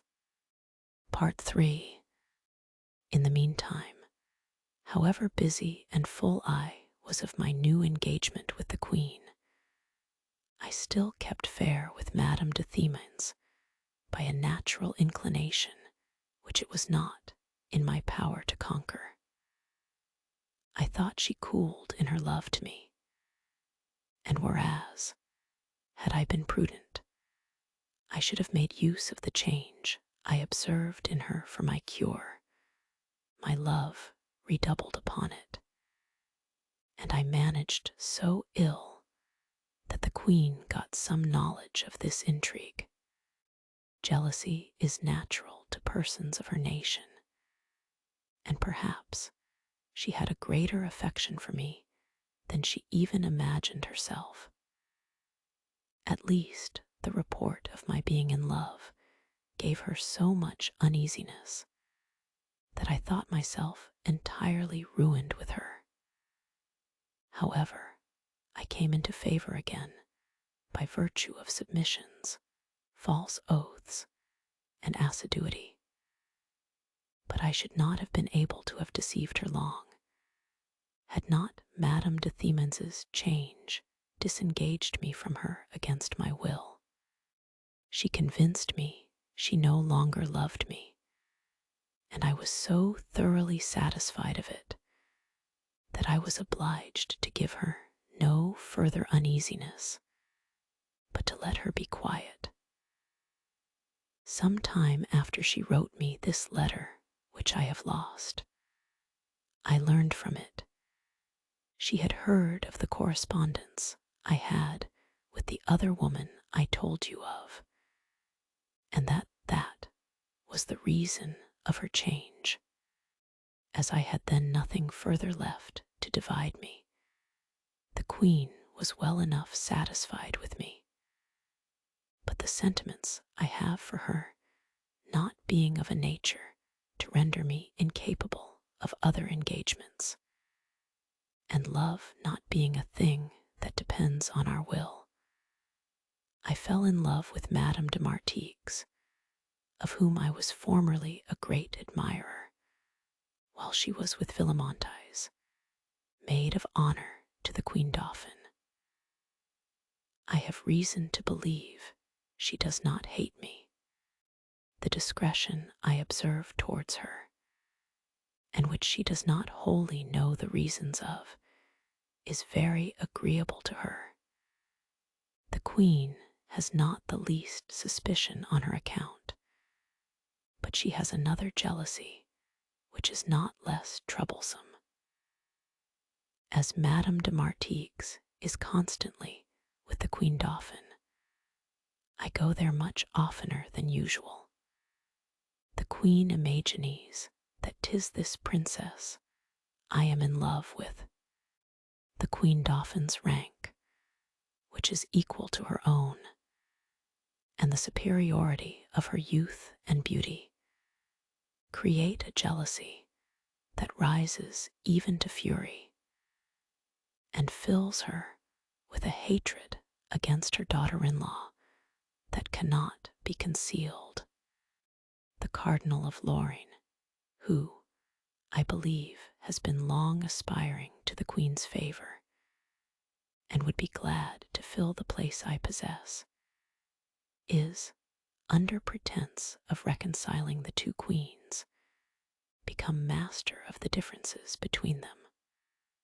I doubt not, but he has discovered the true cause of the Queen's anger, and I believe he does me all manner of ill offices without letting her see that he designs it.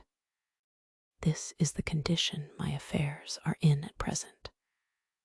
Judge what effect may be produced by the letter which I have lost, and which I unfortunately put in my pocket with design to restore it to Madame de Chartres.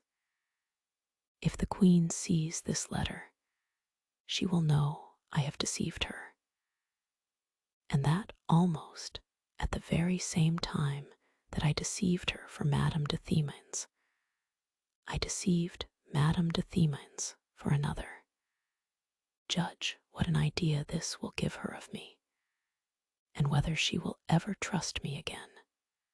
If she does not see the letter, what shall I say to her? She knows it has been given to the Queen Dauphin. She will think Chatelart knew that Queen's hand, and that the letter is from her. She will fancy the person of whom the letter expresses a jealousy is perhaps herself. In short, there is nothing which she may not think, and there is nothing which I ought not to fear from her thoughts. Add to this that I am desperately in love with Madame de Chartres, and that the Queen Dauphin will certainly show her this letter, which she will conclude to have been lately writ. Thus shall I be equally embroiled both with the person I love most, and with the person I have most cause to fear. Judge, after this, if I have not reason to conjure you to say the letter is yours, and to beg of you to get it out of the Queen Dauphin's hands. I am very well satisfied, answered the Duc de Nemours, that one cannot be in a greater embarrassment than that you are in, and it must be confessed you deserve it. I have been accused of being inconstant in my amours, and of having had several intrigues at the same time, but you outgo me so far that I should not so much as have dared to imagine what you have undertaken. Could you pretend to keep Madame de Chartres and be at the same engaged with the Queen? Did you hope to have an engagement with the Queen and be able to deceive her?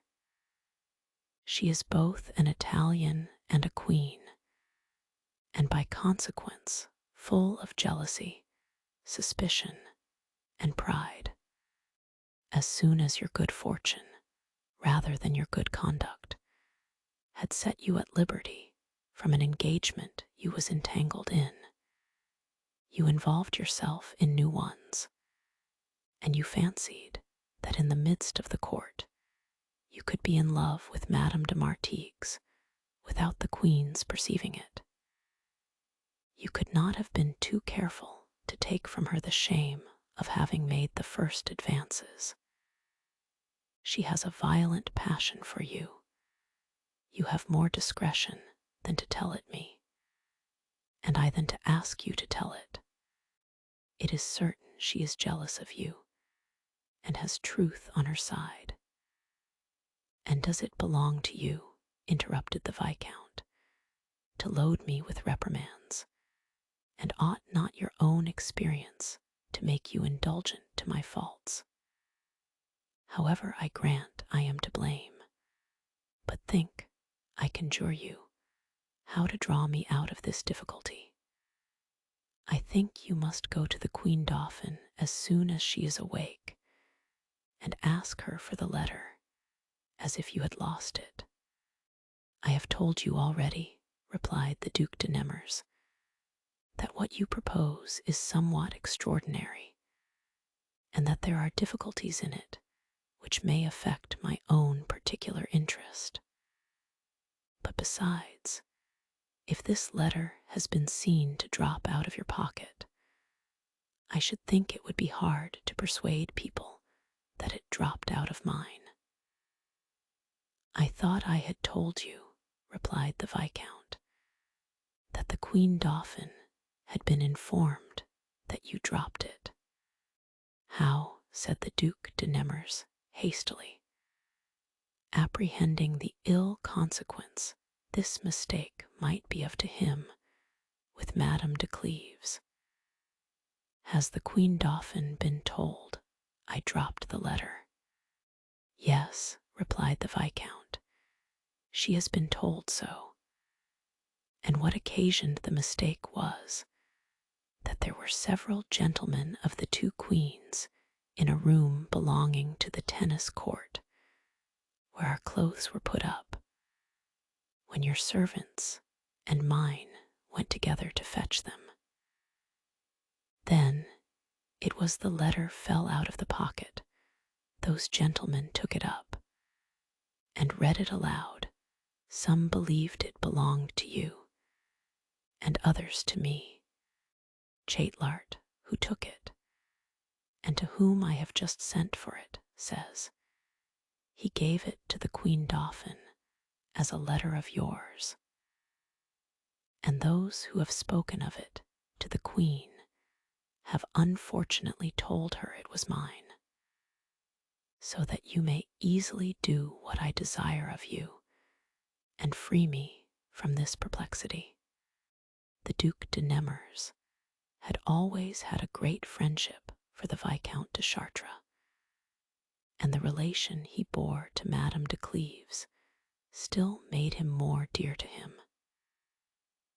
Nevertheless, he could not prevail with himself to run the risk of her having heard of this letter, as of a thing in which he was concerned. He fell into a deep musing, and the Viscount guessed pretty near what was the subject of his meditations. "I plainly see," said he, "that you are afraid of embroiling yourself with your mistress, and I should almost fancy the Queen Dauphin was she. If the little jealousy you seem to have of Monsieur Danville did not take me off from that thought. But be that as it will, it is not reasonable you should sacrifice your repose to mine, and I'll put you in a way of convincing her you love that this letter is directed to me and not to you. Here is a billet from Madame d'Amboise, who is a friend of Madame de Chartres, and was her confidant in the amour between her and me. In this, she desires me to send her Madame de Chartres' letter, which I have lost. My name is on the superscription, and the contents of the billet prove, without question, that the letter she desires is the same with that which has been found. I'll leave this billet in your hands, and agree that you may show it to your mistress in your justification. I conjure you not to lose a moment, but to go this morning to the Queen Dauphin. The Duc de Nemours promised the Viscount he would, and took Madame d'Amboise's billet. Nevertheless, his design was not to see the Queen Dauphin. He thought more pressing business required his care. He made no question, but she had already spoke of the letter to Madame de Cleves, and could not bear that a person he loved so desperately should have ground to believe he had engagements with any other. He went to the Princess of Cleves as soon as he thought she might be awake, and ordered her to be told that, if he had not business of the last consequence, he would not have desired the honor to see her at so extraordinary an hour. Madame de Cleves was in bed, and her mind was tossed to and fro by 1,000 melancholy thoughts that she had had during the night. She was extremely surprised to hear the Duc de Nemours asked for her. The anxiety she was in made her presently answer that she was ill and could not speak with him. The Duke was not at all shocked at this refusal. He thought it presaged him no ill, that she expressed a little coldness at a time when she might be touched with jealousy. He went to the Prince of Cleves' apartment, and told him he came from that of his lady, and that he was very sorry he could not see her, because he had an affair to communicate to her of great consequence to the Viscount de Chartres. He explained in few words to the prince the importance of this business, and the prince immediately introduced him into his lady's chamber. Had she not been in the dark, she would have found it hard to have concealed the trouble and astonishment she was in to see the Duc de Nemours introduced by her husband. Monsieur de Cleves told her the business was about a letter, wherein her assistance was wanting for the interest of the Viscount, that she was to consult with Monsieur de Nemours what was to be done, and that, as for him, he was going to the king, who had just sent for him. The Duc de Nemours had his heart's desire in being alone with Madame de Cleves. "I am come to ask you, madam," said he, if the Queen Dauphin has not spoke to you of a letter which Chatelard gave her yesterday. She said something to me of it, replied Madame de Cleves, but I don't see what relation this letter is to the interests of my uncle, and I can assure you that he is not named in it. It is true, madam, replied the Duc de Nemours. He is not named in it, but yet it is addressed to him, and it very much imports him that you should get it out of the Queen Dauphin's hands. I cannot comprehend, replied the princess, how it should be of any consequence to him if this letter should be seen, nor what reason there is to redemand it in his name. If you please to be at leisure to hear me, madam, said Monsieur de Nemours, I'll presently make you acquainted with the true state of the thing, and inform you of matters of so great importance to the Viscount that I would not even have trusted the Prince of Cleves with them, had I not stood in need of his assistance to have the honor to see you. I believe, said Madame de Cleves in a very unconcerned manner, that anything you may give yourself the trouble of telling me will be to little purpose. You had better go to the Queen Dauphin and plainly tell her, without using these roundabout ways, the interest you have in that letter, since she has been told, as well as I, that it belongs to you. The uneasiness of mind which Monsieur de Nemours observed in Madame de Cleves gave him the most sensible pleasure he ever knew, and lessened his impatience to justify himself. I don't know, madam, replied he, what the Queen Dauphin may have been told, but I am not at all concerned in that letter. It is addressed to the Viscount. I believe so, replied Madame de Cleves, but the Queen Dauphin has heard to the contrary, and she won't think it very probable that the Viscount's letters should fall out of your pocket.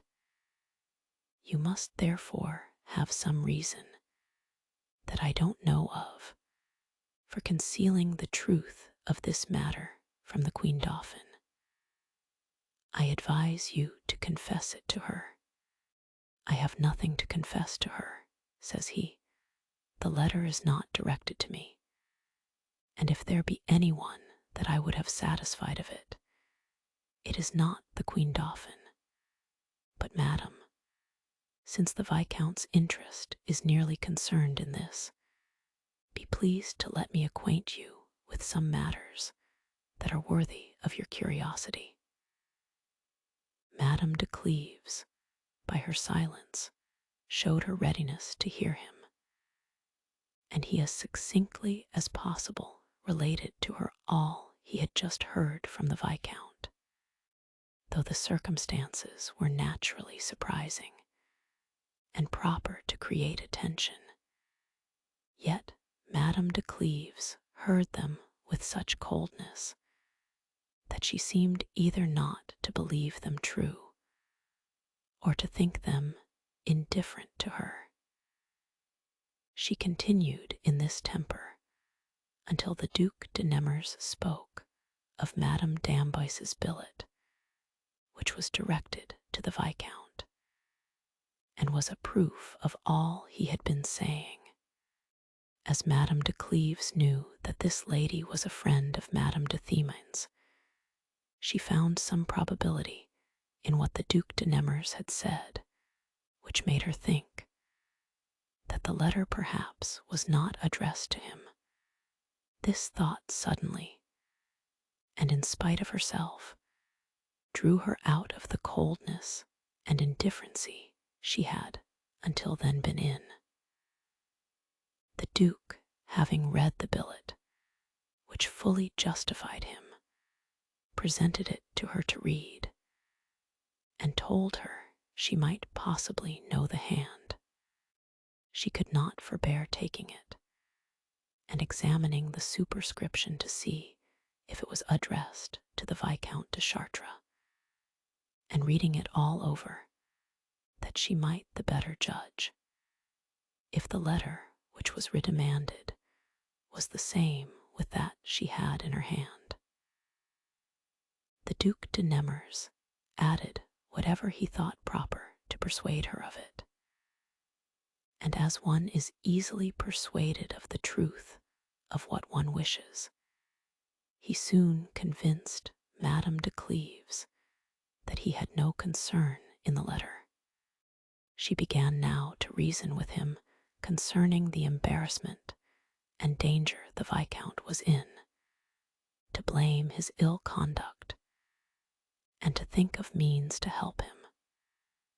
She was astonished at the Queen's proceedings, and confessed to the Duke that she had the letter. In short, she no sooner believed him innocent, but she discoursed with him with greater ease and freedom concerning what she would scarce before vouchsafe to hear. They agreed that the letter should not be restored to the Queen Dauphin, for fear she should show it to Madame de Martigues, who knew Madame de Themens's hand, and would easily guess, by the interest she had in the Viscount, that it was addressed to him. They agreed also that they ought not to entrust the Queen Dauphin with all that concerned the Queen her mother-in-law.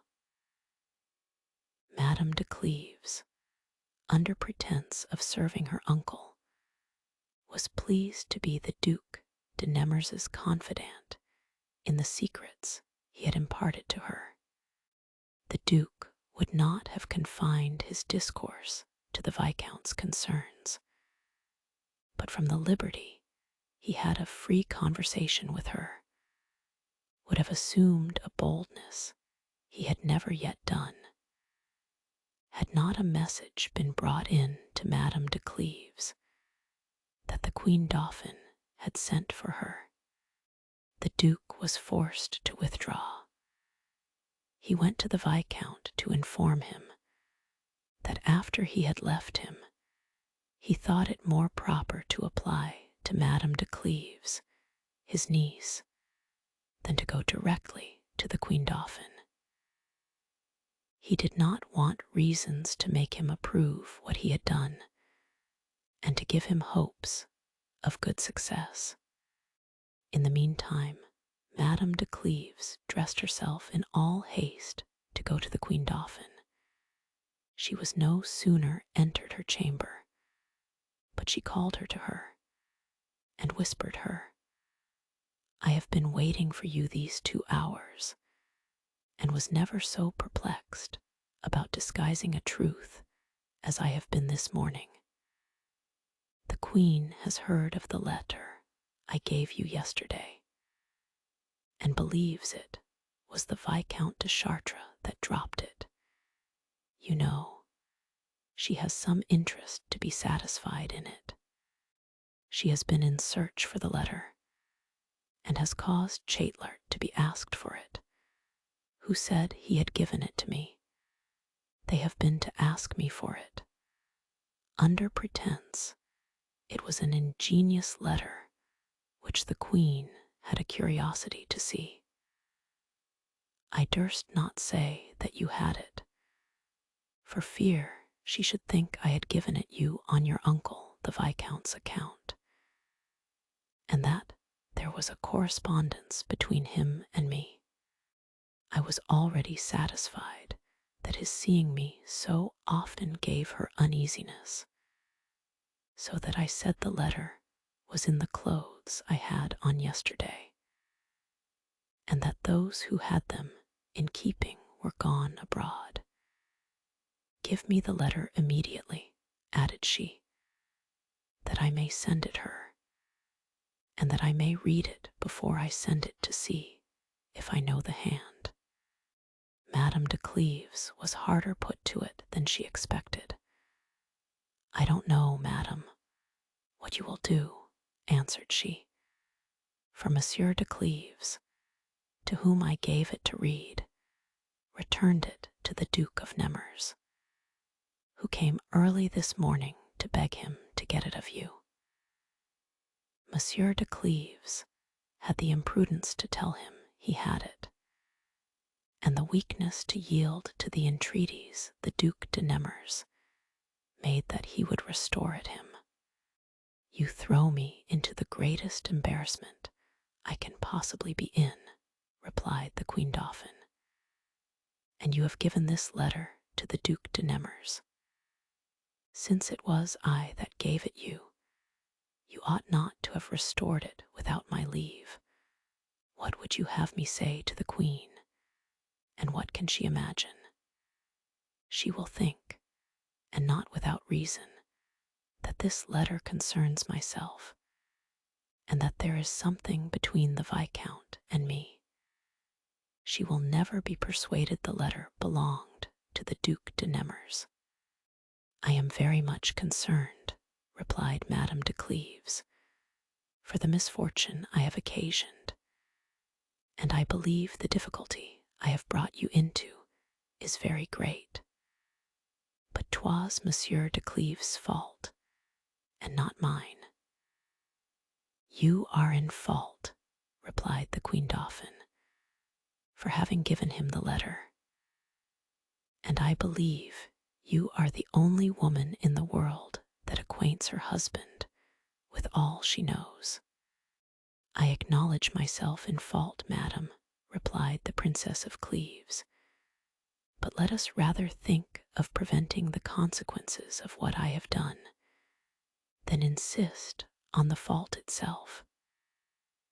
Do you remember, pretty near, what the letter contains?" says the Queen Dauphin. "Yes, madam, I do," replied she, "for I have read it over more than once." "If so," said the Queen Dauphin, "you must immediately get it written out in an unknown hand, and I'll send it to the Queen. She'll not show it those who have seen it already. And though she should, I'll stand in it, that it is the same Chatelart gave me, and he'll not dare to say otherwise." Madame de Cleves approved of this expedient, and the more because it gave her an opportunity of sending for the Duc de Nemours to have the letter itself again, in order to have it copied word for word, imitating as near as may be the hand it was written in, and she thought this would effectually deceive the Queen. As soon as she was got home, she informed her husband of what had passed between her and the Queen Dauphin, and begged him to send for the Duc de Nemours. The Duke was sent for, and came immediately. Madame de Cleves told him all she had told her husband, and asked for the letter. But the Duke answered that he had already returned it to the Viscount de Chartres, who was so overjoyed upon having it again, and being freed from the danger he was in, that he sent it immediately to Madame de Themens's friend. Madame de Cleves was in a new embarrassment on this occasion. In short, after having consulted together, they resolved to form the letter by memory, and, in order to go about it, they locked themselves up and left orders that nobody should be admitted, and that all the Duc de Nemours's attendants should be sent away. Such an appearance of secret confidence was no small charm to Monsieur de Nemours, and even to Madame de Cleves. Her husband's presence and the interests of her uncle, the Viscount de Chartres, were considerations which in great measure removed her scruples, and made this opportunity of seeing and being with the Duc de Nemours so agreeable to her that she never before experienced a joy so pure and free from allay. This threw her into a freedom and gaiety of spirit which the Duke had never observed in her till now, and which made him still more passionately in love with her. As he had never known such agreeable moments, his vivacity was much heightened, and whenever Madame de Cleves was beginning to recollect and write the letter, instead of assisting her seriously, did nothing but interrupt her with wit and pleasantry. Madame de Cleves was as gay as he, so that they had been locked up a considerable time, and 2 messages had come from the Queen Dauphin to hasten Madame de Cleves before they had half finished the letter. The Duc de Nemours was glad to prolong the time that was so agreeable to him, and neglected the concerns of his friend. Madame de Cleves was not at all tired, and neglected also the concerns of her uncle. At last, with much ado, about 4 o'clock the letter was finished, and was so ill done, and the copy so unlike the original as to the handwriting, that the Queen must have taken very little care to come at the truth of the matter, if she had been imposed on by so ill a counterfeit. Accordingly, she was not deceived, and however industrious they were to persuade her that this letter was addressed to the Duc de Nemours, she remained satisfied not only that it was addressed to the Viscount de Chartres, but that the Queen Dauphin was concerned in it, and that there was a correspondence between them. This heightened her hatred against that princess to such a degree that she never forgave her, and never ceased persecuting her till she had driven her out of France. As for the Viscount de Chartres, his credit was entirely ruined with her, and whether the Cardinal of Lorraine had already insinuated himself so far into her esteem as to govern her, or whether the accident of this letter, which made it appear that the Viscount had deceived her, enabled her to discover the other tricks he had played her, it is certain he could never, after entirely reconcile himself to her. Their correspondence was broke off, and at length she ruined him by means of the conspiracy of ambush in which he was involved. After the letter was sent to the Queen Dauphin, Monsieur de Cleves and Monsieur de Nemours went away. Madame de Cleves continued alone, and being no longer supported by the joy which the presence of what one loves gives one, she seemed like one newly waked from a dream. She beheld, with astonishment, the difference between the condition she was in the night before, and that she was in at this time. She called to mind how cold and sullen she was to the Duc de Nemours, while she thought Madame de Themens's letter was addressed to him, and how calm and sweet a situation of mind succeeded that uneasiness.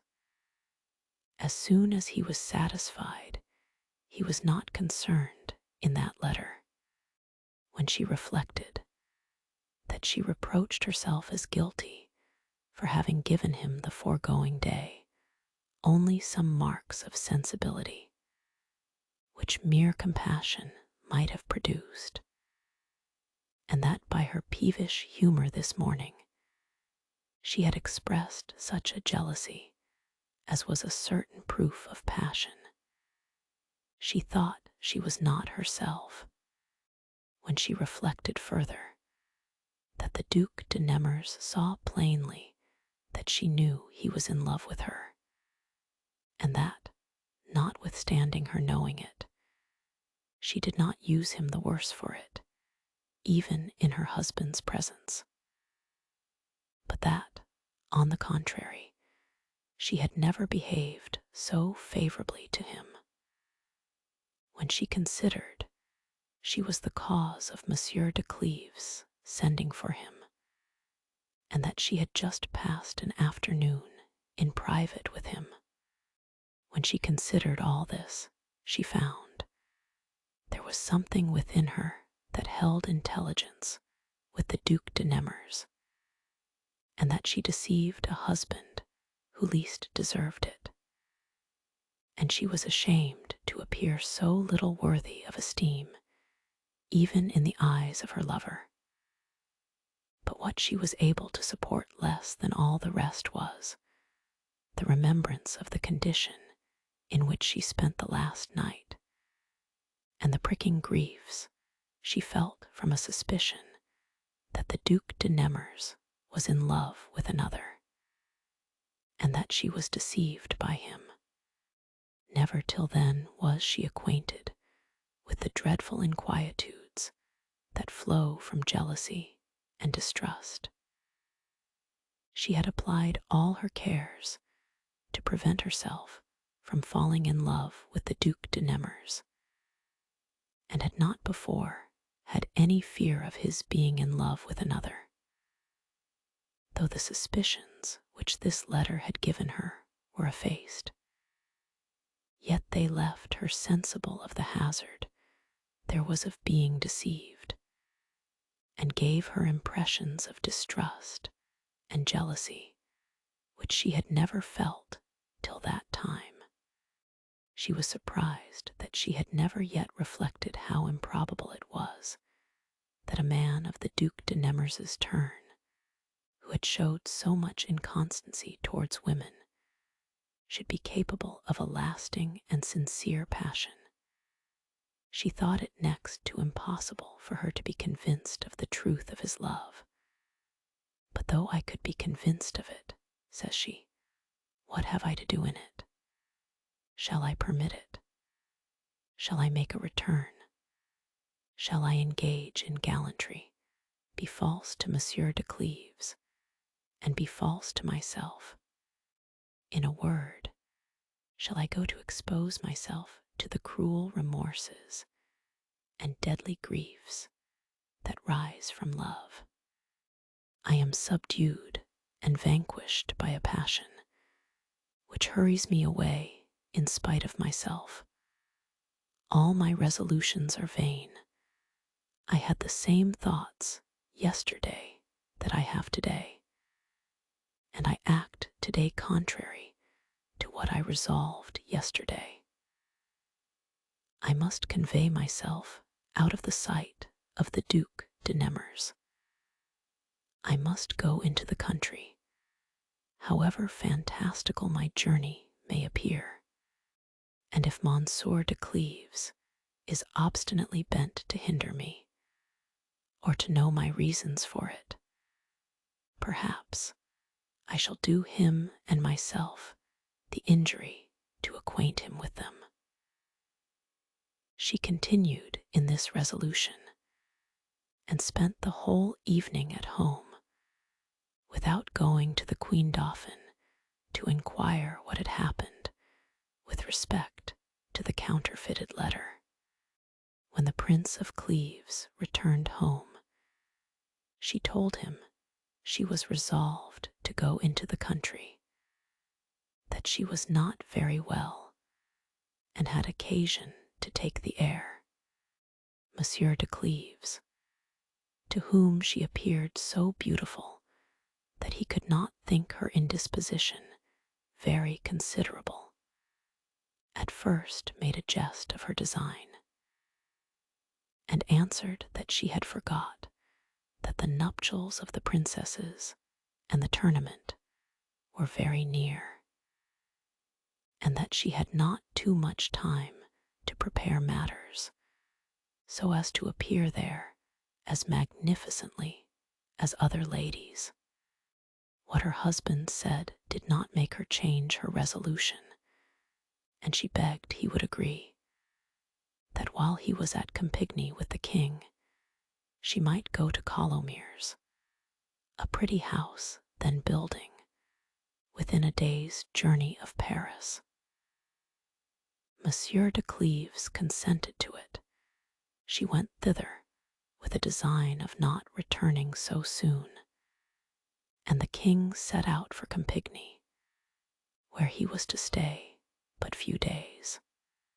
The Duc de Nemours was mightily concerned.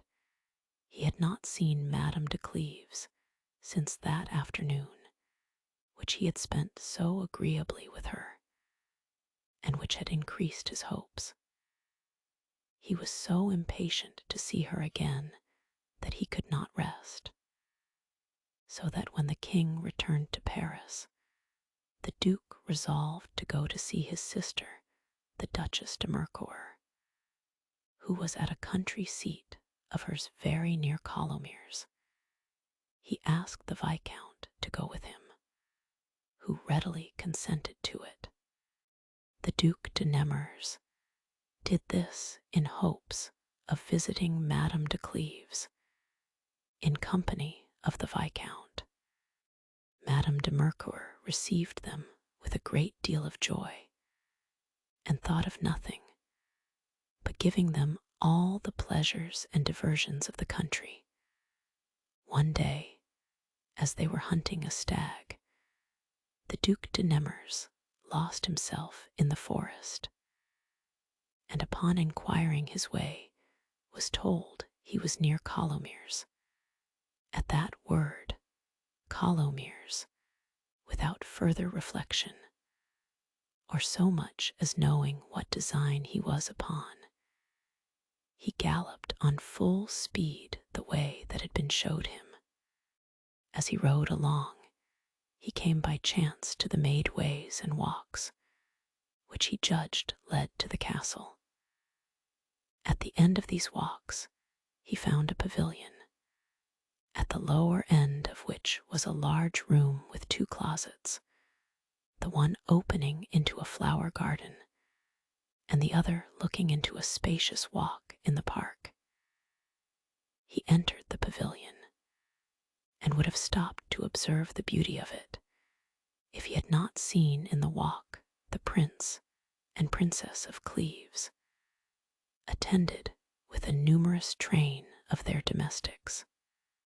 As he did not expect to meet Monsieur de Cleves there, whom he had left with the king, he thought at first of hiding himself. He entered the closet which looked into the flower garden, with design to go out that way by a door which opened to the forest, but observing Madame de Cleves and her husband were sat down under the pavilion, and that their attendants stayed in the park, and could not come to him without passing by the place where Monsieur and Madame de Cleves were, he could not deny himself the pleasure of seeing this princess, nor resist the curiosity he had to hear her conversation with a husband who gave him more jealousy than any of his rivals.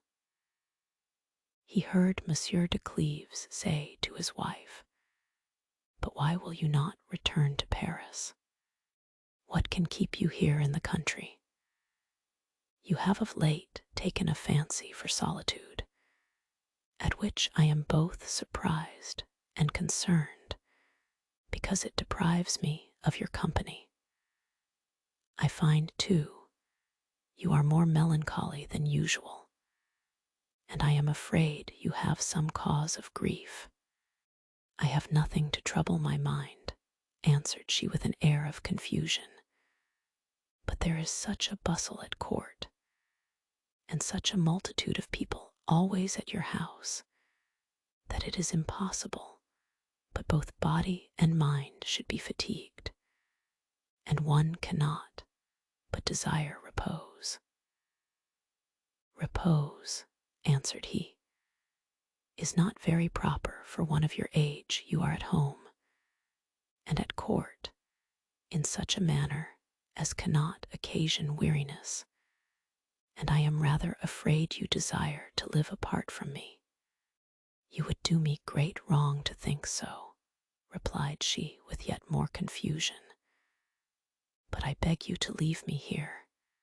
If you could stay here, and without company, I should be very glad of it.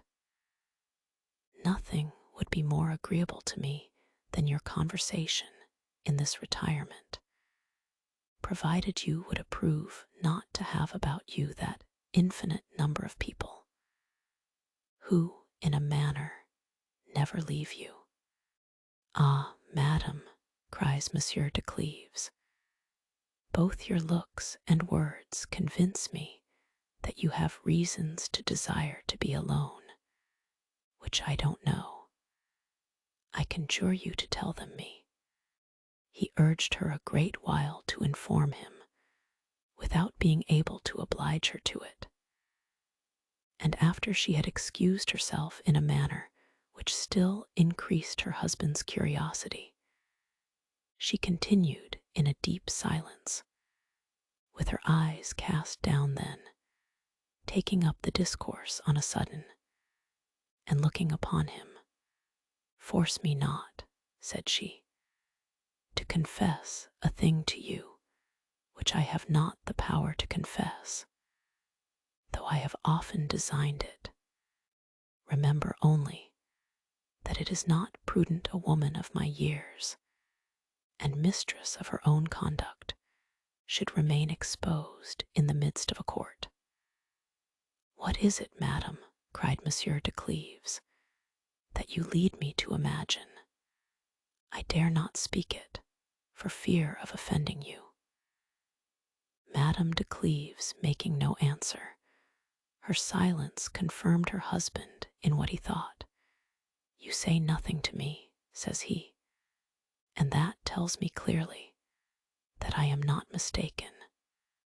Alas, sir, answered she, falling on her knees, I am going to make a confession to you, such as no woman ever yet made to her husband. But the innocence of my intentions and of my conduct give me power to do it. It is true, I have reasons to absent myself from court, and I would avoid the dangers persons of my age are sometimes liable to. I have never shown any mark of weakness, and I cannot apprehend I ever shall, if you will permit me to retire from court, since now I have not Madame de Chartres to assist me in my conduct. However dangerous a step I am taking, I take it with pleasure to preserve myself worthy of you.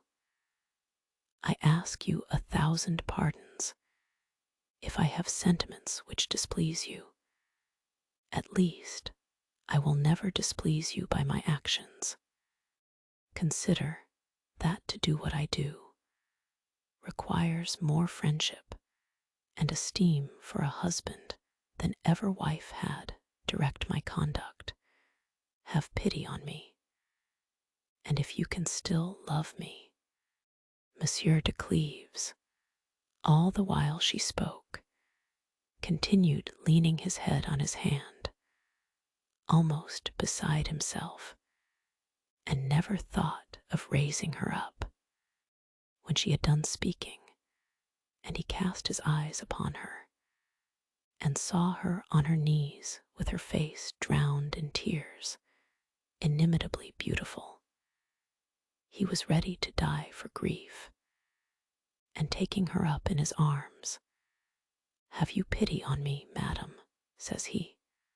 for I deserve it, and pardon me if in the first moments of an affliction so violent as mine, I do not answer as I ought to so generous a proceeding as yours.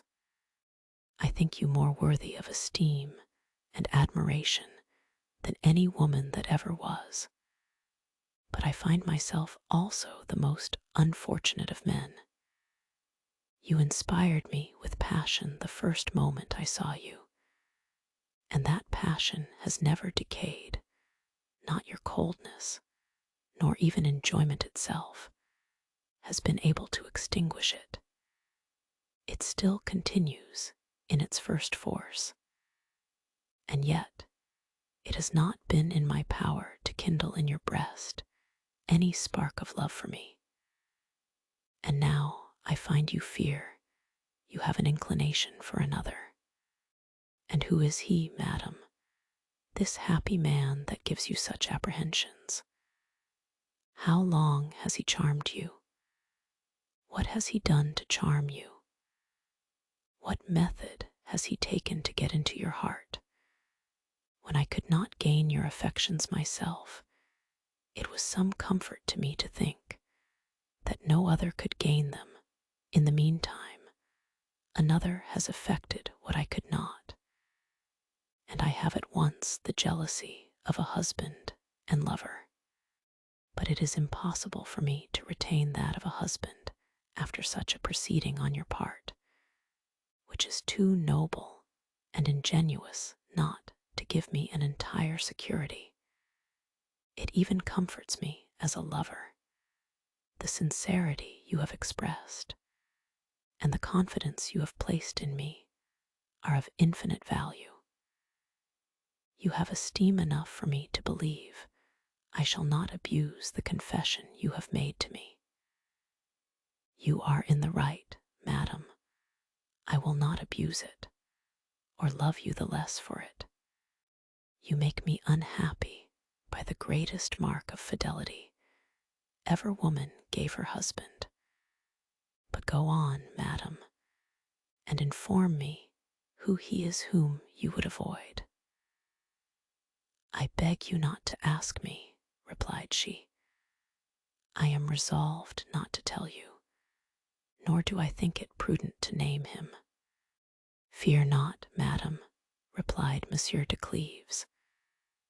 I know the world too well to be ignorant that a woman's having a husband does not hinder people from being in love with her. Such lovers may be the objects of one's hatred, but we are not to complain of it. Once again, madam, I conjure you to tell me what I so much desire to know. It is in vain to press me, replied she. I have the power to be silent in what I think I ought not to tell. The confession I made to you was not owing to any weakness, and it required more courage to declare such a truth than it would have done to conceal it. The Duc de Nemours did not lose a word of this conversation, and what Madame de Cleves had said gave him no less jealousy than her husband. He was so desperately in love with her that he believed all the world was so too. It is true, he had many rivals, yet he fancied them still more, and his thoughts wandered to find out who it was Madame de Cleves meant. He had often thought he was not disagreeable to her, but the grounds of his judgment on this occasion appeared so slight that he could not imagine he had raised in her heart a passion violent enough to oblige her to have recourse to so extraordinary a remedy. He was so transported that he scarce knew what he saw, and he could not pardon Monsieur de Cleves for not having pressed his wife enough to tell him the name of the person she concealed from him. Monsieur de Cleves, nevertheless, used his utmost endeavors to know it, and having urged her very much on the subject, "I think," answered she, "that you ought to be satisfied with my sincerity. Ask me no more about it, and don't give me cause to repent of what I have done. Content yourself with the assurance which I once more give you, that my sentiments have never appeared by any of my actions, and that no address hath been made to me that could give me offense." "Ah, madam," replied Monsieur de Cleves on a sudden, "I cannot believe it. I remember the confusion you was in when your picture was lost. You have given away, madam, you have given away that picture, which was so dear to me, and which I had so just a right to. You have not been able to conceal your inclinations. You are in love. It is known. Your virtue has hitherto saved you from the rest." "Is it possible," cried Madame de Cleves, "you can imagine there was any reserve or disguise in a confession like mine, which I was no way obliged to? Take my word, I purchase dearly the confidence I desire of you. I conjure you to believe I have not given away my picture. It is true, I saw it taken, but I would not seem to see it, for fear of subjecting myself to hear such things as no one has yet dared to mention to me." "How do you know then that you are loved?" said Monsieur de Cleves. "What mark, what proof of it has been given you?" "Spare me the pain," replied she, "of repeating to you circumstances which I am ashamed to have observed, and which have convinced me but too much of my own weakness." "You are in the right, madam," answered he. "I am unjust. Always refuse me when I ask you such things, and yet don't be angry with me for asking them." Just then several of the servants, who had stayed in the walks, came to acquaint Monsieur de Cleves that a gentleman was arrived from the king, with orders for him to be at Paris that evening. Monsieur de Cleves was obliged to go, and had only time to tell his wife that he desired her to come to Paris the next day, and that he conjured her to believe that however afflicted he was, he had a tenderness and esteem for her with which she ought to be satisfied. When he was gone, and Madame de Cleves, being alone, considered what she had done, she was so frightened at the thought of it, she could hardly believe it to be true. She found she had deprived herself of the heart and esteem of her husband, and was involved in a labyrinth she should never get out of. She asked herself why she had ventured on so dangerous a step, and perceived she was engaged in it almost without having designed it. The singularity of such a confession, for which she saw no precedent, made her fully sensible of her danger. But on the other hand, when she came to think that this remedy, however violent it was the only effectual one she could make use of against Monsieur de Nemours, she found she had no cause to repent, or to believe she had ventured too far. She passed the whole night full of doubts, anxiety, and fear, but at last her spirits grew calm again. She even felt a pleasure arise in her mind from a sense of having given such a proof of fidelity to a husband who deserved it so well, who had so great a friendship and esteem for her, and had so lately manifested it by the manner in which he received the confession she had made him. In the meantime, Monsieur de Nemours was gone away from the place, in which he had overheard a conversation which so sensibly affected him, and was got deep into the forest. What Madame de Cleves said of her picture had revived him, since it was certain from thence that he was the person she had an inclination for.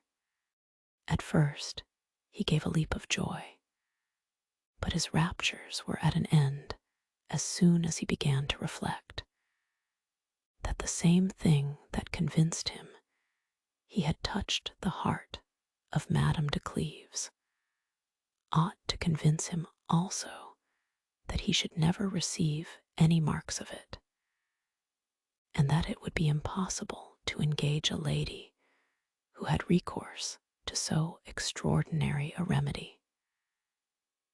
And yet he could not but be sensibly pleased to have reduced her to that extremity. He thought it glorious for him to have gained the affections of a woman so different from the rest of her sex. In a word, he thought himself very happy and very unhappy at the same time. He was benighted in the forest, and was very much put to it to find his way again to his sisters, the Duchess of Mercoeur. He arrived there at break of day, and was extremely at a loss what account to give of his absence, but he made out the matter as well as he could, and returned that very day to Paris with the Viscount. The Duke was so taken up with his passion, and so surprised at the conversation he had heard, that he fell into an indiscretion very common, which is to speak one's own particular sentiments in general terms, and to relate one's proper adventures under borrowed names. As they were traveling, he began to talk of love, and exaggerated the pleasure of being in love with a person that deserved it. He spoke of the fantastical effects of this passion, and at last, not being able to contain within himself the admiration he was in at the action of Madame de Cleves, he related it to the Viscount without naming the person, or owning he had any share in it. But he told it with so much warmth and surprise that the Viscount easily suspected the story concerned himself. The Viscount urged him very much to confess it, and told him he had known a great while that he was violently in love, and that it was unjust in him to show a distrust of a man who had committed to him a secret on which his life depended. The Duc de Nemours was too much in love to own it, and had always concealed it from the Viscount, though he valued him the most of any man at court. He answered that one of his friends had told him this adventure, and made him promise not to speak of it, and he also conjured the Viscount to keep the secret. The Viscount assured him he would say nothing of it, but notwithstanding Monsieur de Nemours repented that he had told him so much. In the meantime, Monsieur de Cleves was gone to the king, with a heart full of sorrow and affliction. Never had husband so violent a passion for his wife, or so great an esteem. What she had told him did not take away his esteem of her, but made it of a different nature from that he had before. What chiefly employed his thoughts was a desire to guess who it was that had found out the secret to win her heart. The Duc de Nemours was the first person he thought of on this occasion, as being the handsomest man at court, and the Chevalier de Guise and the Marshal de Saint Andre occurred next, as two persons who had made it their endeavor to get her love, and who were still very assiduous in courting her, so that he was fully persuaded it must be one of the three. He arrived at the Louvre, and the king carried him into his closet to inform him he had made choice of him to conduct Madame into Spain, and that he believed nobody could acquit himself better of that charge, nor that any lady would do France greater honor than Madame de Cleves. Monsieur de Cleves received the honor the king had done him by this choice with the respect he ought, and he considered it also as what would take his wife from court, without leaving room to suspect any change in her conduct. But the embarrassment he was under required a speedier remedy than that journey, which was to be deferred a great while, could afford. He immediately wrote to Madame de Cleves to acquaint her with what the king had told him, and gave her to understand he absolutely expected she should return to Paris.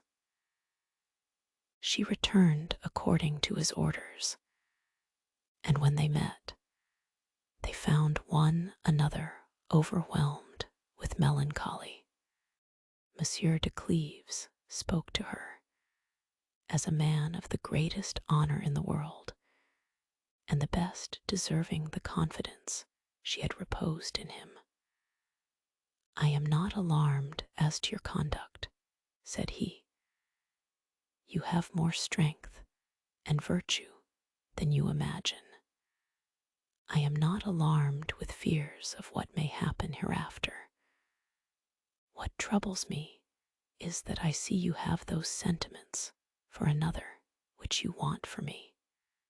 "I don't know what to answer you," said she. "I die with shame when I speak of this subject. Spare me, I conjure you, such cruel conversations. Regulate my conduct, and never let me see anybody. This is all I desire of you, but take it not ill of me if I speak no more of a thing which makes me appear so little worthy of you, and which I think so unbecoming me." "You are in the right, madam," replied he. "I abuse your goodness and your confidence in me, but have some compassion also on the condition you have brought me to, and think that whatever you have told me, you conceal from me a name, which creates in me a curiosity I cannot live without satisfying. And yet I ask you not to satisfy it. I cannot, however, forbear telling you that I believe the man I am to envy is the Marshal de Saint Andre, the Duc de Nemours, or the Chevalier de Guise." "I shall make you no answer," says she, blushing, "nor give you any ground from what I say, either to lessen or strengthen your suspicions. But if you endeavor to inform yourself by observing me, you will throw me into a confusion all the world will take notice of. For God's sake," continued she, "allow me, under pretense of an indisposition, to see nobody."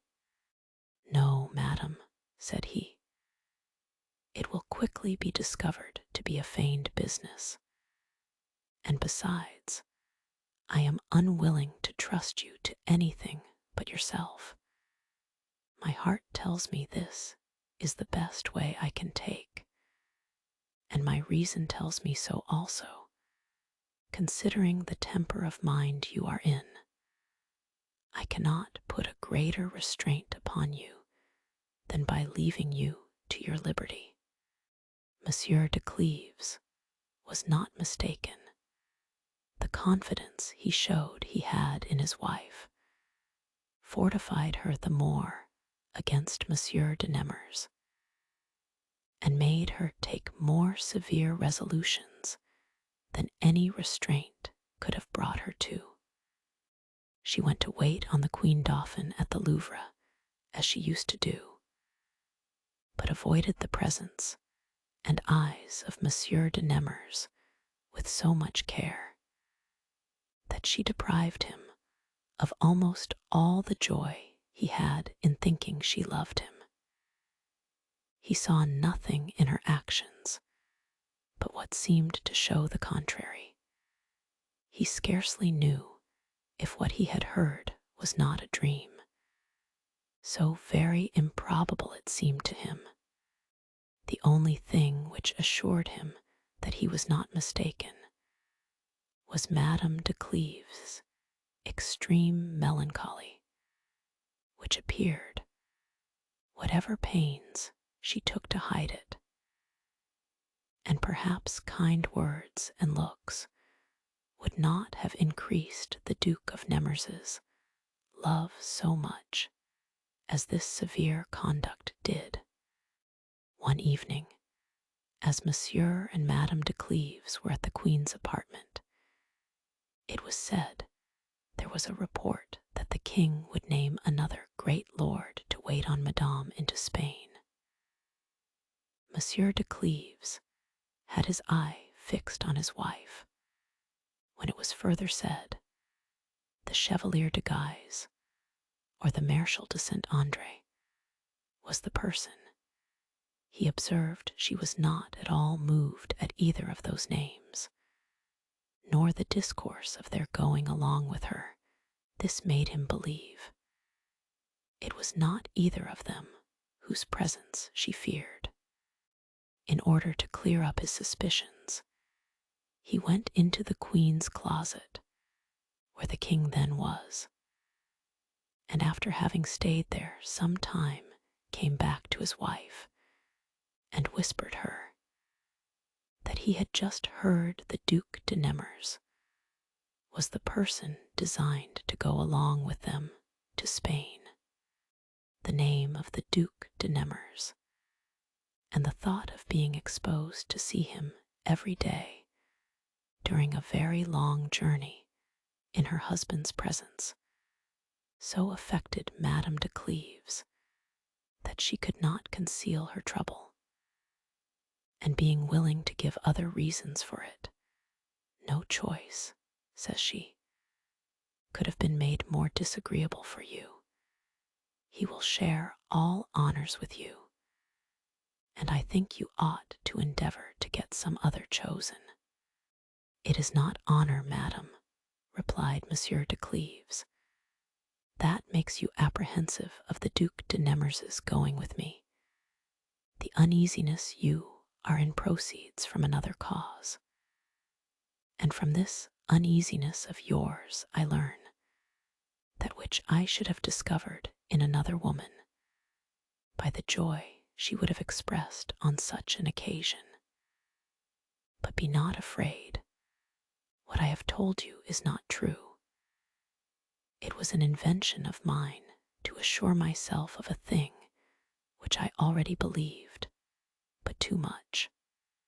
Having said this, he went out, being unwilling to increase, by his presence, the concern he saw his wife in. The Duc de Nemours came in that instant, and presently observed Madame de Cleves' condition. He came up to her, and told her softly he had that respect for her. He durst not ask what it was made her more pensive than usual. The voice of the Duc de Nemours brought her to herself again, and looking at him, without having heard what he had said to her, full of her own thoughts, and afraid lest her husband should see him with her. "For God's sake," says she, "leave me to myself in quiet." "Alas, madam," answered he, "I disturb you too little. What is it you can complain of? I dare not speak to you. I dare not look upon you. I tremble whenever I approach you. How have I drawn upon myself what you have said to me? And why do you show me that I am in part the cause of the trouble I see you in?"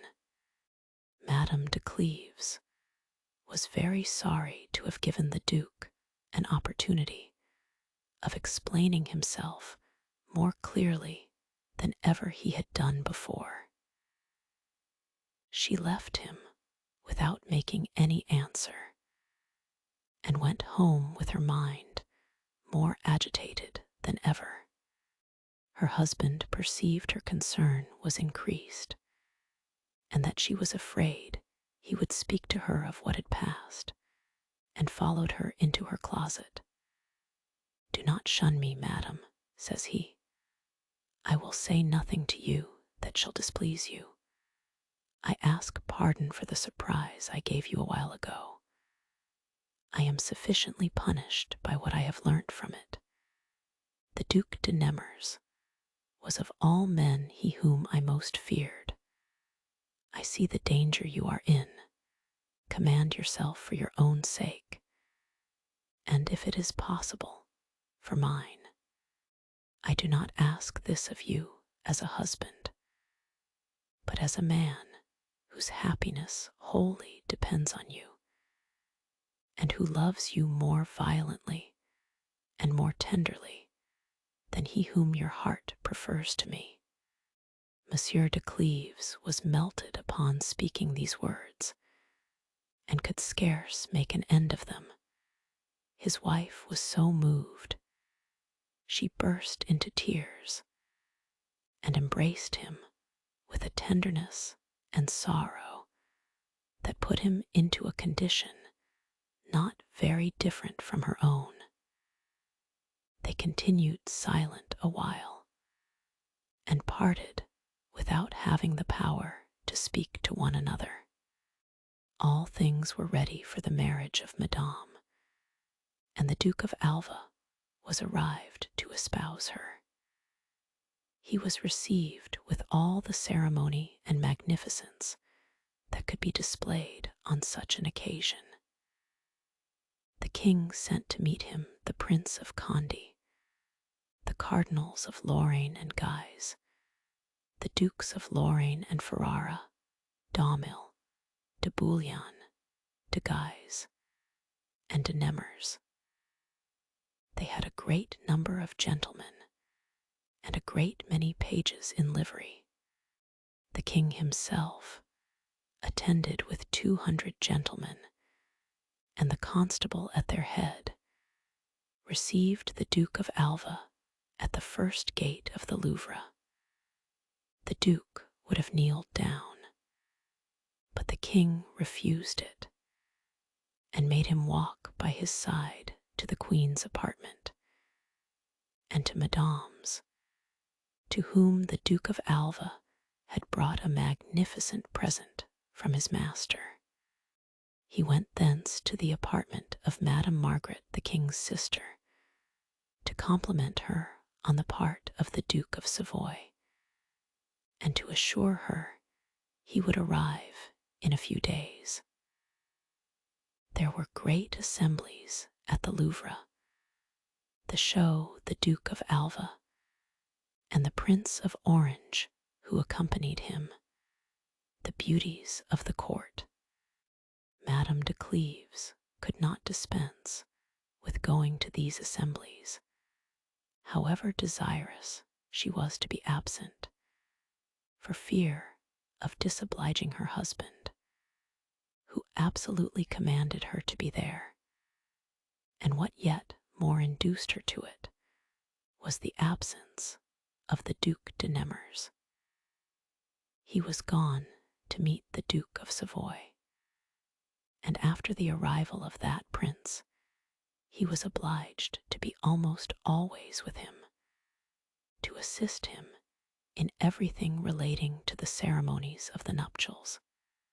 For this reason, Madame de Cleves did not meet him so often as she used to do, which gave her some sort of ease. The Viscount de Chartres had not forgot the conversation he had had with the Duc de Nemours.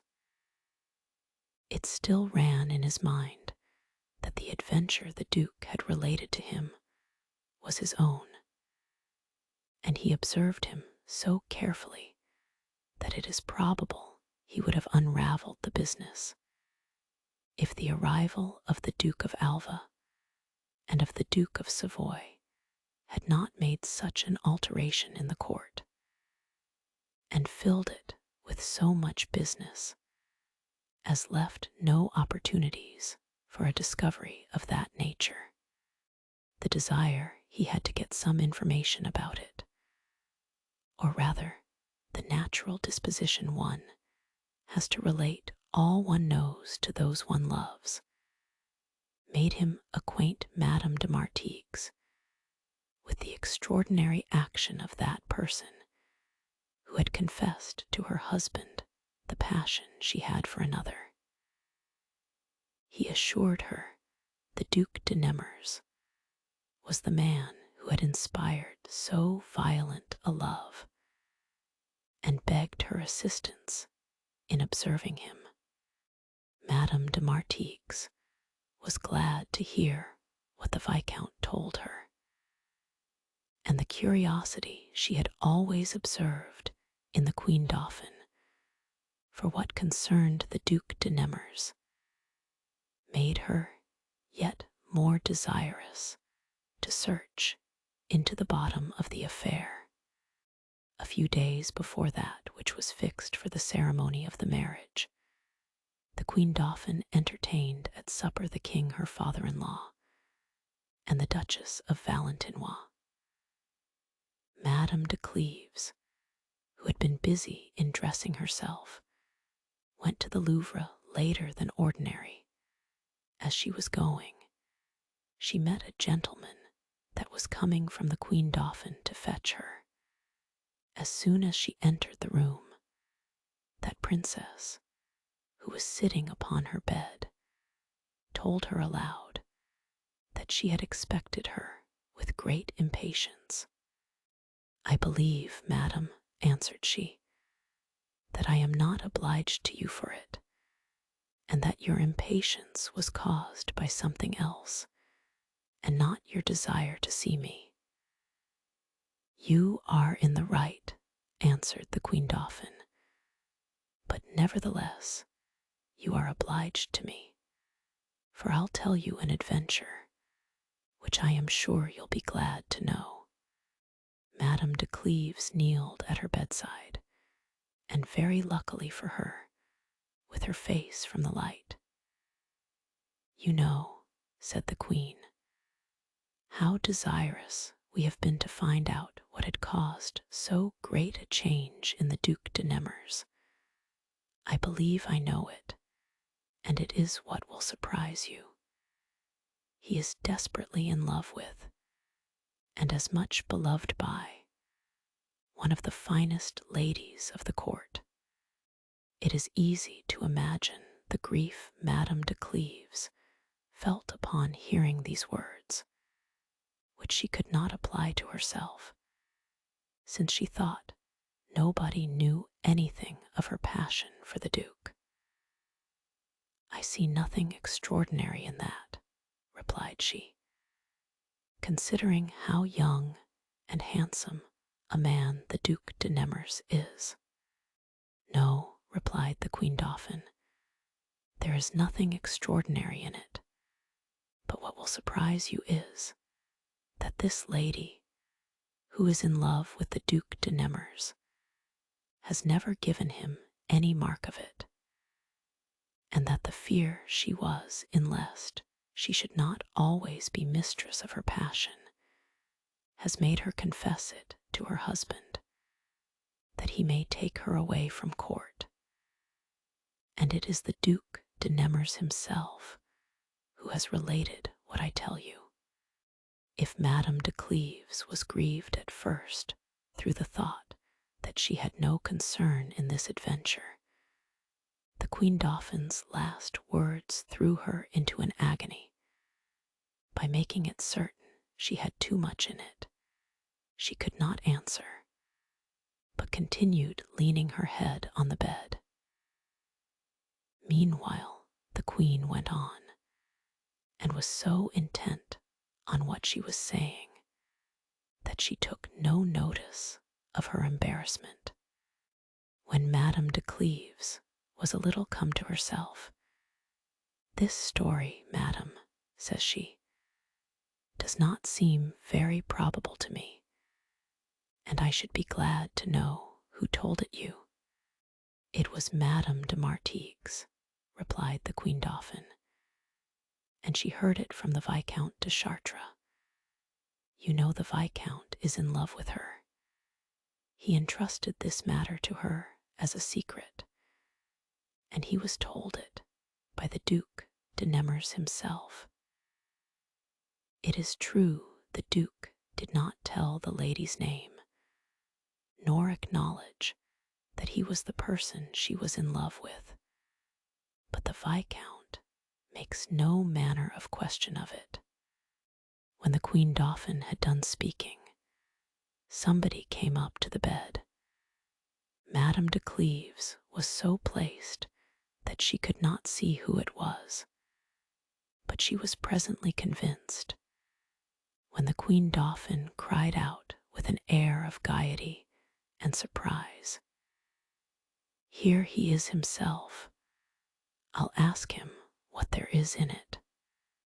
Madame de Cleves knew very well it was the Duke de Nemours, without turning herself, as it really was, upon which she went up hastily to the Queen Dauphin, and told her softly that she ought to be cautious of speaking to him of this adventure, which he had entrusted to the Viscount de Chartres as a secret, and that it was a thing which might create a quarrel between them. "You are too wise," said the Queen Dauphin, smiling, and turned to the Duke de Nemours. He was dressed for the evening assembly, and taking up the discourse with that grace which was natural to him. "I believe, madam," says he, "I may venture to think you were speaking of me as I came in, that you had a design to ask me something, and that Madame de Cleves is against it." "It is true," replied the Queen Dauphin, "but I shall not be so complacent to her on this occasion as I was used to be. I would know of you whether a story I have been told is true, and whether you are not the person who is in love with and beloved by a lady of the court, who endeavors to conceal her passion from you and has confessed it to her husband." The concern and confusion Madame de Cleves was in was above all that can be imagined, and if death itself could have drawn her out of this condition, she would have gladly embraced it. But the Duke de Nemours was yet more embarrassed, if possible. The discourse of the Queen Dauphin, by whom he had reason to believe he was not hated, in the presence of Madame de Cleves, who was confided in by her more than anybody of the court, and who confided more in her, threw him into such confusion and extravagance of thought that it was impossible for him to be master of his countenance.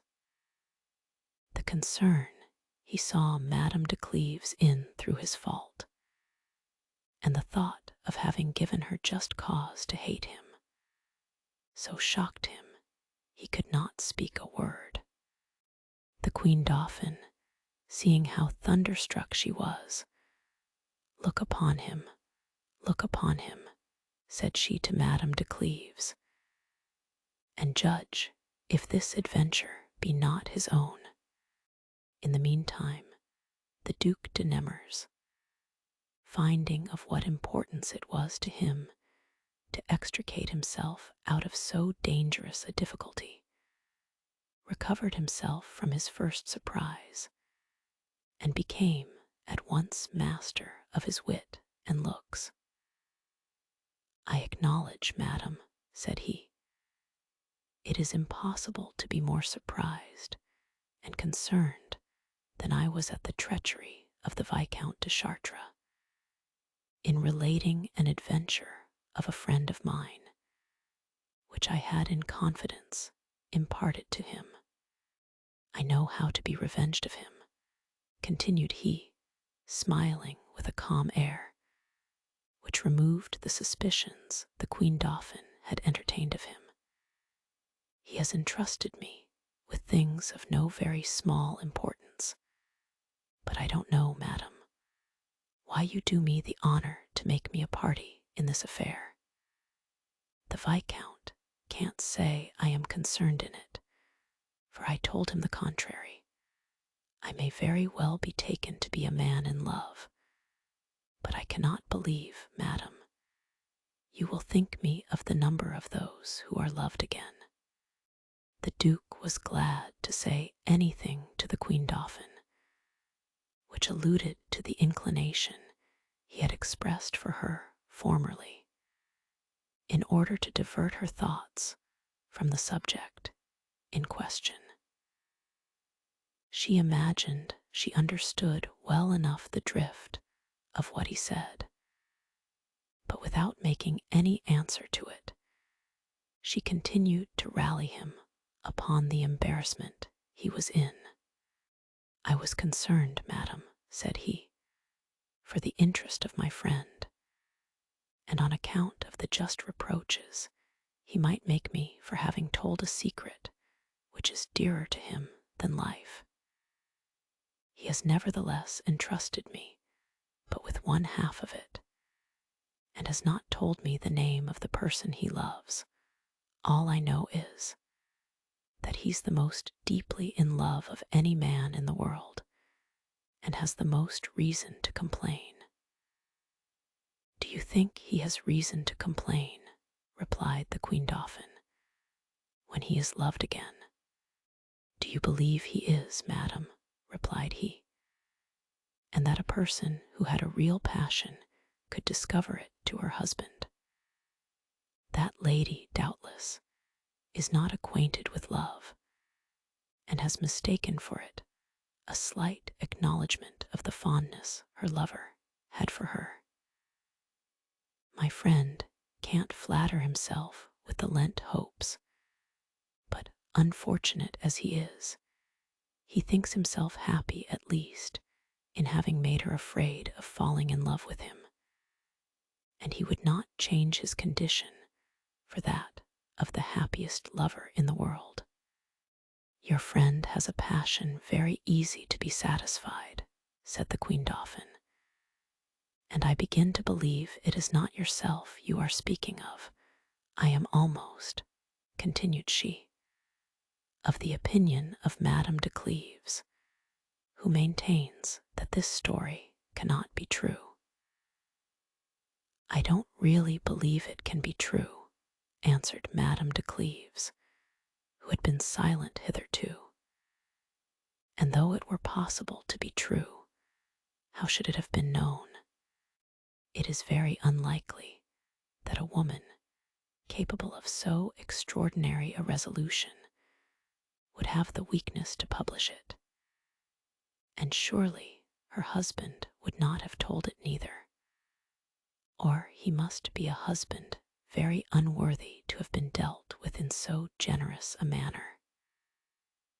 The Duc de Nemours, who perceived the suspicions Madame de Cleves had of her husband, was glad to confirm her in them, knowing he was the most formidable rival he had to overcome.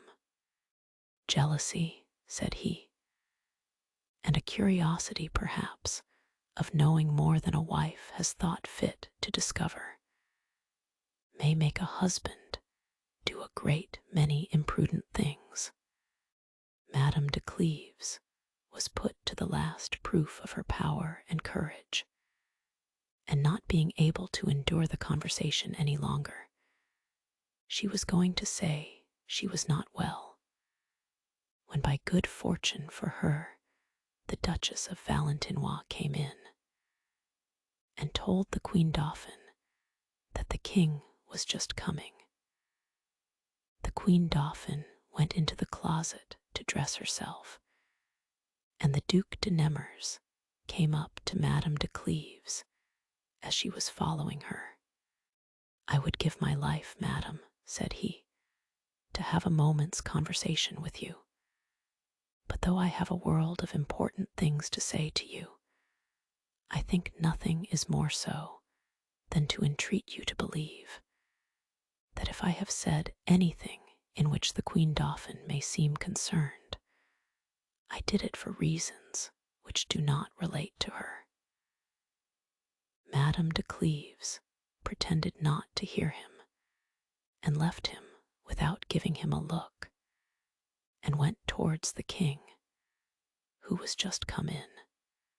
As there were abundance of people there, she trod upon her gown and made a false step, which served her as an excuse to go out of a place she had not the power to stay in, and so pretending to have received some hurt, she went home.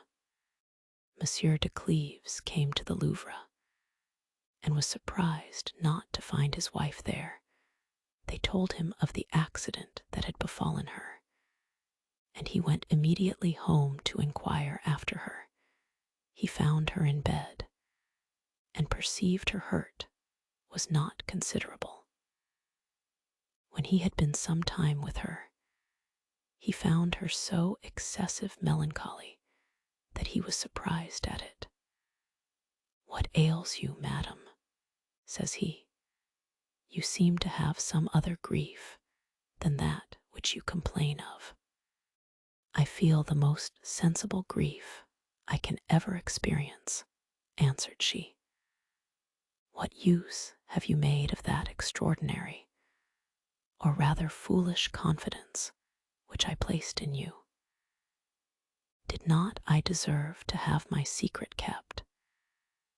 And though I had not deserved it, did not your own interest engage you to it?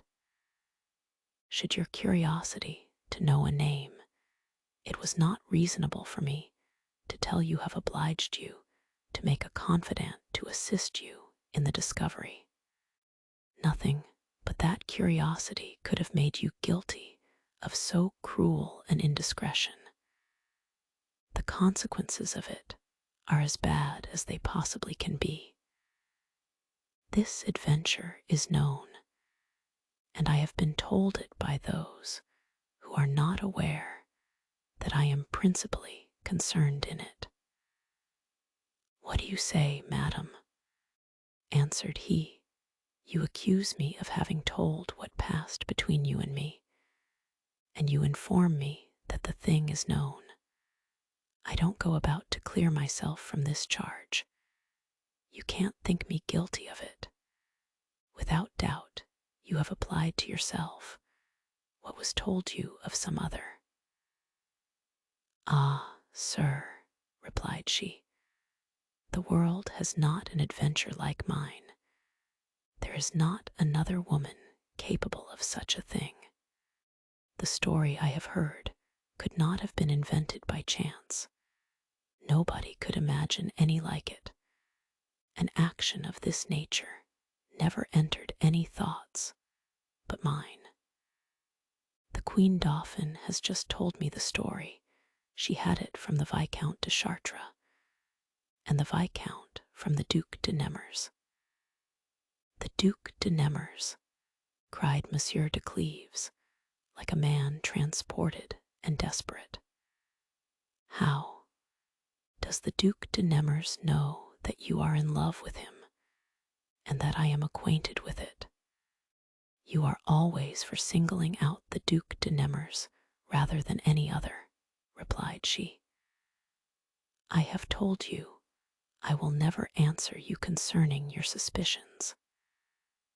I am ignorant whether the Duc de Nemours knows the part I have in this adventure, and that which you have ascribed to him, but he told it to the Viscount de Chartres, and said he had it from one of his friends, who did not name the lady.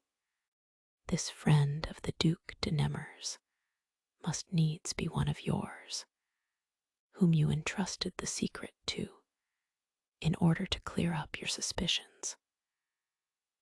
Can one have a friend in the world in whom one would repose such a confidence? Replied Monsieur de Cleves. And would a man clear his suspicions at the price of informing another with what one would wish to conceal from oneself? Think rather, madam, to whom you have spoken. It is more probable this secret should have escaped from you than from me. You was not able alone to support the trouble you found yourself in, and you endeavored to comfort yourself by complaining to some confidant who has betrayed you. Do not wholly destroy me, cried she, and be not so hard-hearted as to accuse me of a fault you have committed yourself. Can you suspect me of it? And do you think, because I was capable of informing you of this matter, I was therefore capable of informing another? The confession which Madame de Cleves had made to her husband was so great a mark of her sincerity, and she so strongly denied that she had entrusted it to any other, that Monsieur de Cleves did not know what to think. On the other hand, he was sure he had never said anything of it. It was a thing that could not have been guessed, and yet it was known. It must therefore come from one of them too. But what grieved him most was to know that this secret was in the hands of somebody else, and that in all probability it would be soon divulged.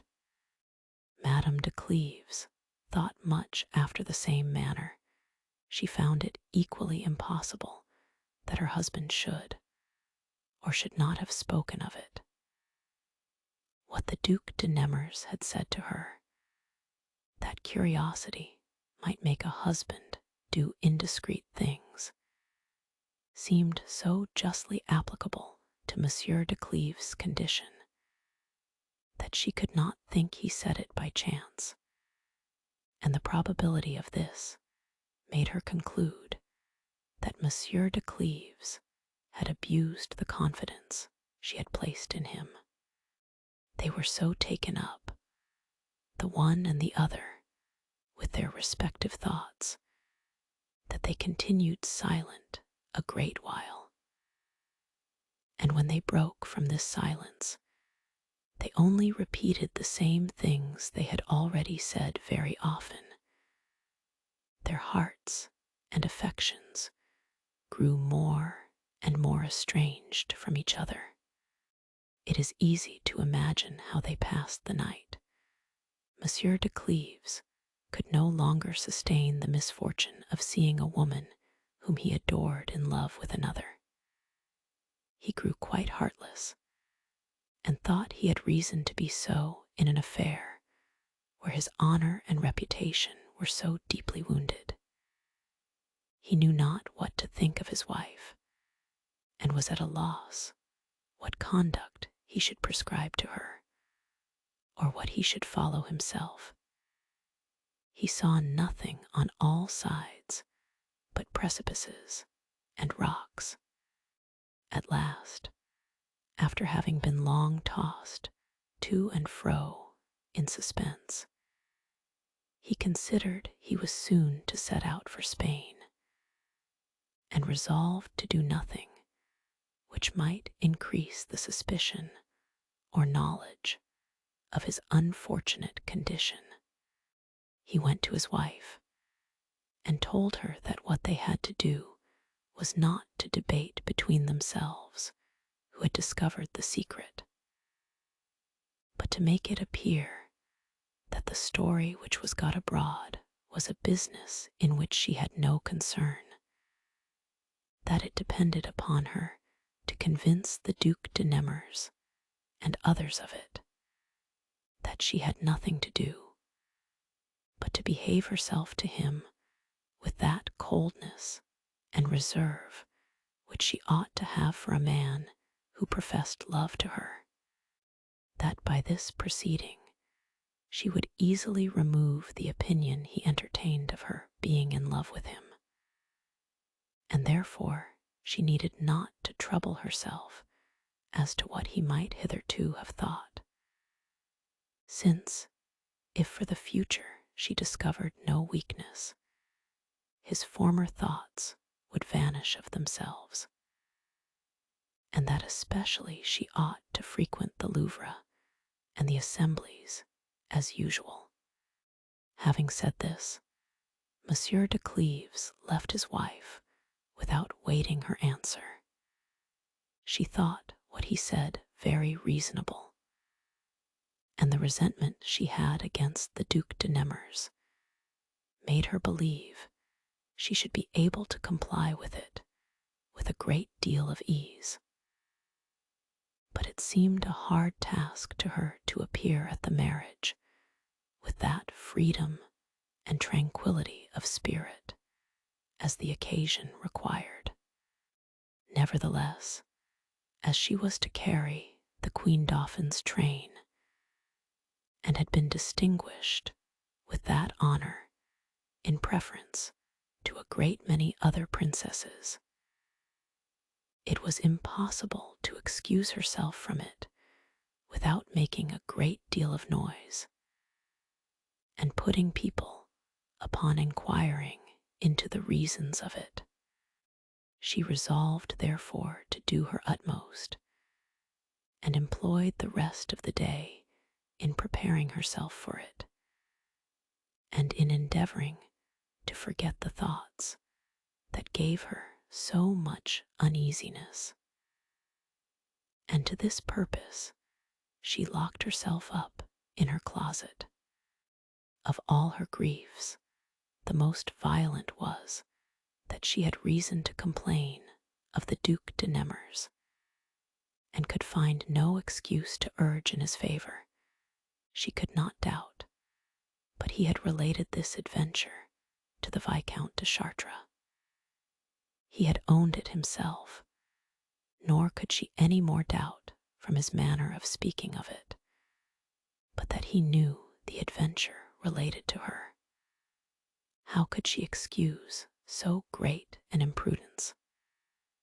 And what was become of that extreme discretion which she had so much admired in this prince?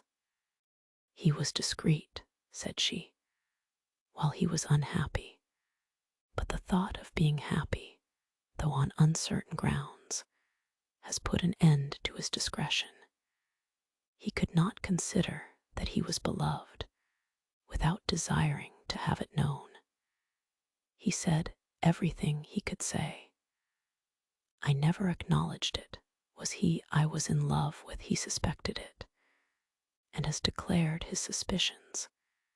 If he had been sure of it, he might have acted as he has. I was to blame for thinking him a man capable of concealing what flattered his vanity. And yet it is for this man, whom I thought so different from other men, that I am become like other women, who was so unlike them before. I have lost the heart and esteem of a husband who ought to have been my happiness. I shall soon be looked upon by all the world as a person led away by an idle and violent passion.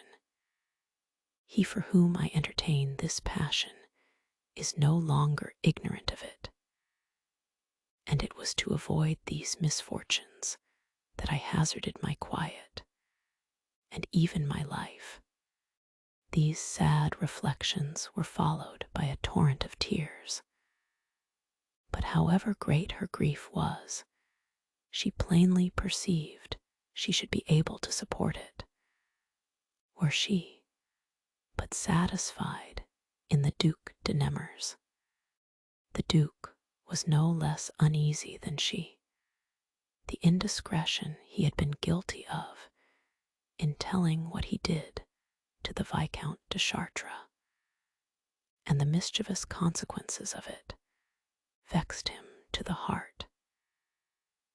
He could not represent to himself the affliction and sorrow he had seen Madame de Cleves in without being pierced with anguish. He was inconsolable for having said things to her about this adventure, which, though gallant enough in themselves, seemed on this occasion too gross and impolite, since they gave Madame de Cleves to understand he was not ignorant that she was the woman who had that violent passion, and that he was the object of it. It was before the utmost of his wishes to have a conversation with her, but now he found he ought rather to fear than desire it. What should I say to her? Says he, should I go to discover further to her what I have made her too sensible of already? Shall I tell how I know she loves me, I, who have never dared to say I loved her? Shall I begin with speaking openly of my passion, that she may see my hopes have inspired me with boldness? Can I even think of approaching her, and of giving her the trouble to endure my sight? Which way could I justify myself? I have no excuse. I am unworthy of the least regard from Madame de Cleves, and I even despair of her ever looking upon me.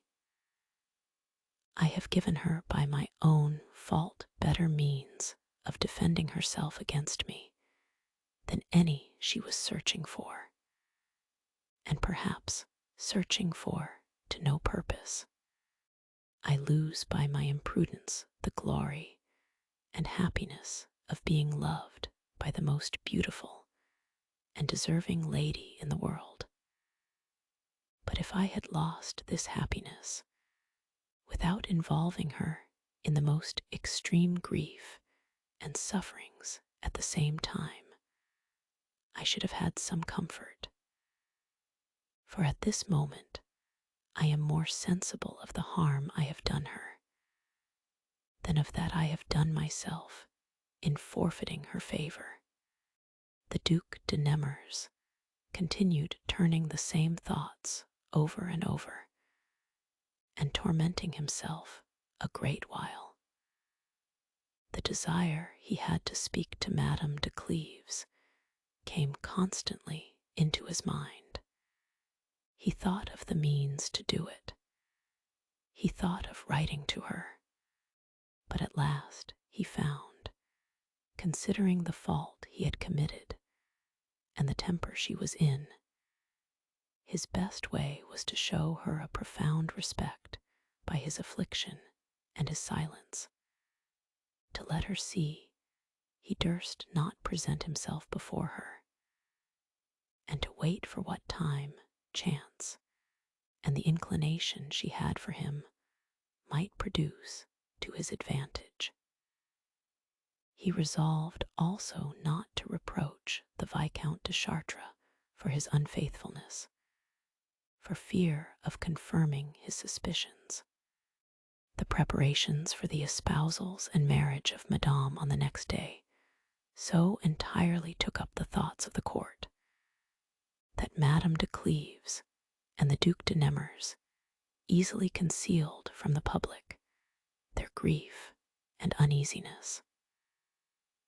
The Queen Dauphin spoke, but slightly, to Madame de Cleves of the conversation they had had with the Duc de Nemours, and Monsieur de Cleves industriously shunned speaking to his wife of what was past, so that she did not find herself under so much embarrassment as she had imagined. The espousals were solemnized at the Louvre, and after the feast and ball, all the royal family went to lie at the bishop's palace, according to custom. In the morning, the Duke of Alva, who always had appeared very plainly dressed, put on a habit of cloth of gold, mixed with flame color, yellow and black, all covered over with jewels, and wore a close crown on his head. The Prince of Orange, very richly dressed also, with his liveries, and all the Spaniards with theirs, came to attend the Duke of Alva from the Hotel de Villeroy, where he lodged, and set out, marching 4 by 4, till they came to the bishop's palace. As soon as he was arrived, they went in order to the church. The king led Madame, who wore also a close crown, her train being borne by Mademoiselles de Montpensier and Longueville. The queen came next, but without a crown. After her followed the Queen Dauphin, Madame the king's sister, the Duchess of Lorraine, and the Queen of Navarre, their trains being home by the princesses. The queens and the princesses were all of them attended with their maids of honor, who were richly dressed in the same color which they wore themselves, so that it was known by the color of their habits whose maids they were. They mounted the place that was prepared in the church, and there the marriage ceremonies were performed. They returned afterwards to dine at the bishop's palace, and went from thence about 5 o'clock to the palace where the feast was, and where the Parliament, the sovereign courts, and the corporation of the city were desired to assist. The king, the queens, the princes and princesses sat at the marble table in the great hall of the palace. The Duke of Alva sat near the new Queen of Spain, below the steps of the marble table, and at the king's right hand was a table for the ambassadors, the archbishops, and the knights of the order, and on the other side one for the Parliament. The Duke of Guise, dressed in a robe of cloth of gold frieze, served the king as great chamberlain, the Prince of Conde as steward of the household, and the Duc de Nemours as cupbearer. After the tables were removed, the ball began, and was interrupted by interludes, and a great deal of extraordinary machinery. Then the ball was resumed, and after midnight the king and the whole court returned to the Louvre. However full of grief Madame de Cleves was, she appeared in the eyes of all beholders, and particularly in those of the Duc de Nemours, incomparably beautiful. He durst not speak to her, though the hurry of the ceremony gave him frequent opportunities. But he expressed so much sorrow and so respectful a fear of approaching her, that she no longer thought him to blame, though he had said nothing in his justification. His conduct was the same the following days, and wrought the same effect on the heart of Madame de Cleves. At last the day of the tournament came. The queens were placed in the galleries that were prepared for them. The 4 champions appeared at the end of the lists with a number of horses and liveries, the most magnificent sight that ever was seen in France. The king's colors were white and black, which he always wore in honor of the Duchess of Valentinois, who was a widow. The Duke of Ferrara and his retinue had yellow and red.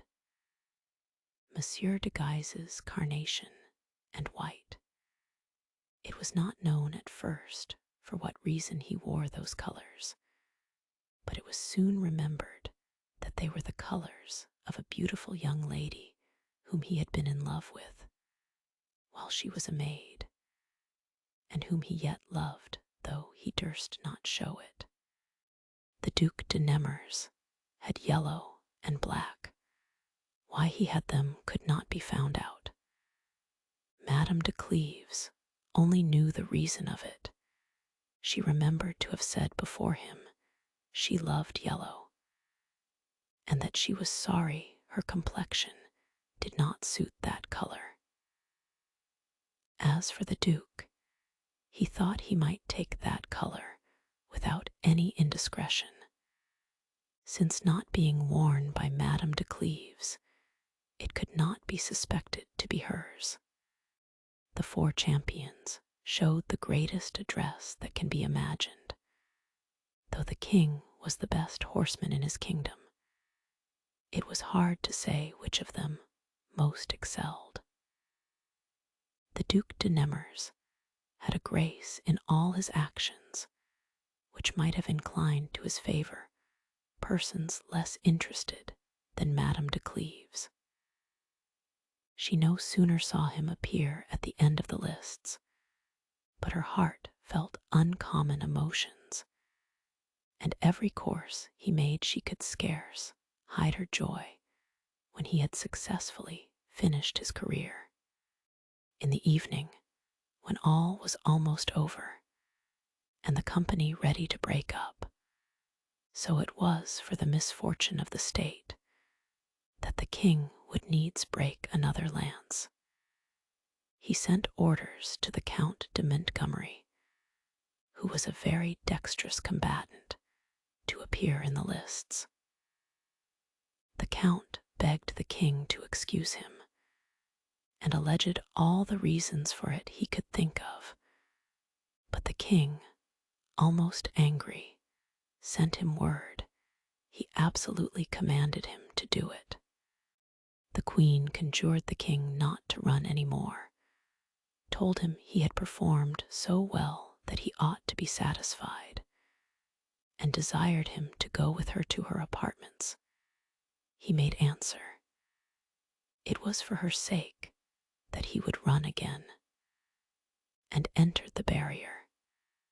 She sent the Duke of Savoy to him to entreat him a second time to return, but to no purpose.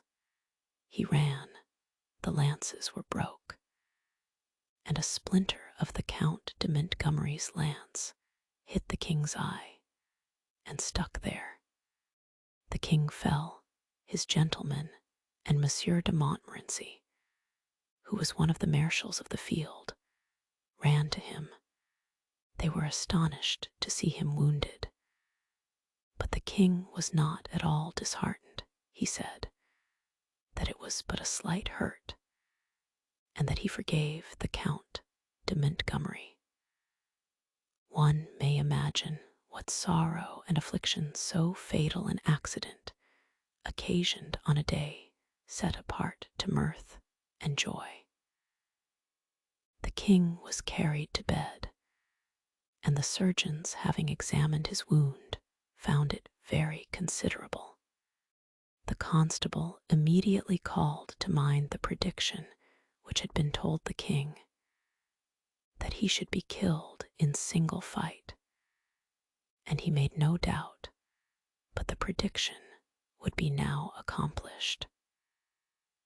The The King of Spain, who was then at Brussels, being advertised of this accident, sent his physician, who was a man of great reputation. But that physician judged the king past hope. A court so divided and filled with so many opposite interests could not but be in great agitation on the breaking out of so grand an event. Nevertheless, all things were kept quiet, and nothing was seen but a general anxiety for the king's health.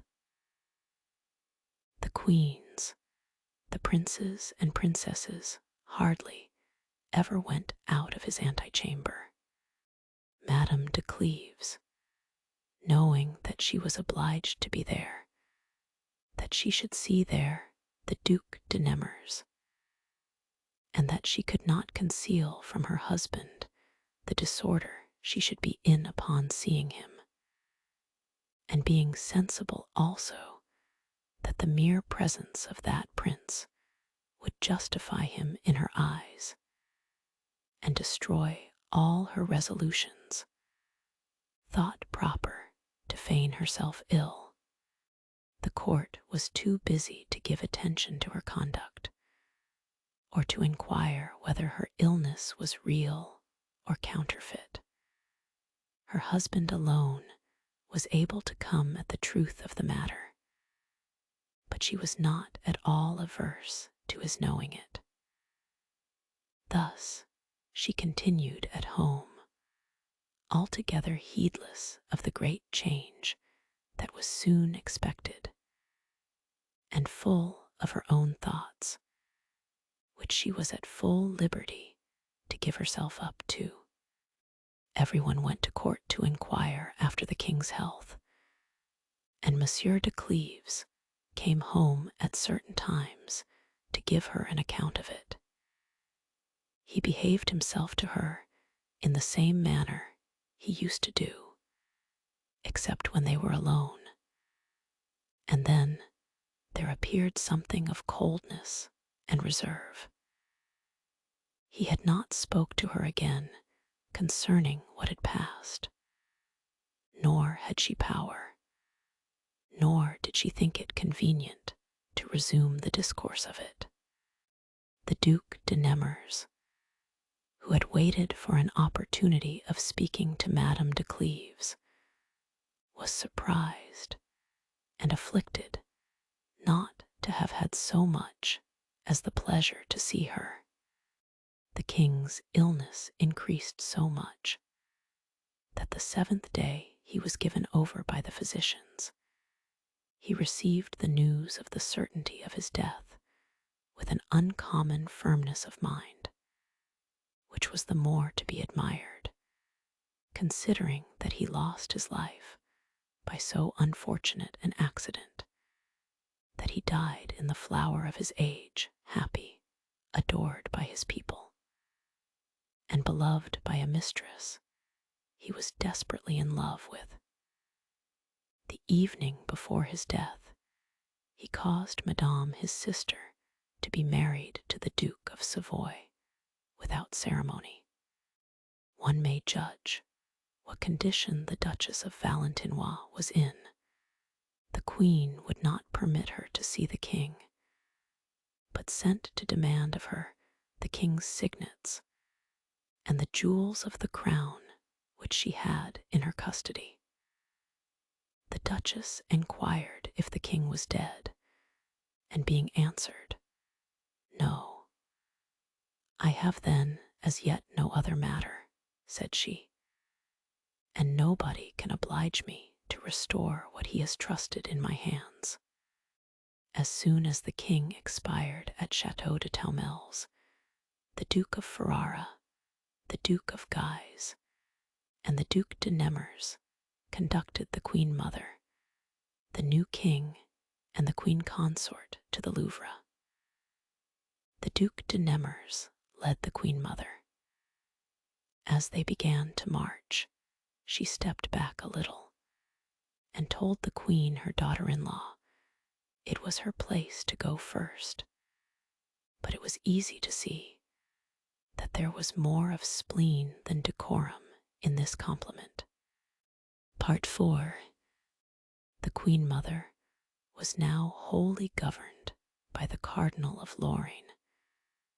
The Viscount de Chartres had no interest with her, and the passion he had for Madame de Martigues and for liberty hindered him from feeling this loss as it deserved to be felt.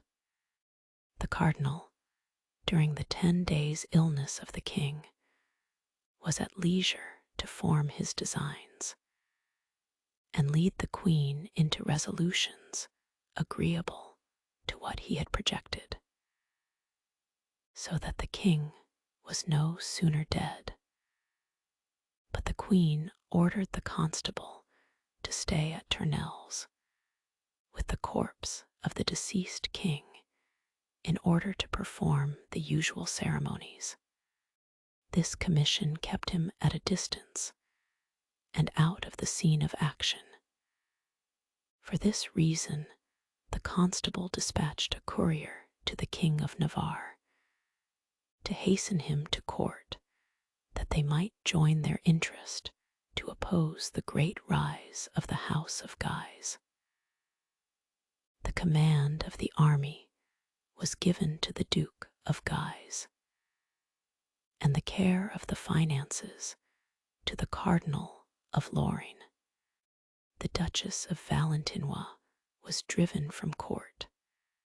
The Cardinal de Tournon, the constable's declared enemy, and the Chancellor Olivier, the declared enemy of the Duchess of Valentinois, were both recalled.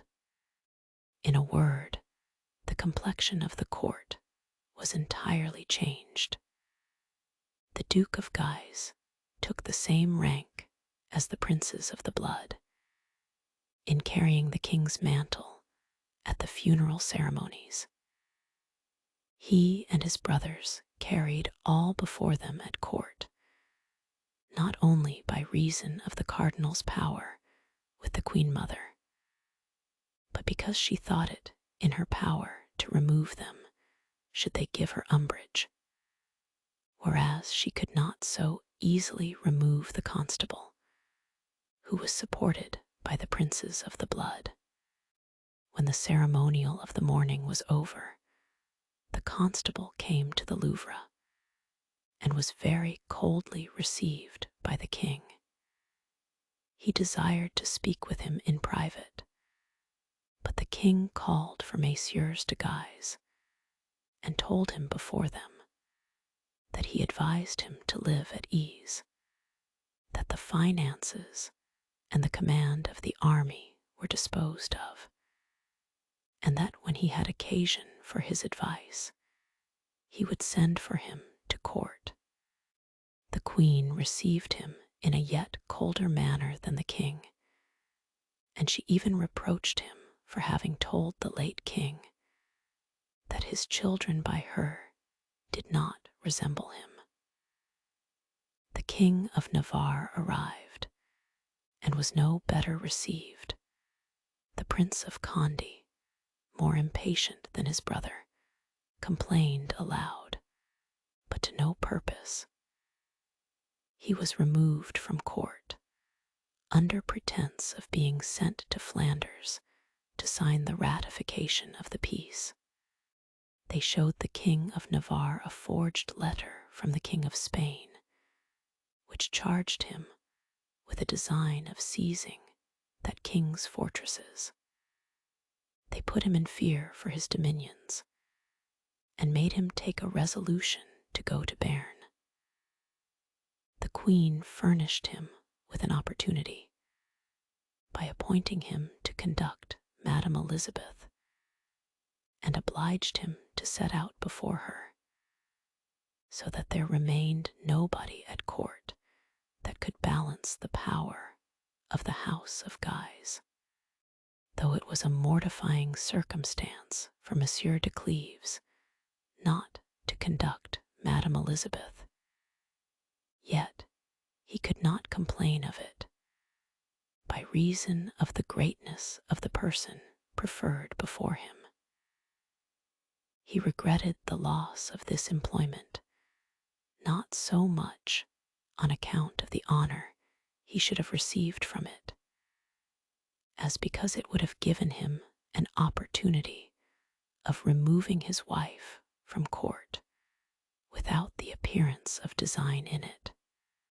A few days after the king's death, it was resolved the new king should go to Rheims to be crowned. As soon as this journey was talked of, Madame de Cleves, who had stayed at home all this while under pretense of illness, entreated her husband to dispense with her following the court, and to give her leave to go to take the air at Colomiers for her health. He answered that whether her health was the reason or not of her desire, however, he consented to it. Nor was it very difficult for him to consent to a thing he had resolved upon before. As good an opinion as he had of his wife's virtue, he thought it imprudent to expose her any longer to the sight of a man she was in love with. The Duc de Nemours was soon informed that Madame de Cleves was not to go along with the court. He could not find in his heart to set out without seeing her, and therefore the night before his journey he went to her house as late as decency would allow him, in order to find her alone. Fortune favored his intention, and Madame de Nevers and Madame de Martigues, whom he met in the court as they were coming out, informed him they had left her alone. He went up in a concern and ferment of mind, to be paralleled only by that which Madame de Cleves was under. When she was told the Duc de Nemours was come to see her, the fear lest he should speak to her of his passion, and lest she should answer him too favorably, the uneasiness this visit might give her husband, the difficulty of giving him an account of it, or of concealing it from him, all these things presented themselves to her imagination at once, and threw her into so great an embarrassment that she resolved to avoid the thing of the world which perhaps she wished for the most. She sent one of her women to the Duc de Nemours, who was in her antechamber, to tell him that she had lately been very ill, and that she was sorry she could not receive the honor which he designed her. What an affliction was it to the Duke not to see Madame de Cleves, and therefore not to see her, because she had no mind he should. He was to go away the next morning, and had nothing further to hope from fortune. He had said nothing to her since that conversation at the Queen Dauphin's apartments, and he had reason to believe that his imprudence in telling the Viscount his adventure had destroyed all his expectations. In a word, he went away with everything that could exasperate his grief. No sooner was Madame de Cleves recovered from the confusion which the thought of receiving a visit from the Duke had given her, but all the reasons which had made her refuse it vanished.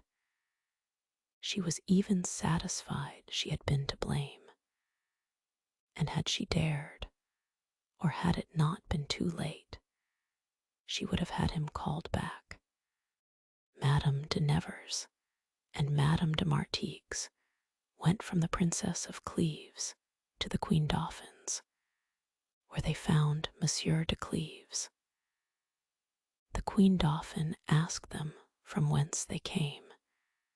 They said they came from Madame de Cleves, where they had spent part of the afternoon with a great deal of company, and that they had left nobody there but the Duc de Nemours.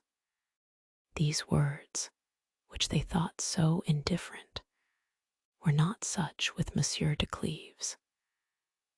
Though he might well imagine the Duc de Nemours had frequent opportunities of speaking to his wife, yet the thought that he was now with her, that he was there alone, and that he might speak to her of his life, appeared to him at this time a thing so new and insupportable that jealousy kindled in his heart with greater violence than ever. It was impossible for him to stay at the Queen's. He returned from thence without knowing why he returned, or if he designed to go and interrupt the Duc de Nemours. He was no sooner come home, but he looked about him to see if there was anything by which he could judge if the Duke was still there. It was some comfort to him to find he was gone, and it was a pleasure to reflect that he could not have been long there. He fancied that perhaps it was not the Duc de Nemours of whom he had reason to be jealous, and though he did not doubt of it, yet he endeavored to doubt of it. But he was convinced of it by so many circumstances that he continued not long in that pleasing uncertainty.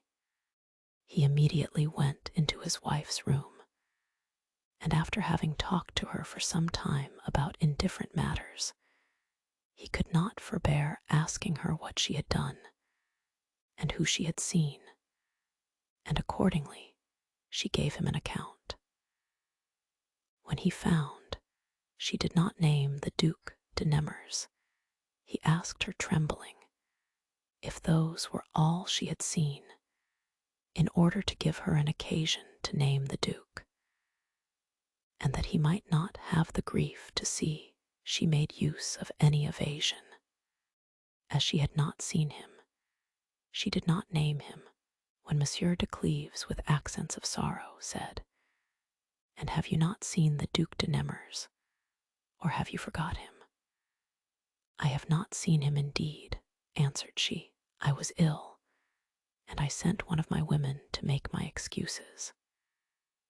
"You was ill, then, only for him," replied Monsieur de Cleves, "since you admitted the visits of others. Why this distinction with respect to the Duc de Nemours? Why is not he to you as another man? Why should you be afraid of seeing him? Why do you let him perceive that you are so? Why do you show him that you make use of the power which his passion gives you over him? Would you dare refuse to see him, but that you knew he distinguishes your rigor from incivility? But why should you exercise that rigor towards him? From a person like you, all things are favors, except indifference." "I did not think," replied Madame de Cleves, "whatever suspicions you have of the Duc de Nemours, that you could reproach me for not admitting a visit from him." "But I do reproach you, madam," replied he, "and I have good ground for so doing. Why should you not see him, if he has said nothing to you? But, madam, he has spoke to you. If his passion had been expressed only by silence, it would not have made so great an impression upon you. You have not thought fit to tell me the whole truth. You have concealed the greatest part from me. You have repented even of the little you have acknowledged, and you have not the resolution to go on. I am more unhappy than I imagined, more unhappy than any other man in the world. You are my wife. I love you as my mistress, and I see you at the same time in love with another, with the most amiable man of the court, and he sees you every day and knows you are in love with him. Alas, I believed that you would conquer your passion for him, but sure I had lost my reason when I believed it was possible. I don't know, replied Madame de Cleves very sorrowfully, whether you was to blame in judging favorably of so extraordinary a proceeding as mine, nor do I know if I was not mistaken when I thought you would do me justice. Doubt it not, madam, replied Monsieur de Cleves. You was mistaken. You expected from me things as impossible as those I expected from you. How could you hope I should continue master of my reason? Had you forgot that I was desperately in love with you, and that I was your husband? Either of these two circumstances is enough to hurry a man into extremities. What may they not do both together? Alas, what do they not do? My thoughts are violent and uncertain, and I am not able to control them. I no longer think myself worthy of you, nor do I think you are worthy of me. I adore you, I hate you, I offend you, I ask your pardon, I admire you, I blush for my admiration. In a word, I have nothing of tranquility or reason left about me. I wonder how I have been able to live since you spoke to me at Colomiers, and since you learned, from what the Queen Dauphin told you, that your adventure was known. I can't discover how it came to be known, nor what passed between the Duc de Nemours and you upon the subject. You will never explain it to me, nor do I desire you to do it. I only desire you to remember that you have made me the most unfortunate, the most wretched of men. Having spoke these words, Monsieur de Cleves left his wife and set out the next day without seeing her. But he wrote her a letter full of sorrow, and at the same time very kind and obliging. She gave an answer to it so moving and so full of assurances, both as to her past and future conduct, that as those assurances were grounded in truth and were the real effect of her sentiments, the letter made great impressions on Monsieur de Cleves and gave him some tranquility. Add to this that the Duc de Nemours going to the king as well as himself, he had the satisfaction to know that he would not be in the same place with Madame de Cleves. Every time that lady spoke to her husband, the passion he expressed for her, the handsomeness of his behavior, the friendship she had for him, and the thought of what she owed him, made impressions in her heart that weakened the idea of the Duc de Nemours. But it did not continue long. That idea soon returned more lively than before. For a few days after the Duke was gone, she was hardly sensible of his absence. Afterwards it tortured her. Ever since she had been in love with him, there did not pass a day but she either feared or wished to meet him, and it was a wounding thought to her to consider that it was no more in the power of fortune to contrive their meeting. She went to Colomiers and ordered to be carried thither the large pictures she had caused to be copied from the originals, which the Duchess of Valentinois had procured to be drawn for her fine house of Annet. all the remarkable actions that had passed in the late king's reign were represented in these pieces, and among the rest was the siege of Metz, and all those who had distinguished themselves at that siege were painted much to the life. The Duc de Nemours was of this number, and it was that perhaps which had made Madame de Cleves desirous of having the pictures. Madame de Martigues, not being able to go along with the court, promised her to come and pass some days at Coulommiers. Though they divided the queen's favor, they lived together without envy or coldness. They were friends, but not confidants. Madame de Cleves knew that Madame de Martigues was in love with the Viscount, but Madame de Martigues did not know that Madame de Cleves was in love with the Duc de Nemours, nor that she was beloved by him.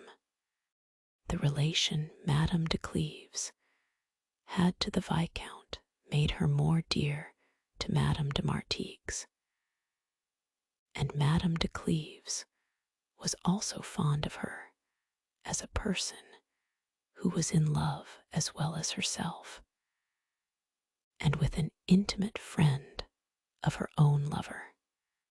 Madame de Martigues came to Coulommiers according to her promise, and found Madame de Cleves living in a very solitary manner. That princess affected a perfect solitude, and passed the evenings in her garden without being accompanied even by her domestics. She frequently came into the pavilion where the Duc de Nemours had overheard her conversation with her husband.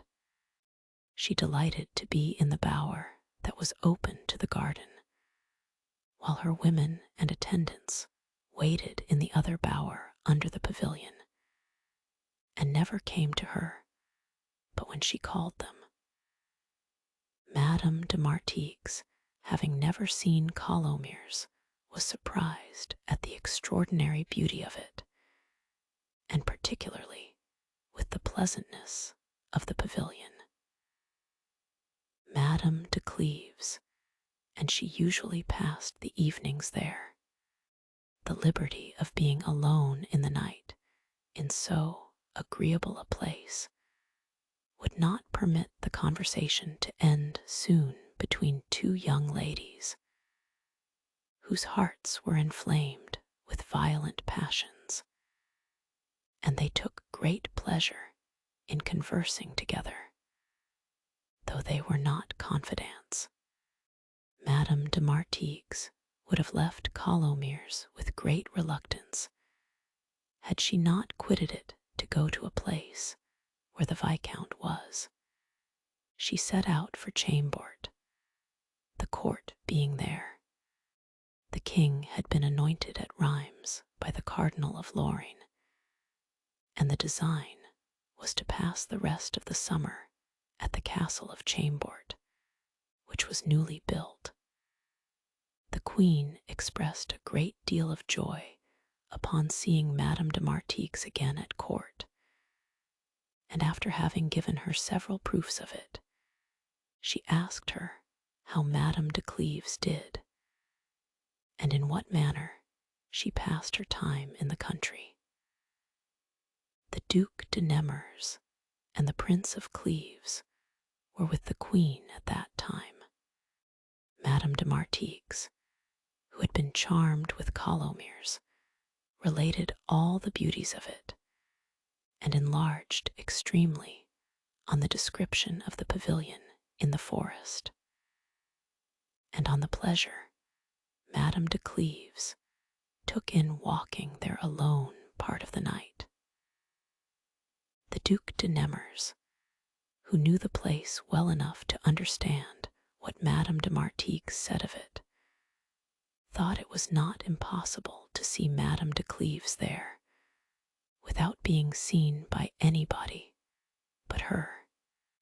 He asked Madame de Chartres some questions to get further lights, and the Prince of Cleves, who had eyed him very strictly while Madame de Chartres was speaking, thought he knew what his design was.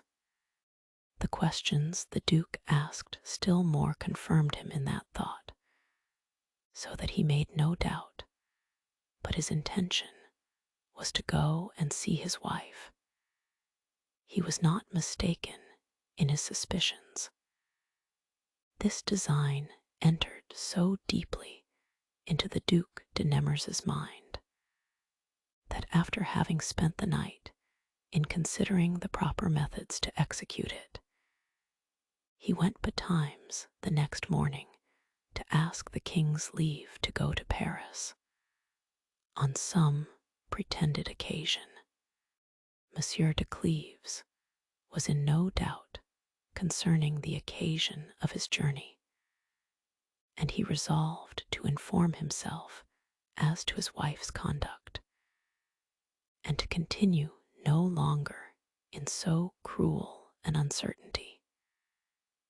He had a desire to set out the same time as the Duke de Nemours did, and to hide himself where he might discover the success of the journey, but fearing his departure might appear extraordinary, and lest the Duke, being advertised of it, might take other measures, he resolved to trust this business to a gentleman of his, whose fidelity and wit he was assured of.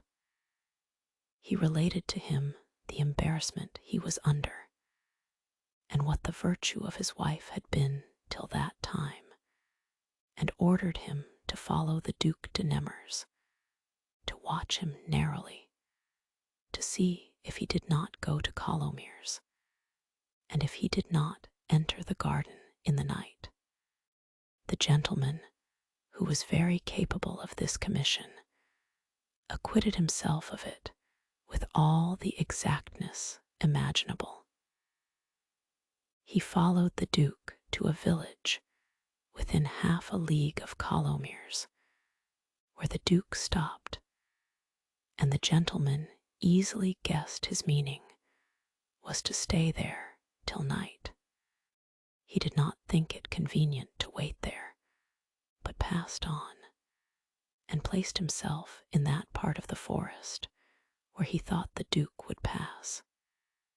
He took his measures very right, for it was no sooner night but he heard somebody coming that way, and though it was dark, he easily knew the Duke de Nemours.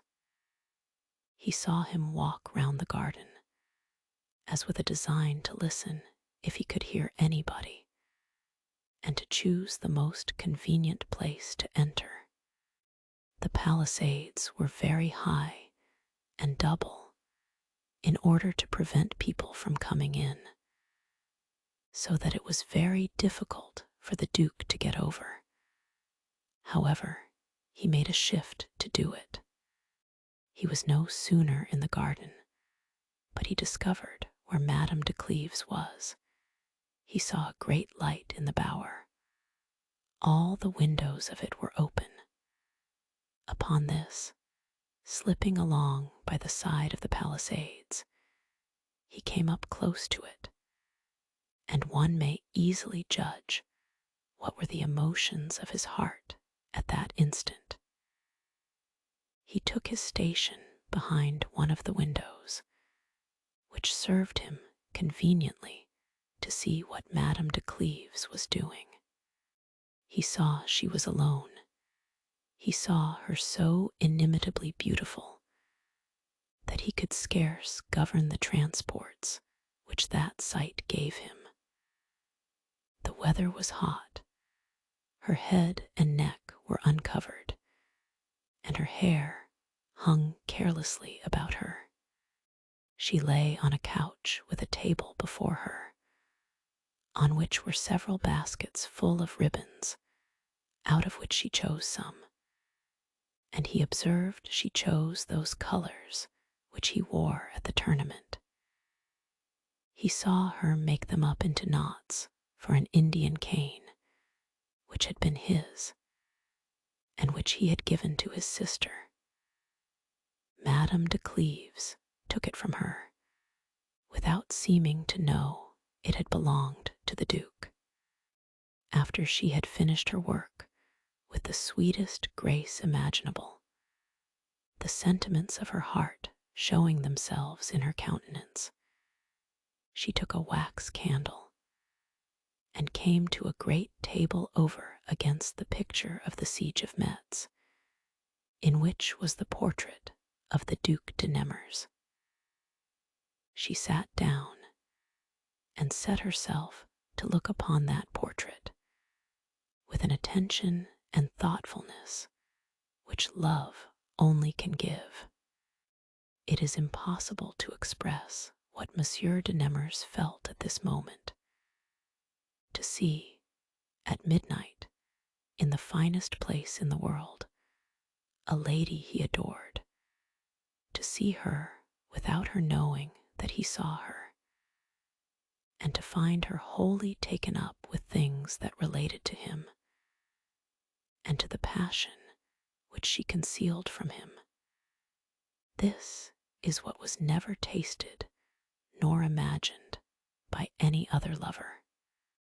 The Duke was so transported and beside himself that he continued motionless, with his eyes fixed on Madame de Cleves, without thinking how precious his time was. When he was a little recovered, he thought it best not to speak to her till she came into the garden, and he imagined he might do it there with more safety, because she would be at a greater distance from her women. But finding she stayed in the bower, he resolved to go in. When he was upon the point of doing it, what was his confusion! How fearful was he of displeasing her, and of changing that countenance, where so much sweetness dwelt, into looks of anger and resentment. To come to see Madame de Cleves without being seen by her had no impudence in it, but to think of showing himself appeared very unwise. 1,000 things now came into his mind, which he had not thought of before. It carried in it somewhat extremely bold and extravagant, to surprise in the middle of the night a person to whom he had never yet spoke of his passion. He thought he had no reason to expect she would hear him, but that she would justly resent the danger to which he exposed her, by accidents which might rise from this attempt. All his courage left him, and he was several times upon the point of resolving to go back again without showing himself, yet urged by the desire of speaking to her, and heartened by the hopes which everything he had seen gave him, he advanced some steps, but in such disorder that a scarf he had on entangled in the window and made a noise. Madame de Cleves turned about, and whether her fancy was full of him, or that she stood in a place so directly to the light that she might know him, she thought it was he, and without the least hesitation or turning towards the place where he was, she entered the bower where her women were. On her entering, she was in such disorder that to conceal it, she was forced to say she was ill. She said it, too, in order to employ her people about her, and to give the Duke time to retire. When she had made some reflection, she thought she had been deceived, and that her fancying she saw Monsieur de Nemours was only the effect of imagination. she knew he was at Chambord. She saw no probability of his engaging in so hazardous an enterprise. She had a desire several times to re-enter the bower, and to see if there was anybody in the garden. She wished perhaps as much as she feared to find the Duc de Nemours there. But at last reason and prudence prevailed over her other thoughts, and she found it better to continue in the doubt she was in than to run the hazard of satisfying herself about it. She was a long time ere she could resolve to leave a place to which she thought the Duke was so near, and it was almost daybreak when she returned to the castle. The Duc de Nemours stayed in the garden as long as there was any light. He was not without hopes of seeing Madame de Cleves again, though he was convinced that she knew him, and that she went away only to avoid him. But when he found the doors were shut, he knew he had nothing more to hope. He went to take horse near the place where Monsieur de Cleves' gentleman was watching him. This gentleman followed him to the same village where he had left him in the evening. The Duke resolved to stay there all the day, in order to return at night to Colomiers, to see if Madame de Cleves would yet have the cruelty to shun him, or not expose herself to view. Though he was very much pleased to find himself so much in her thoughts, yet was he extremely grieved at the same time to see her so naturally bent to avoid him. Never was passion so tender and so violent as that of Monsieur de Nemours. He walked under the willows, along a little brook which ran behind the house, where he lay concealed. He kept himself as much out of the way as possible, that he might not be seen by anybody. He abandoned himself to the transports of his love, and his heart was so full of tenderness that he was forced to let fall some tears. But those tears were such as grief alone could not shed. They had a mixture of sweetness and pleasure in them, which is to be found only in love. He set himself to recall to mind all the actions of Madame de Cleves ever since he had been in love with her, her cruelty and rigor, and that modesty and decency of behavior she had always observed towards him, though she loved him. For, after all, she loves me, said he. She loves me. I cannot doubt of it. The deepest engagements and the greatest favors are not more certain proofs than those I have had. In the meantime, I am treated with the same rigor as if I were hated. I hoped something from time, but I have no reason to expect it any longer. I see her always equally on her guard against me and against herself. If I were not loved, I should make it my business to please. But I do please. She loves me and tries to hide it from me. What have I then to hope, and what change am I to expect in my fortune? Though I am loved by the most amiable person in the world, I am under that excess of passion which proceeds from the first certainty of being loved by her, only to make me more sensible of being ill-used. Let me see that you love me, fair princess, cried he. Make me acquainted with your sentiments, provided I know them once in my life from you. I am content that you resume forever the cruelties with which you oppress me. Look upon me at least with the same eyes with which I saw you look that night upon my picture. Could you behold that with such sweet complacency, and yet avoid me with so much cruelty? What are you afraid of? Why does my love appear so terrible to you? You love me, and you endeavor in vain to conceal it. You have even given me involuntary proofs of it. I know my happiness. Permit me to enjoy it, and cease to make me unhappy. Is it possible I should be loved by the Princess of Cleves, and yet be unhappy? How beautiful was she last night! How could I forbear throwing myself at her feet? If I had done it, I might perhaps have hindered her from shunning me. My respectful behavior would have removed her fears. But perhaps, after all, she did not know it was I. I afflict myself more than I need. She was only frightened to see a man at so unseasonable an hour. These thoughts employed the Duc de Nemours all the day. He wished impatiently for the night, and as soon as it came, he returned to Colomiers.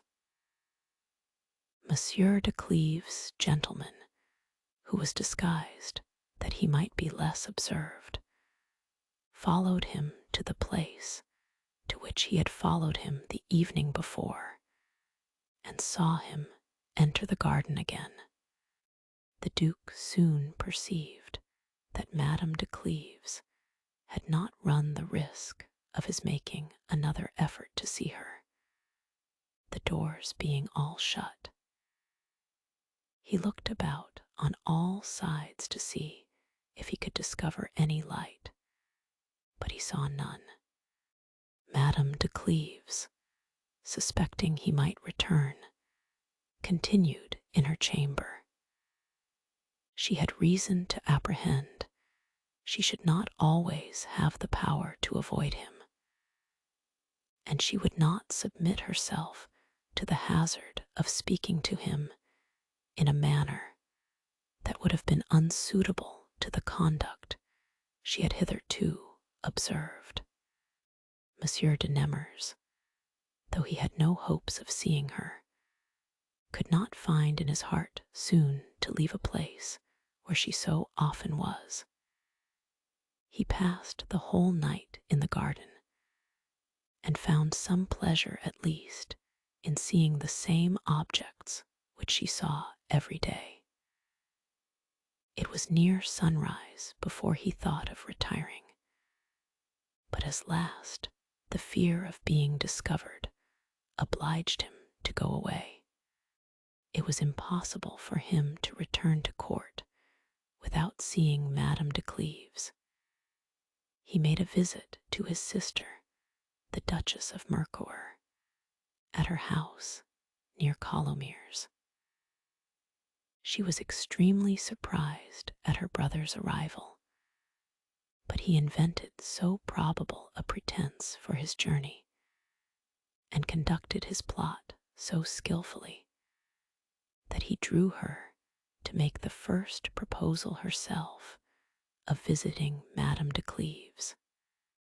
This proposal was executed that very day, and Monsieur de Nemours told his sister that he would leave her at Colomiers in order to go directly to the king. He formed this pretense of leaving her at Colomiers in hopes she would take her leave before him, and he thought he had found out by that means an infallible way of speaking to Madame de Cleves. The Princess of Cleves, when they arrived, was walking in her garden. The sight of Monsieur de Nemours gave her no small uneasiness, and put her out of doubt that it was he she had seen the foregoing night.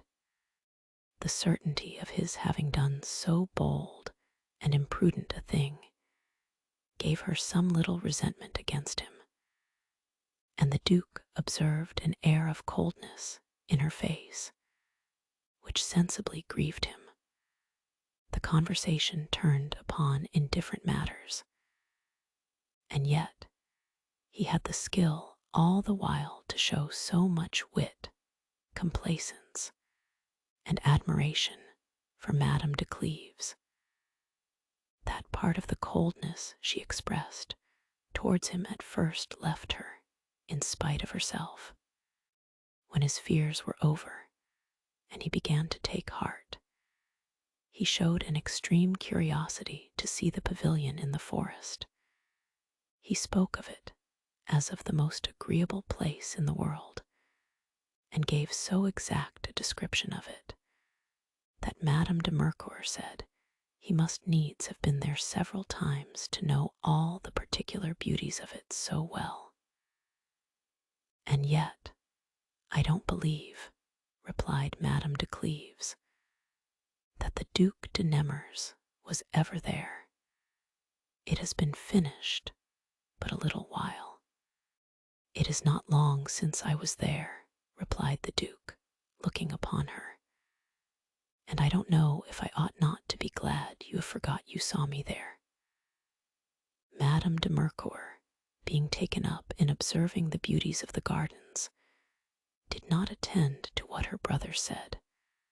Madame de Cleves blushed, and with her eyes cast down, without looking on Monsieur de Nemours, "I don't remember," said she, "to have seen you there, and if you have been there, it was without my knowledge." "It is true, madam," replied he. "I was there without your orders, and I passed there the most sweet and cruel moments of my life." Madame de Cleves understood very well what he said, but made him no answer. Her care was to prevent Madame de Mercoeur from going into the bower, because the Duc de Nemours's picture was there, and she had no mind she should see it. She managed the matter so well that the time passed away insensibly, and Madame de Mercoeur began to talk of going home. But when Madame de Cleves found that the Duke and his sister did not go together, she plainly saw to what she was going to be exposed. She found herself under the same embarrassment she was in at Paris, and took also the same resolution. Her fear lest this visit should be a further confirmation of her husband's suspicions did not a little contribute to determine her, and to the end Monsieur de Nemours might not remain alone with her. She told Madame de Mercoeur she would wait upon her to the borders of the forest, and ordered her chariot to be got ready. The Duke was struck with such a violent grief to find that Madame de Cleves still continued to exercise the same rigors towards him, that he turned pale that moment.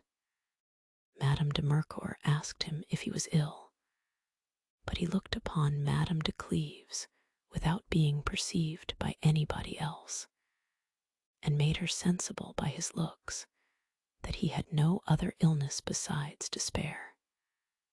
However, there was no remedy, but he must let them go together without daring to follow them.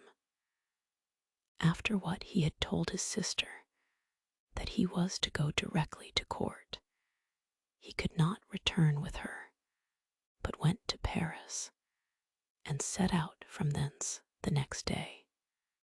Monsieur de Cleves' gentleman had observed him all the while. He returned also to Paris, and when he found Monsieur de Nemours was set out for Chambord, he took post to get thither before him, and to give an account of his journey.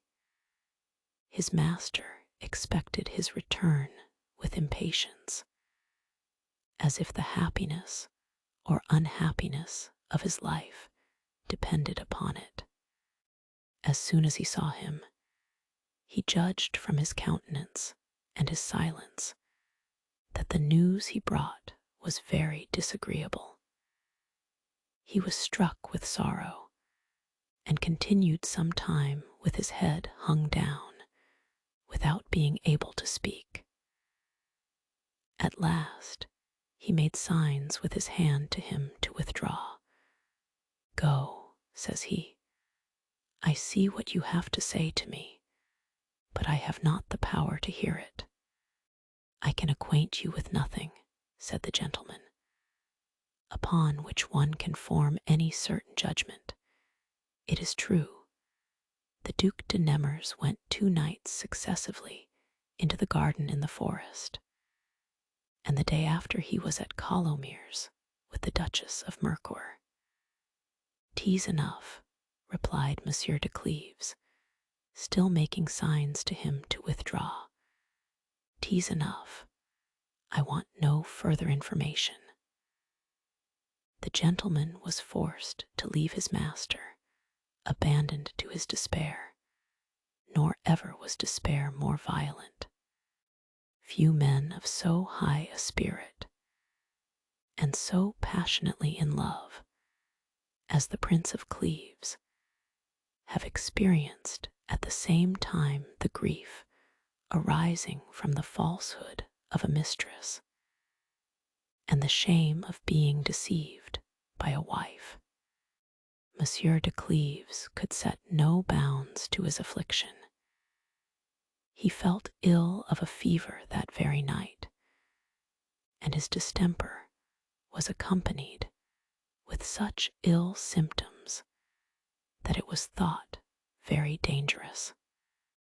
Madame de Cleves was informed of it, and came in all haste to him. When she arrived, he was still worse.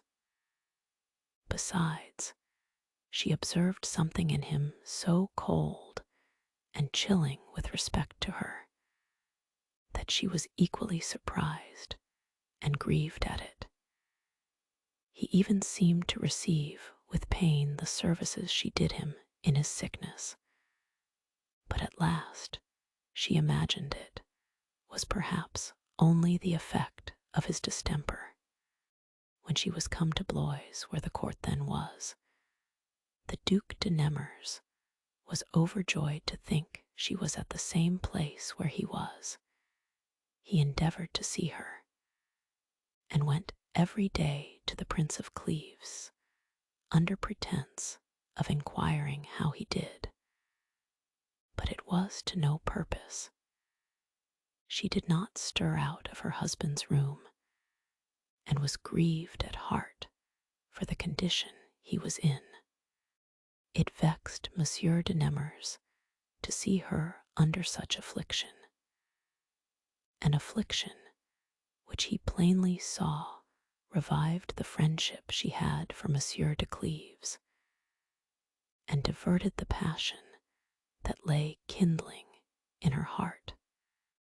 The thought of this shocked him severely for some time, but the extremity to which Monsieur de Cleves' sickness was grown opened to him a scene of new hopes. He saw it was probable that Madame de Cleves would be at liberty to follow her own inclinations, and that he might expect for the future a series of happiness and lasting pleasures. He could not support the ecstasy of that thought, a thought so full of transport. He banished it out of his mind for fear of becoming doubly wretched if he happened to be disappointed in his hopes. In the meantime, Monsieur de Cleves was almost given over by his physicians. One of the last days of his illness, after having had a very bad night, he said in the morning, he had a desire to sleep. But Madame de Cleves, who remained alone in his chamber, found that instead of taking repose, he was extremely restless. She came to him and fell on her knees by his bedside, her face all covered with tears. And though Monsieur de Cleves had taken a resolution not to show her the violent displeasure he had conceived against her, yet the care she took of him, and the sorrow she expressed, which sometimes he thought sincere, and at other times the effect of her dissimulation and perfidiousness, distracted him so violently with opposite sentiments full of woe, that he could not forbear giving them vent. "You shed plenty of tears, madam," said he, "for a death which you are the cause of, and which cannot give you the trouble you pretend to be in.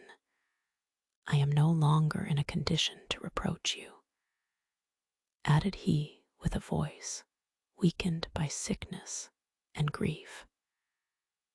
"I die through the dreadful grief and discontent you have given me. Ought so extraordinary an action as that of your speaking to me at Colomiers to have had so little consequences? Why did you inform me of your passion for the Duc de Nemours, if your virtue was no longer able to oppose it? I loved you to that extremity. I would have been glad to have been deceived. I confess it to my shame. I have regretted that pleasing false security out of which you drew me.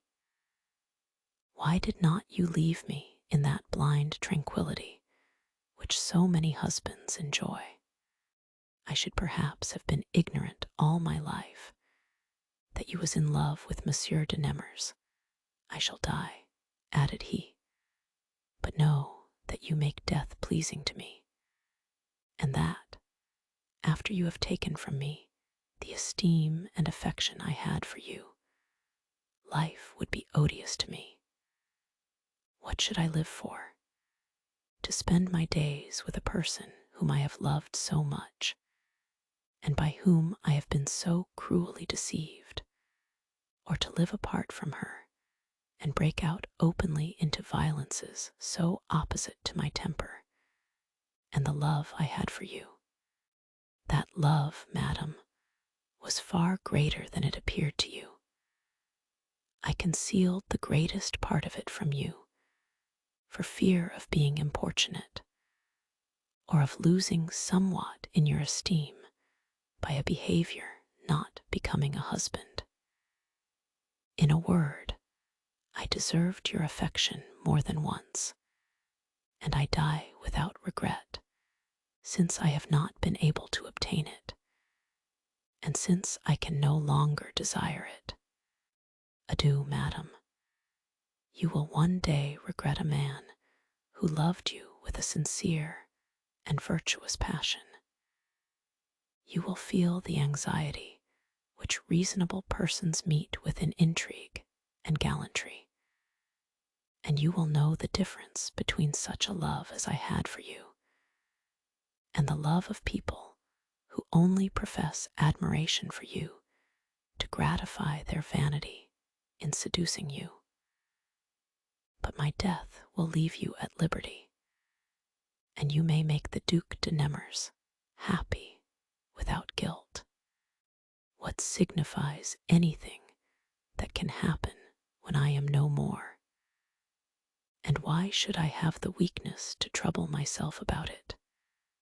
Madame de Cleves was so far from imagining that her husband suspected her virtue, that she heard all this discourse without comprehending the meaning of it, and without having any other notion about it, except that he reproached her for her inclination for the Duc de Nemours. At last, starting all of a sudden out of her blindness, "I guilty," cried she. I am a stranger to the very thought of guilt. The severest virtue could not have inspired any other conduct than that which I have followed, and I never acted anything but what I could have wished you to have been witness to. Could you have wished, replied Monsieur de Cleves, looking on her with disdain, I had been a witness of those nights you passed with Monsieur de Nemours. Ah, madam, is it you I speak of, when I speak of a lady that has passed nights with a man, not her husband? No, sir, replied she, it is not me you speak of.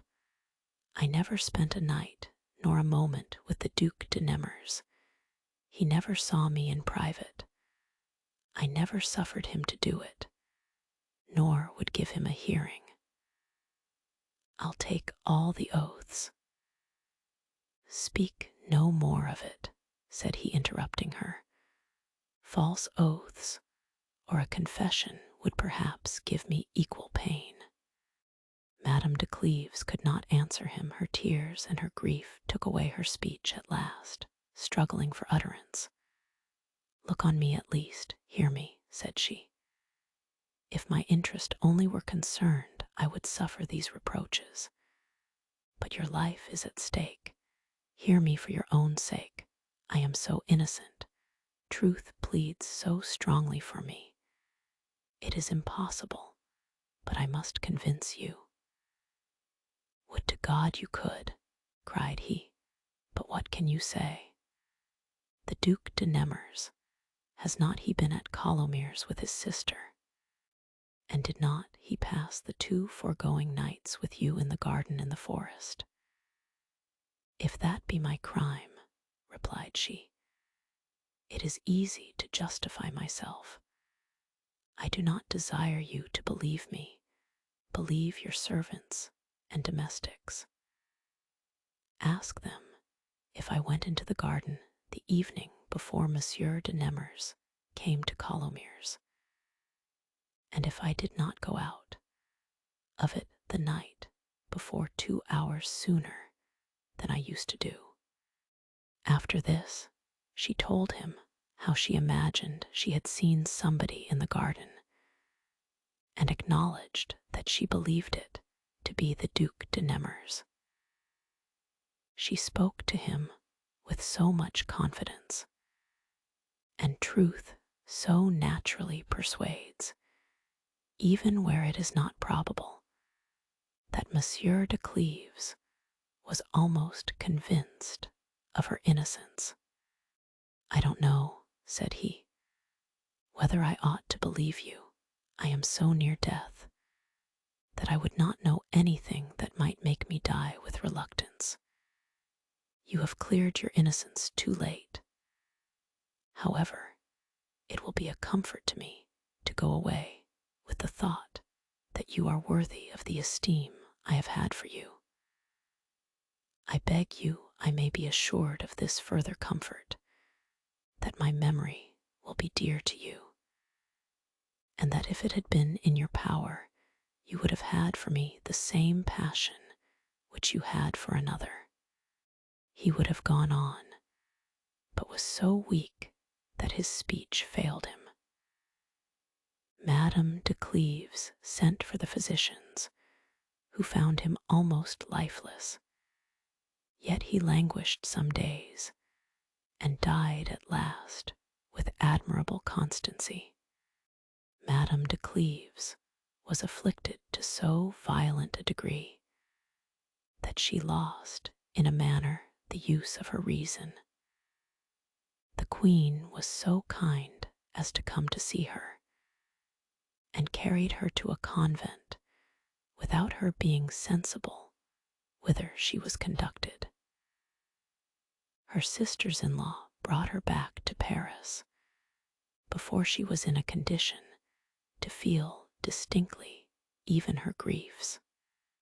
When she was restored to her faculty of thinking, and reflected what a husband she had lost, and considered that she had caused his death by the passion which she had for another, the horror she had for herself, and the Duc de Nemours was not to be expressed. The Duke, in the beginning of her mourning, durst pay her no other respects, but such as decency required. He knew Madame de Cleves enough to be sensible that great importunities and eagerness would be disagreeable to her. But what he learned afterwards plainly convinced him that he ought to observe the same conduct a great while longer.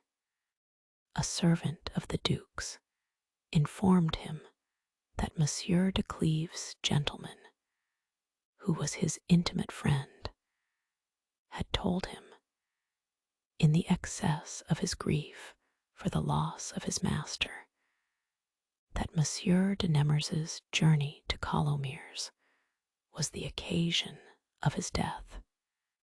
The Duke was extremely surprised to hear this, but after having reflected upon it, he guessed the truth in part, and rightly judged what Madame de Cleves' sentiments would be at first, and what a distance it would throw him from her if she thought her husband's illness was occasioned by his jealousy. He was of opinion that he ought not so much as to put her in mind of his name very soon, and he abided by that conduct, however severe it appeared to him. He took a journey to Paris, nor could he forbear calling at her house to inquire how she did. Was told that she saw nobody, and that she had even given strict orders that they should not trouble her with an account of any that might come to see her. Those very strict orders, perhaps, were given with a view to the Duke, and to prevent her hearing him spoken of, but he was too much in love to be able to live so absolutely deprived of the sight of Madame de Cleves. He resolved to find the means, let the difficulty be what it would, to get out of a condition which was so insupportable to him. The grief of that princess exceeded the bounds of reason, a husband dying, and dying on her account, and with so much tenderness for her, never went out of her mind.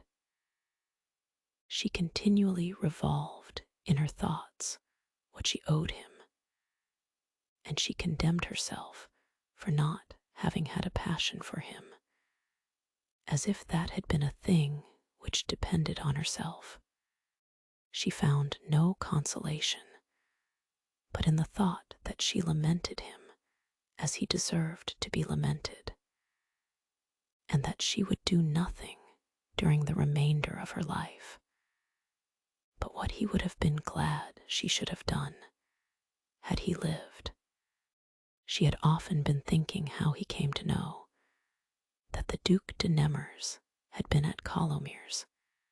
She could not suspect that the Duke himself had told it, though it was indifferent to her whether he had or no. She thought herself so perfectly cured of the passion she had had for him, and yet she was grieved at the heart to think that he was the cause of her husband's death, and she remembered with pain the fear Monsieur de Cleves expressed, when dying, lest she should marry the Duke. But all these griefs were swallowed up in that for the loss of her husband, and she thought she had no other but that one. After several months, the violence of her grief abated, and she fell into a languishing kind of melancholy. Madame de Martigues made a journey to Paris, and constantly visited her during the time she stayed there. She entertained her with an account of the court and what passed there, and though Madame de Cleves appeared unconcerned. Yet still, she continued talking on that subject in hopes to divert her. She talked to her of the Viscount, of Monsieur de Guise, and of all others that were distinguished either in person or merit. As for the Duc de Nemours, says she, I don't know if state affairs have not taken possession of his heart in the room of gallantry. He is abundantly less gay than he used to be, and seems wholly to decline the company of women. He often makes journeys to Paris, and I believe he is there now. The Duc de Nemours's name surprised Madame de Cleves and made her blush. She changed the discourse, nor did Madame de Chartres take notice of her concern. The next day, Madame de Cleves, who employed herself in things suitable to the condition she was in, went to a man's house in her neighborhood that was famous for working silk after a particular manner, and she designed to bespeak some pieces for herself. Having seen several kinds of his work, she spied a chamber door where she thought there were more, and desired it might be opened.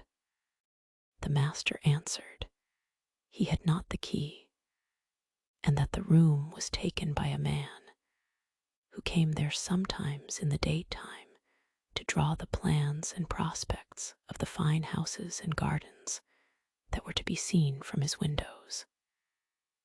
He is one of the handsomest men I ever saw, added he, and does not look much like one that works for his living. Whenever he comes here, I observe he always looks towards the gardens and houses, but I never see him work. Madame de Cleves listened to this story very attentively, and what Madame de Chartres had told her of Monsieur de Nemours's coming now, and then to Paris, she applied in her fancy to that handsome man, who came to a place so near her house, and this gave her an idea of Monsieur de Nemours endeavoring to see her, which raised a disorder in her, of which she did not know the cause. She went towards the windows to see where they looked into, and she found they overlooked all her gardens and directly faced her apartment. And when she was in her own room, she could easily see that very window where she was told the man came to take his prospects. The thought that it was the Duc de Nemours entirely changed the situation of her mind. She no longer found herself in that pensive tranquility which she had begun to enjoy. Her spirits were ruffled again, as with a tempest. At last, not being able to stay at home, she went abroad to take the air in a garden without the suburbs, where she hoped to be alone. She walked about a great while, and found no likelihood of anyone's being there.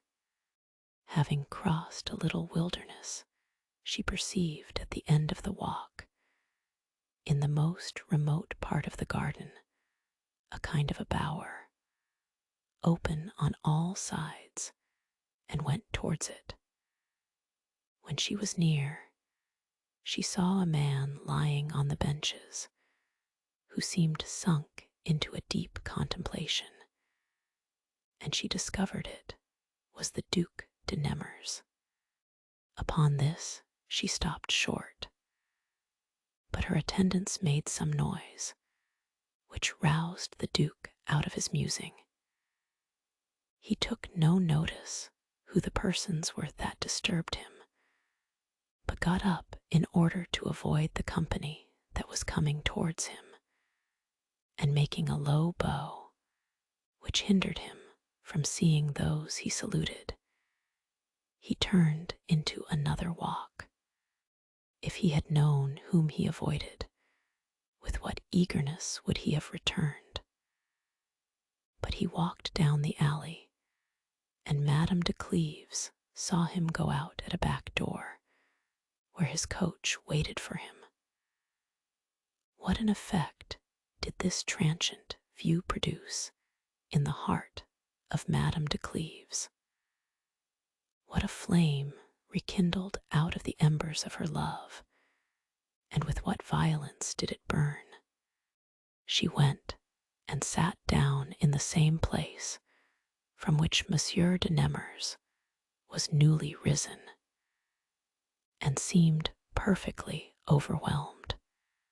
His image immediately possessed her fancy, and she considered him as the most amiable person in the world, as one who had long loved her with a passion full of veneration and sincerity, slighting all for her, paying respect even to her grief, to his own torture, laboring to see her without a thought of being seen by her, quitting the court, though the court's delight, to come and look on the walls where she was shut up, and to pass his melancholy hours in places where he could not hope to meet her. In a word, a man whose attachment to her alone merited returns of love, and for whom she had so strong an inclination that she should have loved him, though she had not been beloved by him, and besides, one whose quality was suitable to hers.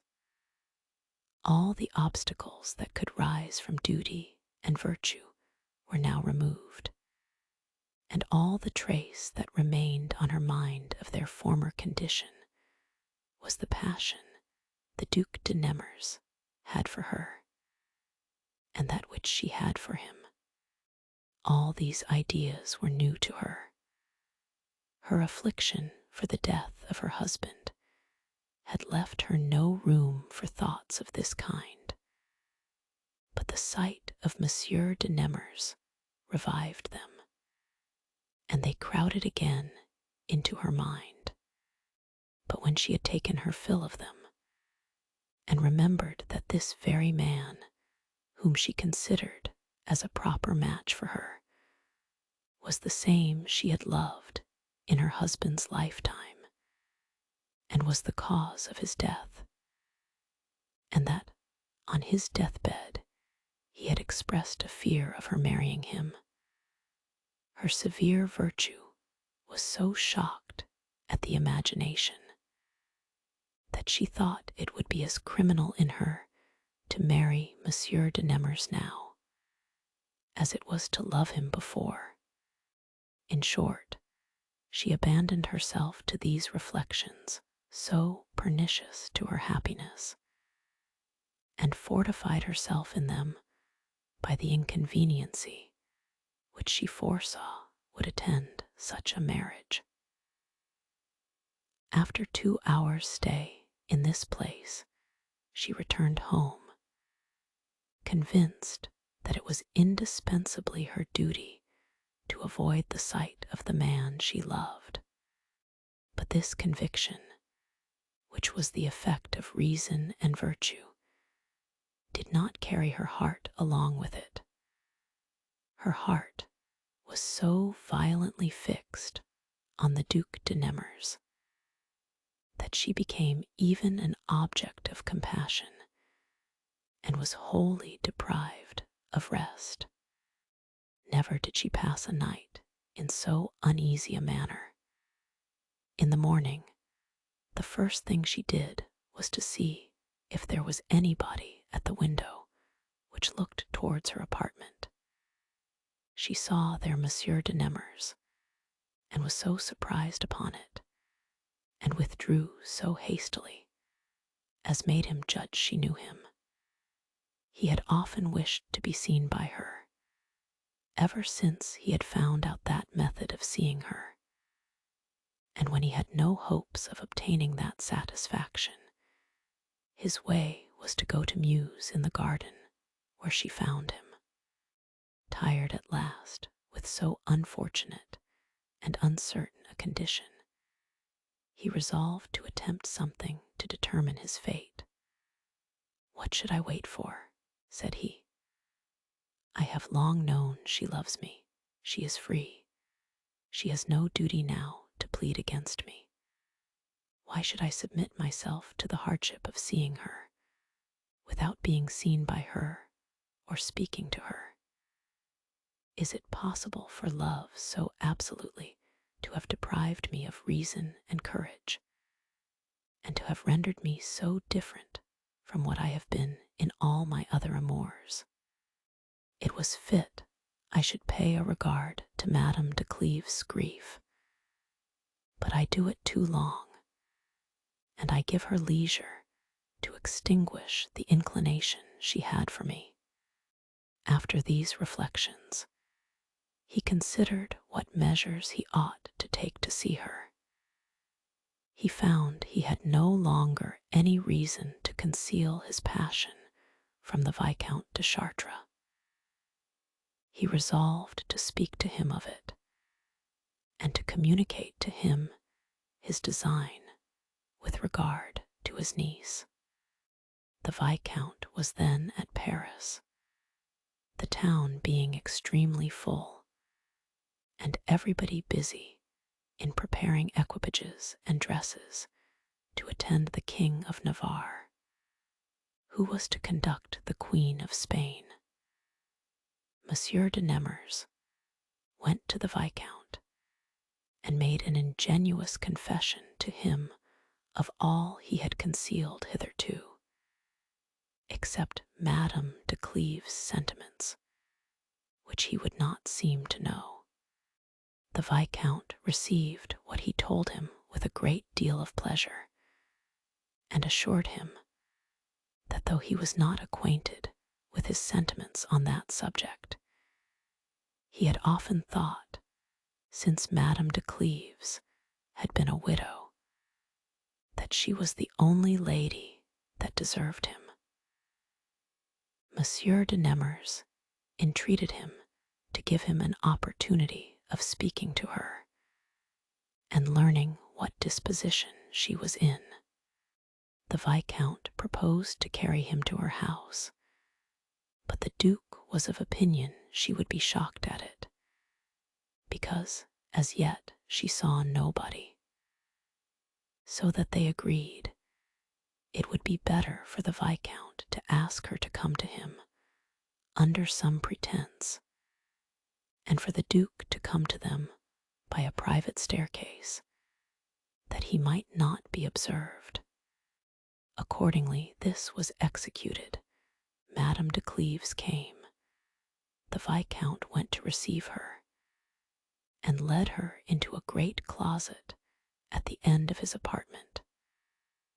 Some time after Monsieur de Nemours came in, as by chance.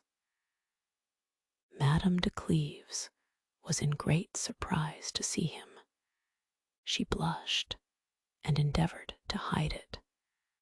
The Viscount at first spoke of indifferent matters, and then went out, as if he had some orders to give, telling Madame de Cleves he must desire her to entertain the Duke in his stead, and that he would return immediately.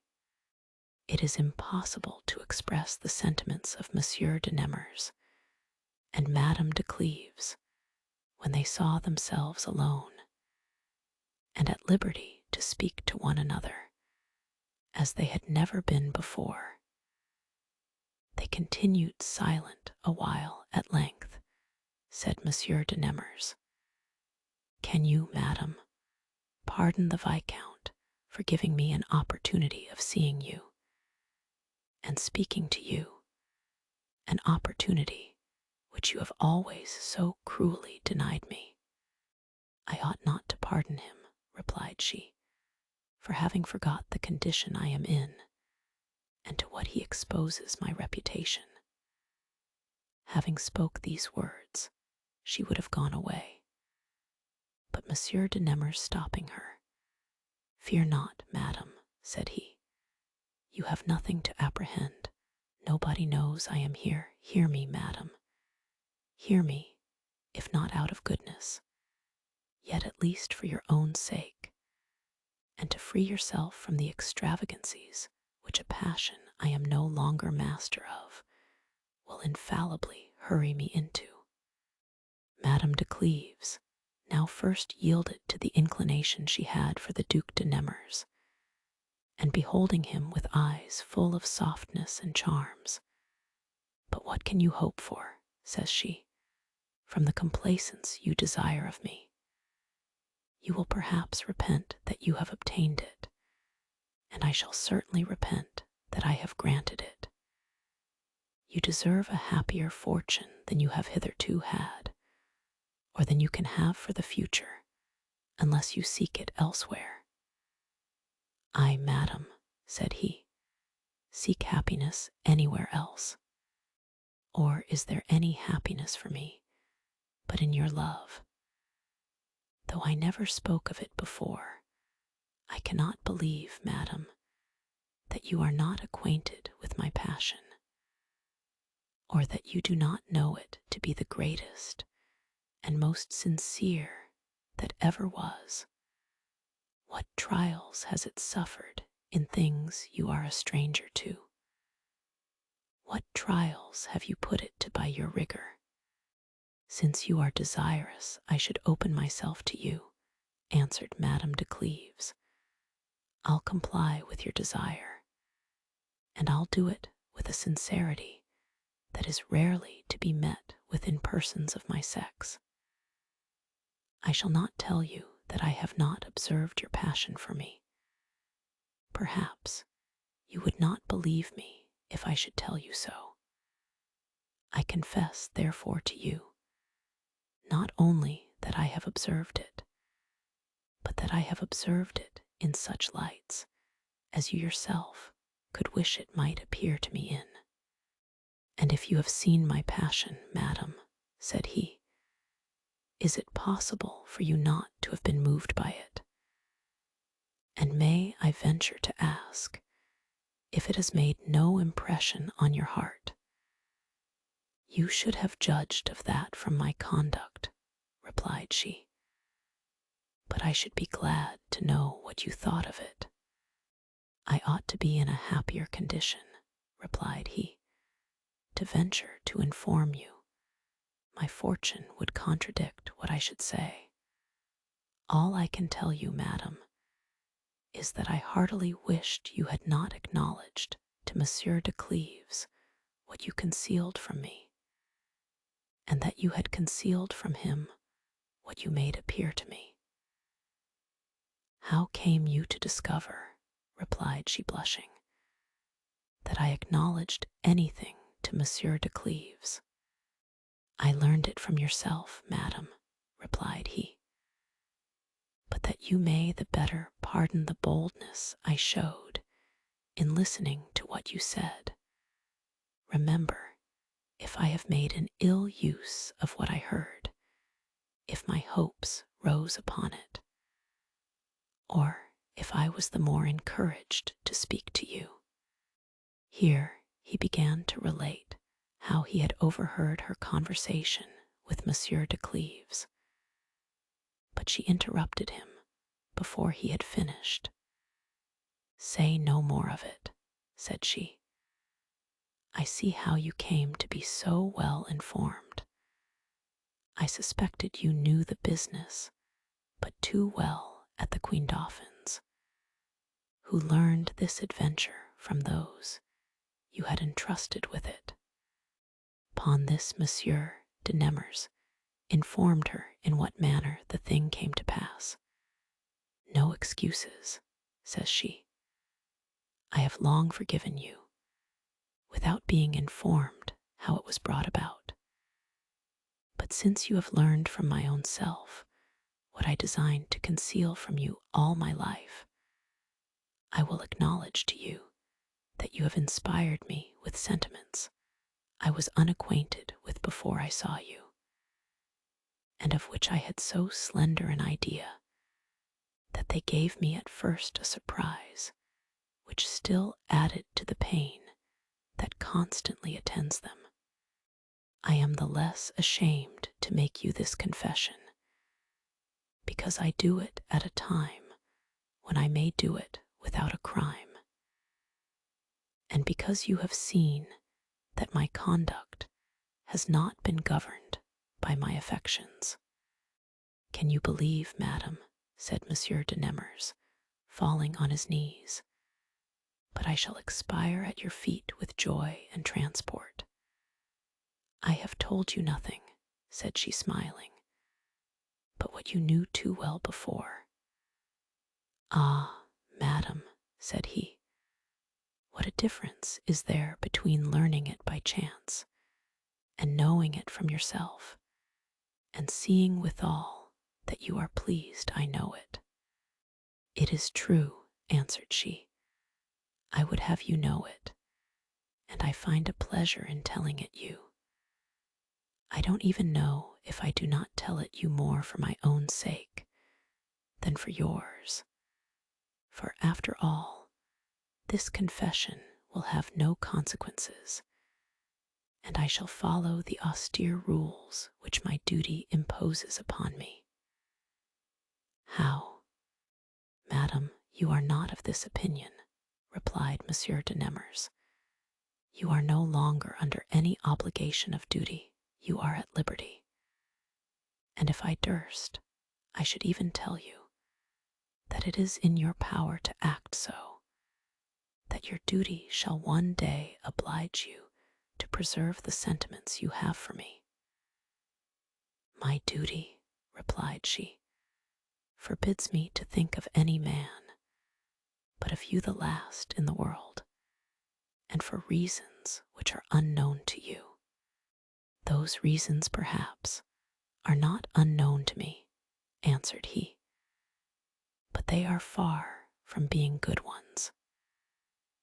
I believe that Monsieur de Cleves thought me happier than I was, and imagined that you approved of those extravagancies which my passion led me into without your approbation. Let us talk no more of that adventure, said she. I cannot bear the thought of it, it giving me shame, and the consequences of it have been such that it is too melancholy a subject to be spoken of. It is but too true that you were the cause of Monsieur de Cleves' death. The suspicions which your inconsiderate conduct gave him cost him his life as much as if you had taken it away with your own hands. Judge what I ought to have done had you two fought a duel and he been killed. I know very well it is not the same thing in the eye of the world, but with me there's no difference, since I know that his death was owing to you, and that it was on my account.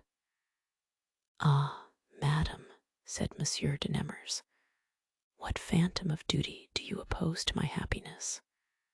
What, madam, shall a vain and groundless fancy hinder you from making a man happy for whom you have an inclination? What, have I had some ground to hope I might pass my life with you? Has my fate led me to love the most deserving lady in the world? Have I observed in her all that can make a mistress adorable? Has she had no disliking to me? Have I found in her conduct everything which perhaps I could wish for in a wife? For in short, madam, you are perhaps the only person in whom those two characters have ever concurred to the degree they are in you. Those who marry mistresses, by whom they are loved, tremble when they marry them, and cannot but fear lest they should observe the same conduct towards others which they observed towards them. But in you, madam, I can fear nothing. I see nothing in you but matter of admiration. Have I had a prospect of so much felicity for no other end, but to see it obstructed by you? Ah, madam, you forget that you have distinguished me above other men, or rather, you have not distinguished me, you have deceived yourself, and I have flattered myself. You have not flattered yourself, replied she. The reasons of my duty would not perhaps appear so strong to me without that distinction of which you doubt, and it is that which makes me apprehend unfortunate consequences from your alliance. I have nothing to answer, madam, replied he. When you tell me you apprehend unfortunate consequences, but I own that after all you have been pleased to say to me, I did not expect from you so cruel a reason. The reason you speak of, replied Madame de Cleves, is so little disobliging as to you that I don't know how to tell it you. Alas, madam, said he, how can you fear I should flatter myself too much after what you have been saying to me? I shall continue to speak to you, says she, with the same sincerity with which I begun, and I'll lay aside that delicacy and reserve that modesty obliges one to in a first conversation, but I conjure you to hear me without interruption. I think I owe the affection you have for me, the poor recompense, not to hide from you any of my thoughts, and to let you see them such as they really are. This, in all probability, will be the only time I shall allow myself the freedom to discover them to you, and I cannot confess, without a blush, that the certainty of not being loved by you, as I am, appears to me so dreadful a misfortune, that if I had not invincible reasons grounded on my duty, I could not resolve to subject myself to it. I know that you are free, that I am so too, and that circumstances are such that the public perhaps would have no reason to blame either you or me, should we unite ourselves forever. But do men continue to love when under engagements for life? Ought I to expect a miracle in my favor? And shall I place myself in a condition of seeing certainly that passion come to an end, in which I should place all my felicity? Monsieur de Cleves was perhaps the only man in the world capable of continuing to love after marriage. It was my ill fate that I was not able to enjoy that happiness, and perhaps his passion had not lasted, but that he found none in me. But I should not have the same way of preserving yours. I even think your constancy is owing to the obstacles you have met with. You have met with enough to animate you to conquer them, and my unguarded actions, or what you learned by chance, gave you hopes enough not to be discouraged. Ah, madam, replied Monsieur de Nemours, I cannot keep the silence you enjoined me. You do me too much injustice, and make it appear too clearly that you are far from being prepossessed in my favor. I confess, answered she, that my passions may lead me, but they cannot blind me.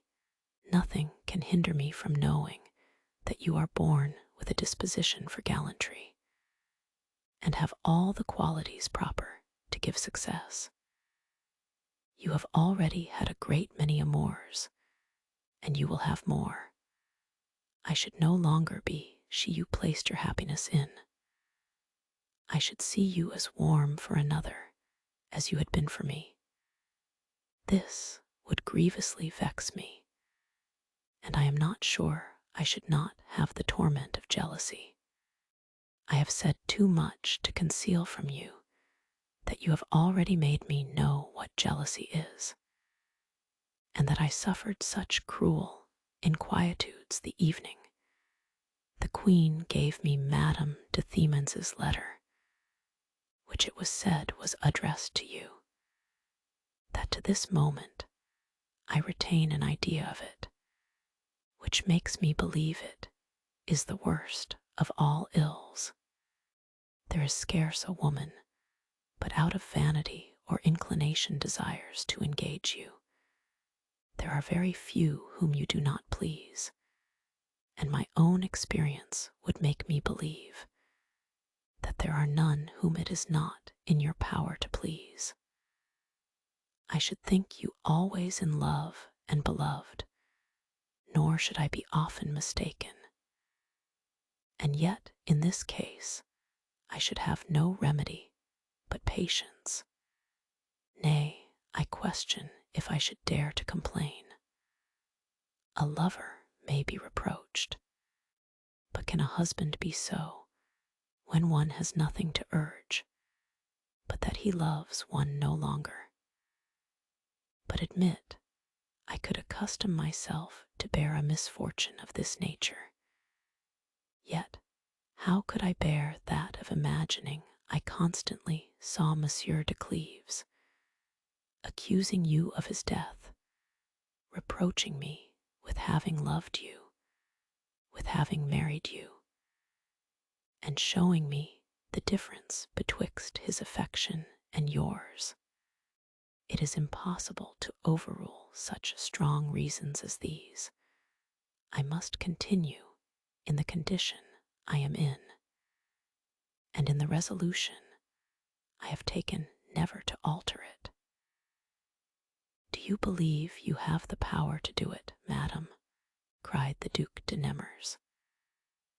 Do you think your resolution can hold out against a man who adores, and who has the happiness to please you? It is more difficult than you imagine, madam, to resist a person who pleases and loves one at the same time. You have done it by an austerity of virtue, which is almost without example. But that virtue no longer opposes your inclinations, and I hope you will follow them in spite of yourself. I know nothing can be more difficult than what I undertake, replied Madame de Cleves. I distrust my strength in the midst of my reasons. What I think I owe to the memory of Monsieur de Cleves would be a weak consideration, if not supported by the interest of my ease and repose. And the reasons of my repose have need to be supported by those of my duty. But though I distrust myself, I believe I shall never overcome my scruples, nor do I so much as hope to overcome the inclination I have for you. That inclination will make me unhappy, and I will deny myself the sight of you, whatever violence it is to me.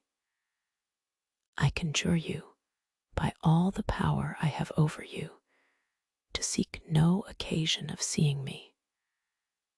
I am in a condition which makes that criminal which might be lawful at another time. Decency forbids all commerce between us. Monsieur de Nemours threw himself at her feet and gave a loose to all the violent motions with which he was agitated. He expressed both by his words and tears the liveliest and most tender passion that ever heart was touched with, nor was the heart of Madame de Cleves insensible. She looked upon him with eyes swelled with tears. Why was it, cries she, that I can charge you with Monsieur de Cleves' death? Why did not my first acquaintance with you begin since I have been at liberty? Or why did not I know you before I was engaged? Why does fate separate us by such invincible obstacles? There are no obstacles, madam, replied Monsieur de Nemours. It is you alone oppose my happiness. You impose on yourself a law which virtue and reason do not require you to obey. "'Tis true," says she, "I sacrifice a great deal to a duty which does not subsist, but in my imagination have patience, and expect what time may produce. Monsieur de Cleves is but just expired, and that mournful object is too near to leave me clear and distinct views. In the meantime, enjoy the satisfaction to know you have gained the heart of a person who would never have loved anyone had she not seen you. Believe the inclination I have for you will last forever, and that it will be uniform and the same, whatever becomes of me. Adieu," said she. "This is a conversation I ought to blush for, however. Give an account of it to the Viscount. I agree to it, and desire you to do it." With these words she went away, nor could Monsieur de Nemours detain her. In the next room she met with the Viscount, who, seeing her under so much concern, would not speak to her, but led her to her coach without saying a word. He returned to Monsieur de Nemours, who was so full of joy, grief, admiration, and of all those affections that attend a passion full of hope and fear, that he had not the use of his reason. It was a long time ere the Viscount could get from him an account of the conversation. At last the Duke related it to him, and Monsieur de Chartres, without being in love, no less admired the virtue, wit, and merit of Madame de Cleves than did Monsieur de Nemours himself.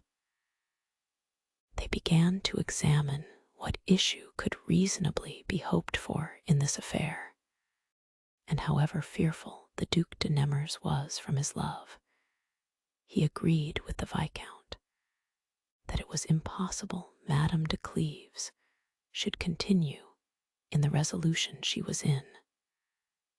They were of opinion, nevertheless, that it was necessary to follow her orders, for fear, upon the public's perceiving the inclination he had for her, she should make declarations and enter into engagements with respect to the world that she would afterwards abide by, lest it should be thought she loved him in her husband's lifetime. Monsieur de Nemours determined to follow the king. It was a journey he could not well excuse himself from, and so he resolved to go without endeavoring to see Madame de Cleves again from the window out of which he had sometimes seen her. He begged the Viscount to speak to her, and what did he not desire him to say in his behalf? What an infinite number of reasons did he furnish him with to persuade her to conquer her scruples. In short, great part of the night was spent before he thought of going away. As for Madame de Cleves, she was in no condition to rest. It was a thing so new to her to have broke loose from the restraints she had laid on herself, to have endured the first declarations of love that ever were made to her, and to have confessed that she herself was in love with him that made them. All this was so new to her that she seemed quite another person. She was surprised at what she had done. She repented of it. She was glad of it. All her thoughts were full of anxiety and passion. She examined again the reasons of her duty, which obstructed her happiness. She was grieved to find them so strong, and was sorry that she had made them out so clear to Monsieur de Nemours. Though she had entertained thoughts of marrying him, as soon as she beheld him in the garden of the suburbs, yet her late conversation with him made a much greater impression on her mind. At some moments, she could not comprehend how she could be unhappy by marrying him, and she was ready to say in her heart that her scruples as to what was past and her fears for the future were equally groundless. At other times, reason and her duty prevailed in her thoughts, and violently hurried her into a resolution not to marry again, and never to see Monsieur de Nemours. But this was a resolution hard to be established in a heart so softened as hers, and so lately abandoned to the charms of love. At last, to give herself a little ease, she concluded that it was not yet necessary to do herself the violence of coming to any resolution, and decency allowed her a considerable time to determine what to do. However, she resolved to continue firm in having no commerce with Monsieur de Nemours. The Viscount came to see her, and pleaded his friend's cause with all the wit and application imaginable, but could not make her alter her conduct, or recall the severe orders she had given to Monsieur de Nemours. She told him her design was not to change her condition, that she knew how difficult it was to stand to that design, but that she hoped she should be able to do it. She made him so sensible how far she was affected with the opinion that Monsieur de Nemours was the cause of her husband's death, and how much she was convinced that it would be contrary to her duty to marry him, that the Viscount was afraid it would be very difficult to take away those impressions. He did not, however, tell the Duke what he thought, when he gave him an account of his conversation with her, but left him as much hope as a man who is loved may reasonably have. They set out the next day, and went after the king. The Viscount wrote to Madame de Cleves at Monsieur de Nemours's request, and in a second letter, which soon followed the first, the Duke wrote a line or two in his own hand. But Madame de Cleves determined not to depart from the rules she had prescribed herself, and fearing the accidents that might happen from letters, informed the Viscount that she would receive his letters no more, if he continued to speak of Monsieur de Nemours, and did it in so peremptory a manner that the Duke desired him not to mention him. During the absence of the court, which was gone to conduct the Queen of Spain as far as Poitou, Madame de Cleves continued at home, and the more distant she was from Monsieur de Nemours, and from everything that could put her in mind of him, the more she recalled the memory of the Prince of Cleves, which she made it her glory to preserve. The reasons she had not to marry the Duc de Nemours appeared strong with respect to her invincible with respect to her quiet. The opinion she had that marriage would put an end to his love, and the torments of jealousy, which she thought the infallible consequences of marriage, gave her the prospect of a certain unhappiness if she consented to his desires. On the other hand, she thought it impossible, if he were present, to refuse the most amiable man in the world, the man who loved her, and whom she loved, and to oppose him in a thing that was neither inconsistent with virtue nor decency. She thought that nothing but absence and distance could give her the power to do it, and she found she stood in need of them, not only to support her resolution not to marry, but even to keep her from seeing Monsieur de Nemours. She resolved, therefore, to take a long journey in order to pass away the time which decency obliged her to spend in retirement. The fine estate she had near the Pyrenees seemed the most proper place she could make choice of. She set out a few days before the court returned, and wrote at parting to the Viscount to conjure him not to think of once inquiring after her, or of writing to her. Monsieur de Nemours was as much troubled at this journey as another would have been for the death of his mistress. The thought of being deprived so long a time of the sight of Madame de Cleves grieved him to the soul, especially as it happened at a time when he had lately enjoyed the pleasure of seeing her, and of seeing her moved by his passion. However, he could do nothing but afflict himself, and his affliction increased every day. Madame de Cleves, whose spirits had been so much agitated, was no sooner arrived at her country seat, but she fell desperately ill. The news of it was brought to court. Monsieur de Nemours was inconsolable.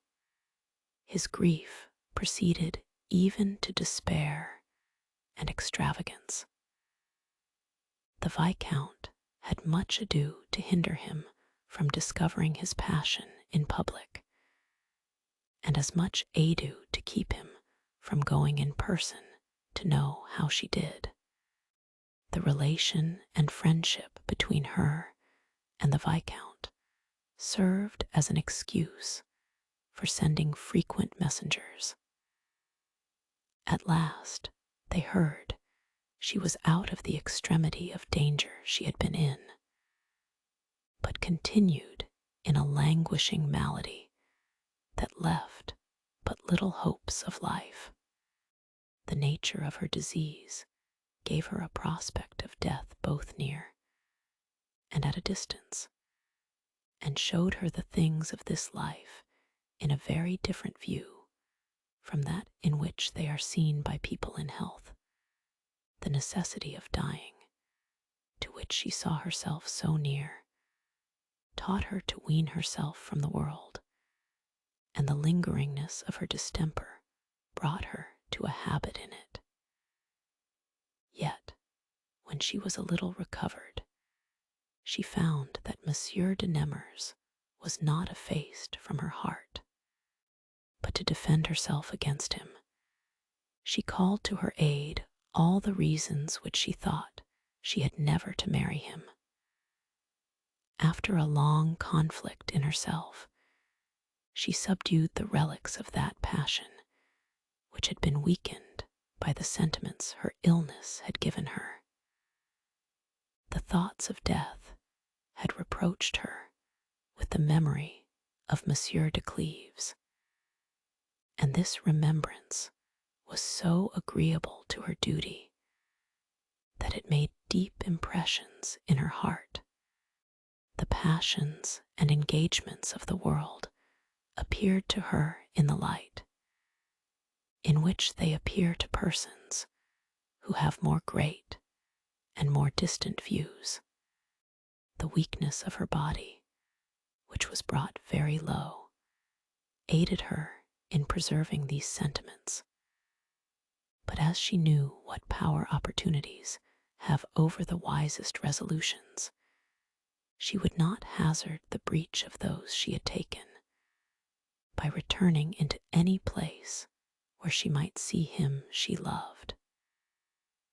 She retired, under pretense of change of air, into a convent, but without declaring a settled resolution of quitting the court.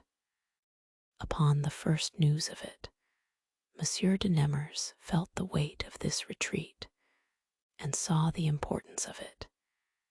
He presently thought he had nothing more to hope, but omitted not anything that might oblige her to return. He prevailed with the Queen to write. He made the Viscount not only write, but go to her, but all to no purpose. The Viscount saw her, but she did not tell him she had fixed her resolution, and yet he judged she would never return to court. At last Monsieur de Nemours himself went to her, under pretense of using the waters. She was extremely grieved and surprised to hear he was come, and sent him word by a person of merit about her, that she desired him not to take it ill if she did not expose herself to the danger of seeing him, and of destroying by his presence those sentiments she was obliged to preserve. That she desired he should know that, having found it both against her duty and peace of mind to yield to the inclination she had to be his, all things else were become so indifferent to her that she had renounced them forever, that she thought only of another life, and had no sentiment remaining as to this, but the desire of seeing him in the same dispositions she was in. Monsieur de Nemours was like to have expired in the presence of the lady who told him this. He begged her 1,000 times to return to Madame de Cleves and to get leave for him to see her. But she told him the princess had not only forbidden her to come back with any message from him, but even to report the conversation that should pass between them. At length Monsieur de Nemours was obliged to go back, oppressed with the heaviest grief a man is capable of, who has lost all hopes of ever seeing again a person whom he loved not only with the most violent, but most natural and sincere passion that ever was. Yet still he was not utterly discouraged, but used all imaginable methods to make her alter her resolution. At last, after several years, time and absence abated his grief and extinguished his passion. Madame de Cleves lived in a manner that left no probability of her ever returning to court. She spent one part of the year in that religious house, and the other at her own, but still continued the austerity of retirement, and constantly employed herself in exercises more holy than the severest convents can pretend to. And her life, though it was short, left examples of inimitable virtues. And so the Princess of Cleves comes to a quiet close, a tale of love, honor, and inner conflict, where the heart and duty could not fully align. In the end, the princess chose a life of reflection and solitude, guided not by passion, but by principle. Her journey through courtly ambition and silent longing leaves us with a sense of bittersweet beauty, a reminder of strength, restraint, and the quiet power of choice. If this story brought you peace tonight, please subscribe and leave a comment. Your support helps this gentle space grow. Now rest easy and sleep well.